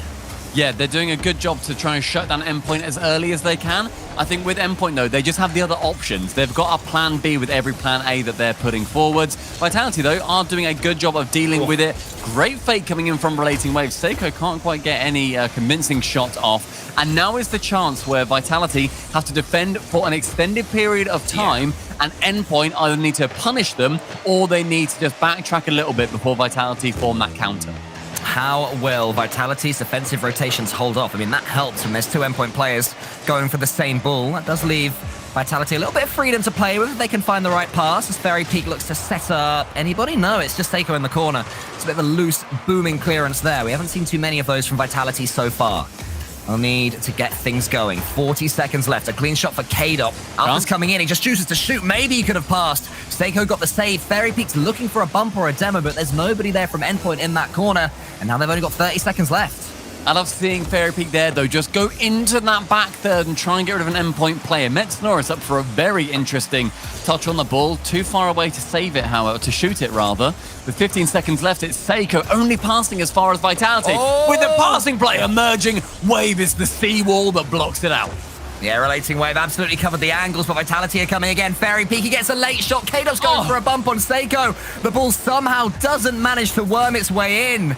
And that, I think, is going to touch the floor on a very, very high-quality opening game, but it's Endpoint that take it. Endpoint just being able to snuff out those chances from Vitality, that was the difference maker. I saw a couple of awesome saves come in from Endpoint too. Vitality, their shots looked very good. 8 in total, just shy of Endpoint's 12, so a little bit of a disparity. However, I do think there was a lot of chances for Vitality to sink in. Maybe one more goal takes to an overtime. Great game management in the end, though, from Endpoint. The demos, I think, Vitality were absolutely key. Yes, they absolutely were. My only critique would be at the end where Fairy Peak was searching for them just a little bit too much, which makes sense. They have been effective, but he was over there in a corner where no Endpoint players were. So he was sort of driving around thinking, where is everyone? Why can't I get a bump? And during that time, he could have been going back, could have been getting pads, could have been getting himself a lot more involved in the play when they needed a goal with 15 seconds left or so. So one minor critique, but I don't know about you, Stumpy, but that was a much better version of Vitality than I've seen in a little while. Yeah, I mean, Vitality, they dispatched of a Singularity where I don't want to harp on them too much, but Singularity, they're not the hardest team. It was 8-1, 5-2, and then 3-2. Even then, Vitality, you'd expect them to win 9 times out of 10. Realistically, Singularity did a great job to get here and earn their points, but Vitality are a better team. And now they come up against the team that ultimately went through as the #1 seed into the fall major, got that top 8 finish, came up against a horrifyingly good FaZe clan. So I think when you look at these two teams in the modern sense, it certainly is it's in favor of Endpoint by quite a large margin, especially considering the finish that Vitality had as well. But this is now a time where Vitality need to prove it, but where Seiko, turning up a 1 flip reset, isn't able to get it, instead then goes for the bump. Just being experimental, I feel, and Endpoint definitely more loosey-goosey with it. Making the most of the respect that he has as well. Seiko goes for it. They just assume he's going to get it. Just like we assume Relating Wave is going to get this. He doesn't. Falls to Metz, and it's 1-0 Endpoint. That's a completely open passage of play for Relating Wave, though. Nobody there. He doesn't have to score it. It'd be better if he did. But ultimately, Kalop's there for a decent block. Metz just has to move up to tap in whatever comes his way. Endpoint taking advantage of Vitality's lackluster back line. Yeah, that's the thing. Vitality, because they played so well in that first game and they didn't get their win, they can get maybe a little bit snatchy, try and force the issue. The third man moving forward a tad too much. And if they do that, Endpoint more than have the quality to punish them. You can see now they're a little bit boost-starved. Endpoint starting to have massive control of this pitch here on Forbidden Temple. That ceiling pinch will just get Vitality out of trouble for now. Can they do anything with it? Fairy Peak tries to beat Seiko, but Seiko just, as ever, has complete control of the situation. Just staying so on that ball the entire time leaves Seiko with the possession, and Endpoint getting themselves a goal. Wave can get it this time and just taps it round all 3 of them. That was Vitality in such close proximity that all of them become fundamentally useless. Yeah, that is the shame. That is a shame you try to be so quick that you start to get out of position just a little bit. So Vitality have to keep a close eye on that, but Endpoint doing everything right. Just letting Vitality come to them and then playing against them just like that. Seiko getting it past 2 of them so effortlessly. K-Dot will be there. There's a slight miss from him. What a touch that is from Metz to avoid the on-rushing Vitality defense. Open. And then now Seiko has all the time in the world, and Stumpy, Endpoint have warmed up. Since kickoff, K-Dot was in 0 good positions. He moved too far forward. It then led to that passage of play. He got a really clutch sort of save where it just should have been a clear to the corner. And then it was just a poor 50, and everyone on Vitality has assumed somehow it's moving up the pitch. Instead, Endpoint very realistically look at that ball and say, oh, it might fall favorably to us. We'll have 1 contingency plan and 1 aggressive player. And they do so. The excellence that comes in from Vitality, it does make up for that 1 goal, but I want to see more of this, where Vitality put on the effort and they outspeed. The pre-jump from Alpha is perfect. Yeah, they also have a man in the middle waiting for it. K-Dop showed so much pace to get there, but so many times those passes have maybe been met by a 50-50, or maybe just not been read at all, as Vitality have started to slow down in this second game. That could just be the ignition that they need. And now suddenly Fairy Peak is beating Metsonoris. As the pass there to K-Dop, relating wave, squeezes out the danger, but Vitality are looking much better yet again. But until Seiko gets one opportunity, and of course he takes it. There is no way Seiko decides to do that with the pre-flip onto the flip reset and rockets it off the crossbar. Gorgeous play for the 4th goal. Endpoint are killing it. Metsonoris, he just can't keep in his laughter. That goes in. And Metsonoris, I think, had the same reaction as all of us of just, how? How do you do it every single time, Seiko? Against Vitality, against the defense that has historically been so difficult to score against. Seiko doesn't even show it. One demo completely opens up Vitality. Alpha just about blocks it, but Endpoint are really starting to have some fun now. Vitality sitting in a vice, and Endpoint turning that screw and forcing them into these errors and punching them in the face while they're at it, quite frankly, with the demos. It is a masterclass right now. Endpoint are outplaying Vitality, and there's going to be Vitality waiting on some of these passes, waiting on the errors that do ultimately, that will come in at these points. Seiko missing it at the end of the day, and Metza being left on his own is a fundamental problem for Endpoint. Being punched in the face maybe, but they just keep getting back up. Do Vitality refusing to stay down, ignoring the referee's call to end this second game. Themselves back into it. Only a couple of goals the difference now. Grinding them out. If they can get one more, things could get very, very interesting, but for us to make sure he's not tackled by Seiko. Again, the respect that he has for him. Seiko's just positioning, gets Endpoint that goal. Yeah, Alpha making that. What are you gonna do? Alpha making the mistake and just having Seiko there, being that nuisance player of literally anything you do is going to be the wrong decision. Give us the ball. We'll get this play over and done with. 3 goals, Endpoint lead by now. 3 yet again. It seems that every time Vitality come back, they're just sent right back away again by Endpoint, and it's mainly because of this man here, Seiko. Already got a couple of goals in this game. They're going another pinch. Going for the pinches. Here we go. Can Seiko get another one? It's saved by Alpha. 90 seconds for Vitality just to hold on to a little bit of hope in this series. Game number 1 was closer. This one is Endpoint all over. It's something that I think Vitality, when they do start to lose, you mentioned it quite early on, Cole, realistically, is that they have that the predisposition to flounder a little bit, get a bit panicky, far too early on, and they gave up 2, maybe 3 goals, can't quite remember, to that happening. And I think that if they hadn't done that, it's a much closer game, and then they don't need to worry quite as much. I think Vitality start to lose their composure far too soon. They do, but also Endpoint just make any team look like they are losing their composure. Fairy Peak, though, can just give a little bit of life back to this second game if he can turn this one in. Not there. Alpha with the pre-flip, but Relating Wave is closing it in as well. I mean, this is one of the ways that Endpoint have improved so much as well since Seiko has come in.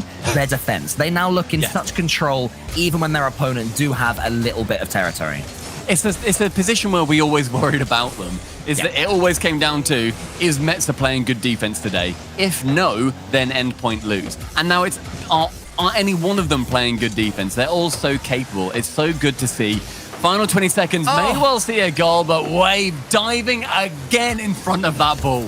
Wave just has the absolute download every time Vitality put in a pass. I was convinced we were going to have to, really worry as if any Endpoint fans in here that the last 15 seconds or so could have led to a couple of goals. But just Relating Wave, cutting across, making sure that nothing is going to happen. Endpoint, they're backing each other up, they're supporting each other, and it's really paying dividends for them. They're looking just as good as they looked in the full split. Yeah, it's so exciting to watch. And Endpoint, I think, they were locked in, right, as our team to make the top 5 in that pre-show.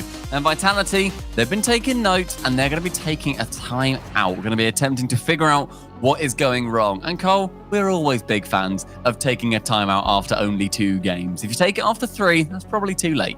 Yeah, we had Jorby in the last series saying that 3-0 is just not the time to do it. You can tell that things aren't quite happening at a couple of games down, and that seems to be the case here right now for Vitality. But I think that what really frustrates me somewhat is that they played so well in that first game. Then in the second, they tried to double down on what worked to the point where it just became a crutch for them instead of an advantage. They thought, oh, okay, playing well, playing quickly, that's working against Endpoint. Let's rush into absolutely everything and just overdid it all. Yeah, for sure. And I think that Vitality, if they go 1 or 2 goals down, as I was saying during that match, chill out. Just chill. Like, you don't need to worry too much. If it's 2 goals down and you have 20 seconds left, sure, obviously throw everything at it.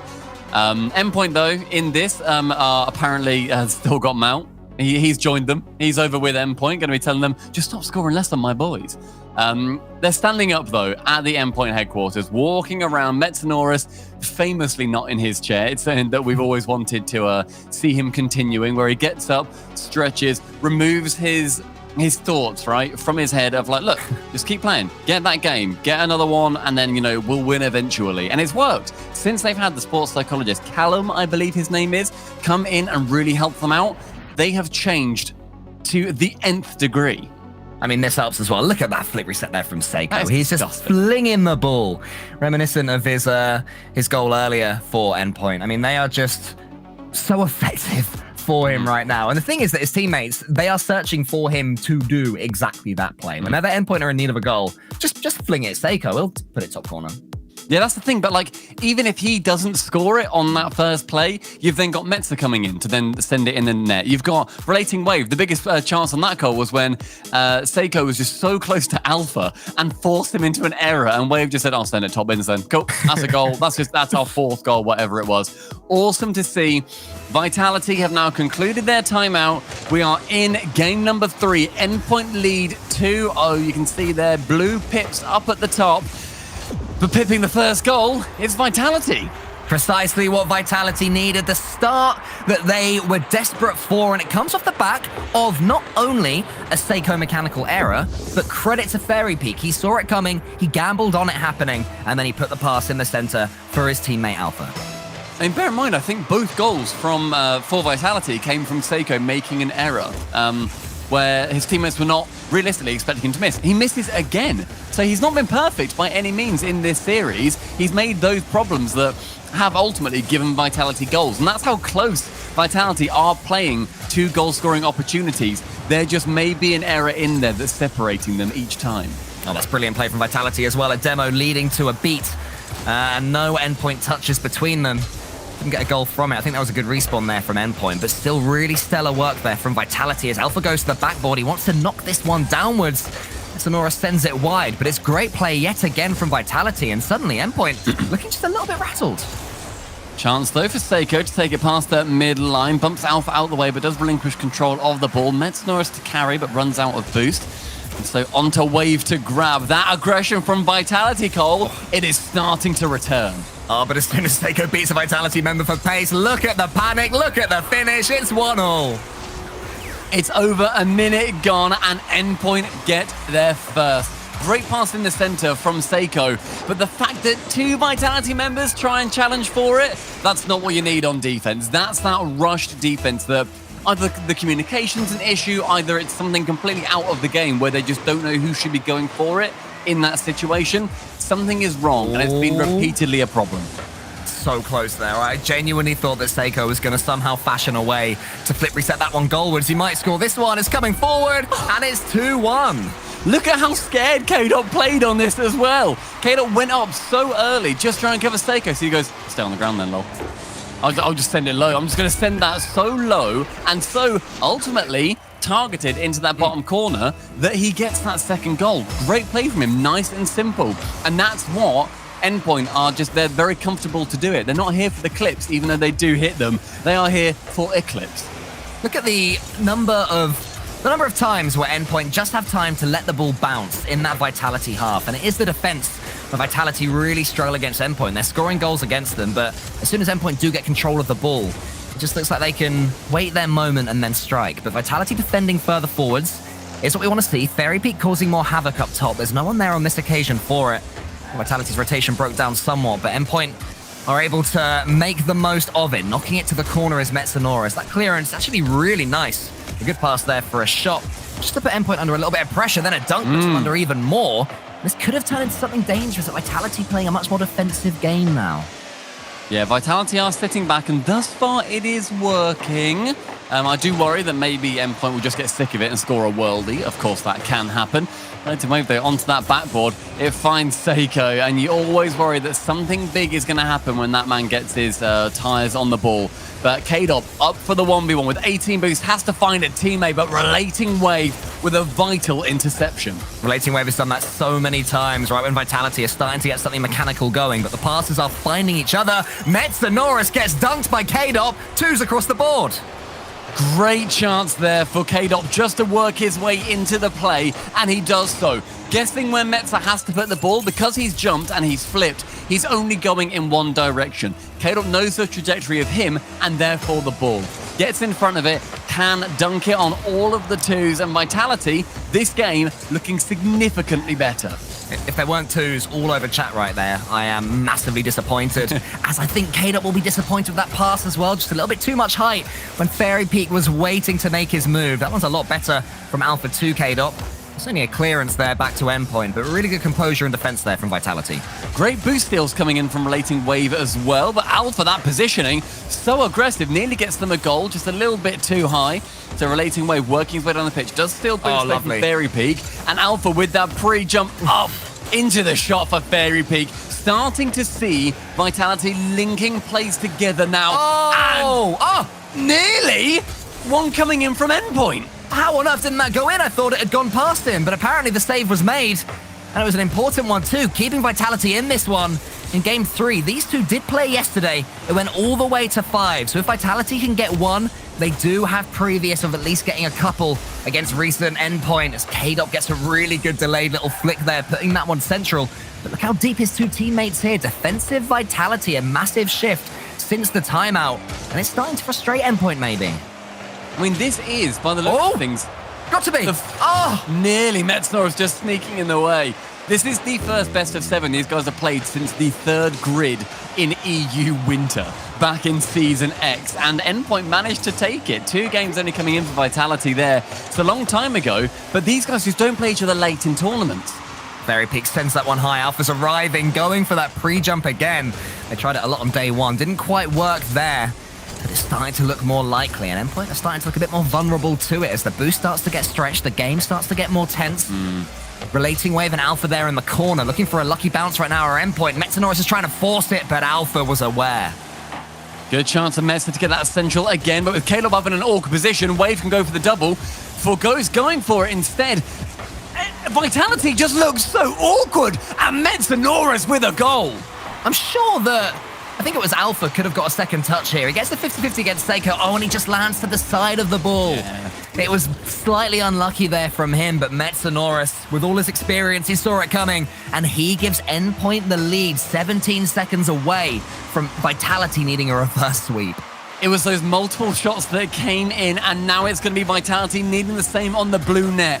10 seconds remain. Relating Wave challenging in the air versus Fairy Peak. Metza now onto that right wall. K-Dop with a lovely pass back to K-Dop. On target. Relating Wave the wall again. It's still up though. Alpha 54 to the backboard. Fairy Peak's underneath it. He tries to slam it home. And Metsonoris does what he's always done and keeps that ball out of his goal. That pressure from Vitality was some of the most intense pressure they've had, and it literally lasted 10 seconds. Fairy Peak just about missing out on that final shot. It falls between him and the defender, and Endpoint. 3 games in hand, 1 more, and this is a sweep versus Vitality.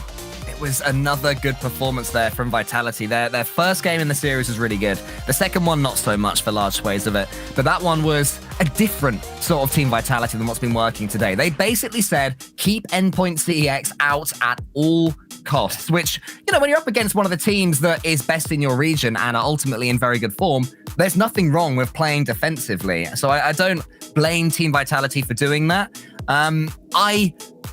You know what? I hope they do the same thing. I hope that they just stay as solid, try and frustrate Endpoint as much as possible, because that to me seems like the key to unlocking them. I think that's either going to be the key to unlocking them, or it's going to be the key to your own demise, where your door just gets smashed down. You're like, fair play. Actually, Endpoint could just do it regardless. But in game number 4 on Utopia, it's a chance for Endpoint to sweep their way through and meet Dignitas in the lower semi-finals. Are they going to be able to do it? Or will K-Dog get Vitality off to a flying start? Now, Seiko's got another chance for a flip reset. Just about runs out of juice there. I still somehow backed him to ping that ball hard and fast into the top corner, even from an absolutely disgusting negative angle. Not on that occasion, but maybe he's teed up Relating Wave to that backboard. He goes, he shoots, but it's sent out wide. Yeah, just a little bit too awkward on that, especially with the defender coming in. Seiko up for one fake, and it's gone in! Oh, that's so clever! That is so clever, Seiko. Never looked from the angle I was at like he was hitting it, but look at the carnage he caused on Fairy Peak, K-Dop, and Alpha. Forces them so to cruel. jump, makes them respect what Seiko is capable of, and instead Metsonoris is credited with the goal. Seiko may have 8 points, but he has got the assist 100%. Brilliant pass that was, though, into the center. Fairy Peak tries to get an immediate equalizer. Not happening again for Vitality as Seiko has got another flip reset from the past. They just try and feed him that over and over again, and it terrifies every defense. He's a flip reset merchant. We went to the Endpoint headquarters, and they were just saying, they were jokingly saying, come on, do something other than flip reset. Like, come on, actually be interesting. But it's something he does so perfectly. Everybody on Endpoint, so everyone on Vitality rather, doing their best phase impression and sending every player to the ball to defend it. More attacks now coming in for Vitality. A miss from Fairy Peak forces Seiko up for one. Can he get the second? No boost. Any chance of just being disciplined and solid as possible has just been snatched away from Vitality, and now they're just going for it. Now they're just flinging everything at Endpoint, seeing if anything's going to land. Seiko's going for another flip reset. Alpha just hovering in the air. Hold strong. Who's going to win this race? It's Metsonoris passing it out wide to Relating Wave. Right when it looks dangerous for Endpoint, again, there comes Metsonoris. Yeah, chances for Metza to get some wonderful saves here. A demo from Alpha on Metza is a brilliant idea, and now look at the attack form. It does get slowed down by Alpha, and Wave bounce in a perfect position. Metza saves it away from the net this time, and tipped over the top by Metza again. That man is touching this ball every 5 seconds, and it is crucial. He's doing so much work right now for Team Endpoint. Metsonoris, 57 years old, the length of time he's been in this esport, and he still sees the game as well as anyone. Is that one finding his way in? Yes. Relating Wave, bottom left, and it's the second goal for Endpoint. Fairy Peak and K-Dop looking lost on that back wall. There was no chance that, there was no possibility where both of them staying on that wall was the right thing to do. Someone has to jump off and has to commit to shut down the angle. Instead, Relating Wave, he can just thread it nicely. Chance of Metza to go for a solo. Yeah, can Metsonoris still on the other side of the pitch. He tried to, he took his time, but it was seen away in the end by Vitality's defense on the backboard. They're trying to get another one of these passes going, but it's just not quite connecting. The transition isn't there for Vitality. Endpoint squeezing it so quickly, forcing the passes not to be accurate enough. All Fairy Peak can do is go for a wayward 50-50 against Relating Wave. It's a better touch for Alpha, though, making Metsonoris make an honest save. Then Fairy Peak into the corner. K-Dop's arriving, and Alpha, does he go for this one? It was a decision to be made there. He went for it in the end, and the 50-50 goes wide. Yeah, right decision. You have to shut that down. If you turn your back on it, you are in a bad position to be sending it away from anybody on Endpoint right now. Fairy Peak missing the shot entirely. Chance for K-Dop to shoot! Oh, no. It's only post!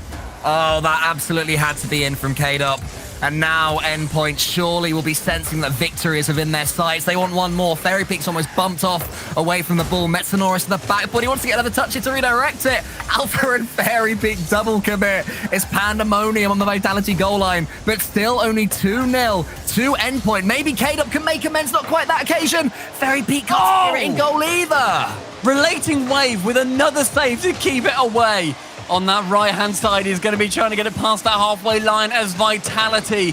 They are trying to crunch Endpoint into any amount of submission. But Seiko, between the two players, on for the second shot. Doesn't quite get it over towards Metsonoris. 3 is not destined in this game. Alpha does beat Seiko to the ball there. Amazingly, we haven't seen a third goal for either team. Met's a nice couple of touches. Every touch is getting time away from Vitality here as Alpha tries to shoot. Seiko, what a clearance. Look how much distance he's got on that one. Fairypete's going to try and tee up K-Dop, who gets a couple of touches. Could be really awkward for Endpoint if he can get one more, but he just can't do it. Alpha shoots, Met stays, and Alpha's follow-through doesn't quite go in. So close to just getting the second tap on that. A K-Dop-esque shot reading the play, but isn't able to do so. The final 20 seconds stand between Endpoint and the lower semis. It's a shot from Seiko, does not go in this time, but the pressure is building. They are earning this victory with every touch of the ball. Alpha to shoot, but Wave to save it away. This has been an incredible performance for Endpoint. Get your brooms out, ladies and gentlemen. It is a sweep. Endpoint make it into the top 4, and it's a Seiko masterclass in attack. What a performance from him in particular, but Metanoros and Relating Wave as well, Stumpy. They make Seiko's job so much easier.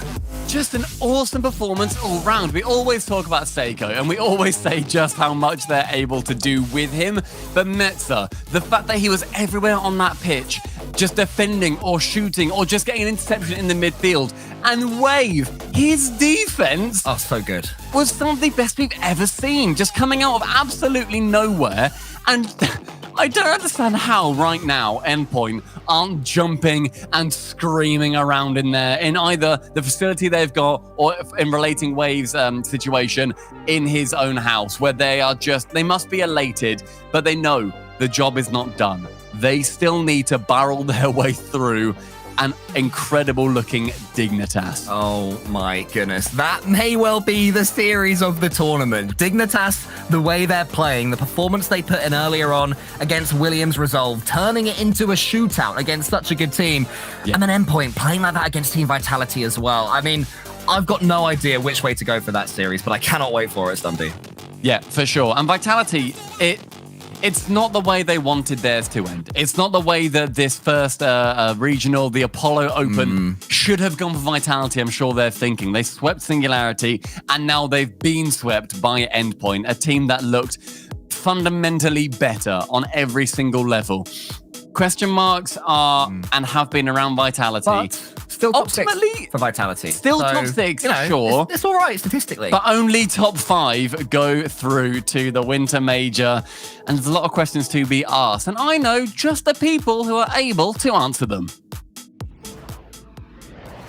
I don't know why he's looking. I don't answer anything. Usually it's Gibbs. Did he know? Did he know who was here though? I'm Gibbs. I want to know. Did he know? Yeah, right. We got Gregan though. Gregan helps. Yeah. What a wonderful day. I mean, it ended just as quickly as it started. I suppose we had a bit of a speed bump in the middle, but we sped through the rest of it. Gregan, it was just boom, boom, boom. Let's talk about Dignitas Williams Resolve first, because that was the first 4 we saw at the end of the day today. Yeah, we've got a feel for Williams Resolve with the series they've just come out of, that they were so close to making that top 3 through the upper bracket, and then to come up against Dignitas, who are looking fantastic right now on that lower bracket run. It must have been tricky for them to mentally step up in that game, and then Dignitas just kept beating them while they were down. You could definitely see that things were not okay in the heads of Williams Resolve at the start of that series. Even those first 2 goals in the series that were scored, you could tell that Williams Resolve, they were a bit jumpy, a bit panicky, and Dignitas after that, it took 2 or 3 games for them to get a handle on things. By that time, it was just too late. It was indeed. But then after that, we get to another one that it seemed like one of these teams may have had things out of their handle here. Jorby, it was Vitality. Yeah. 4-0 for Endpoint here. It's rough for Vitality, and this is the story of this team now. They were able to bounce back once in the fall split and make it to the grand finals to get themselves into the fall major, but are they going to be able to do it again? Granted, Endpoint's going to be a tough out, but Endpoint never really let their foot off the gas in this series. They were just too much for Vitality. So the question remains for this team is, are they still as good as they can be? And I'm starting to think that they just might not be. Where's the website we were talking about? Is Vitality back? What does it say right now? What's it on? No. It says okay. It was yes earlier, but it's back to no now. Yeah. But hey, strong maybe. To be fair, it seems like the field is getting hard here. Europe has so many good teams. Let's look at the bracket and see who's left here. because we have BDS, Queso, Endpoint, Dignitas in the end. And those are all, you think about that, oh, those are all solid teams. Of course, we don't have room for everybody up here at Chiefs. It is getting very difficult to get into that top 4.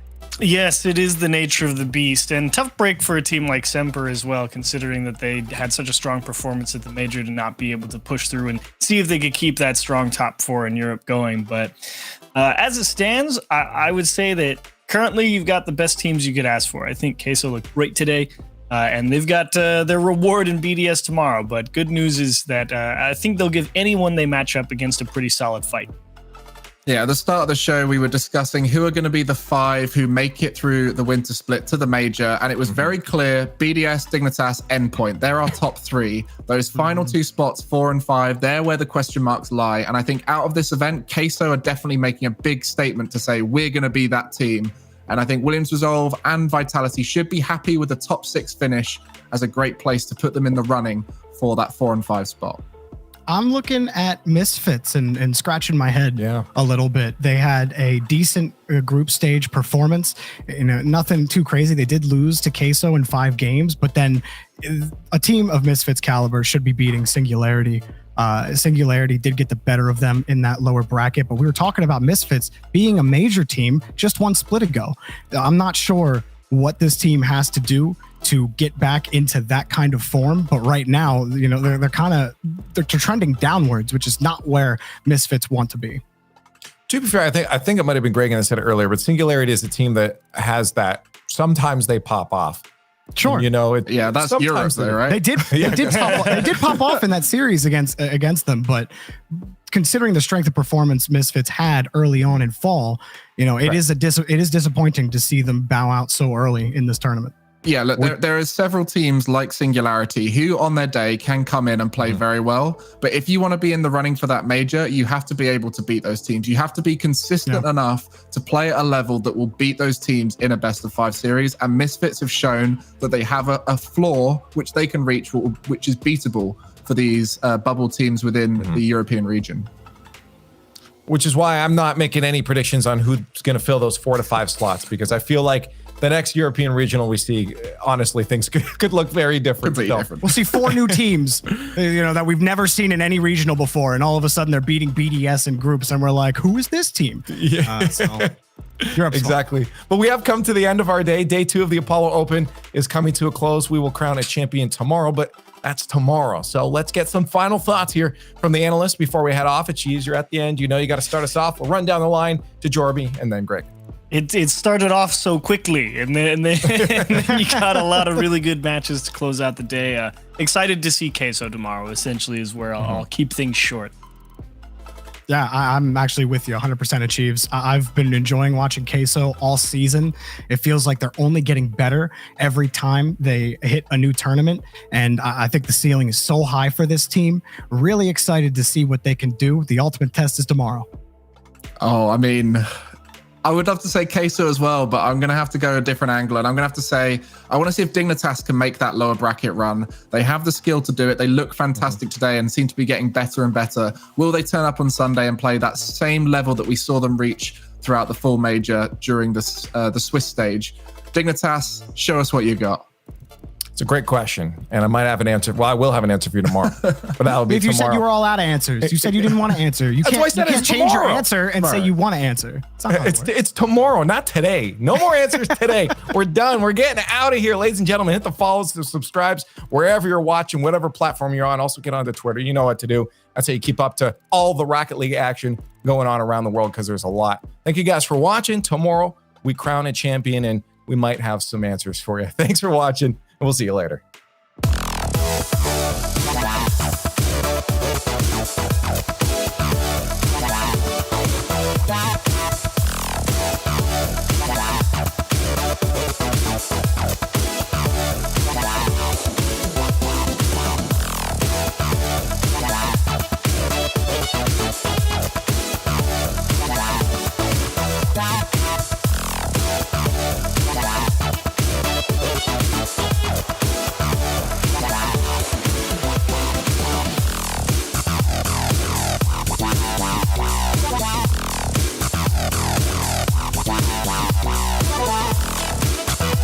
Wow.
thank you.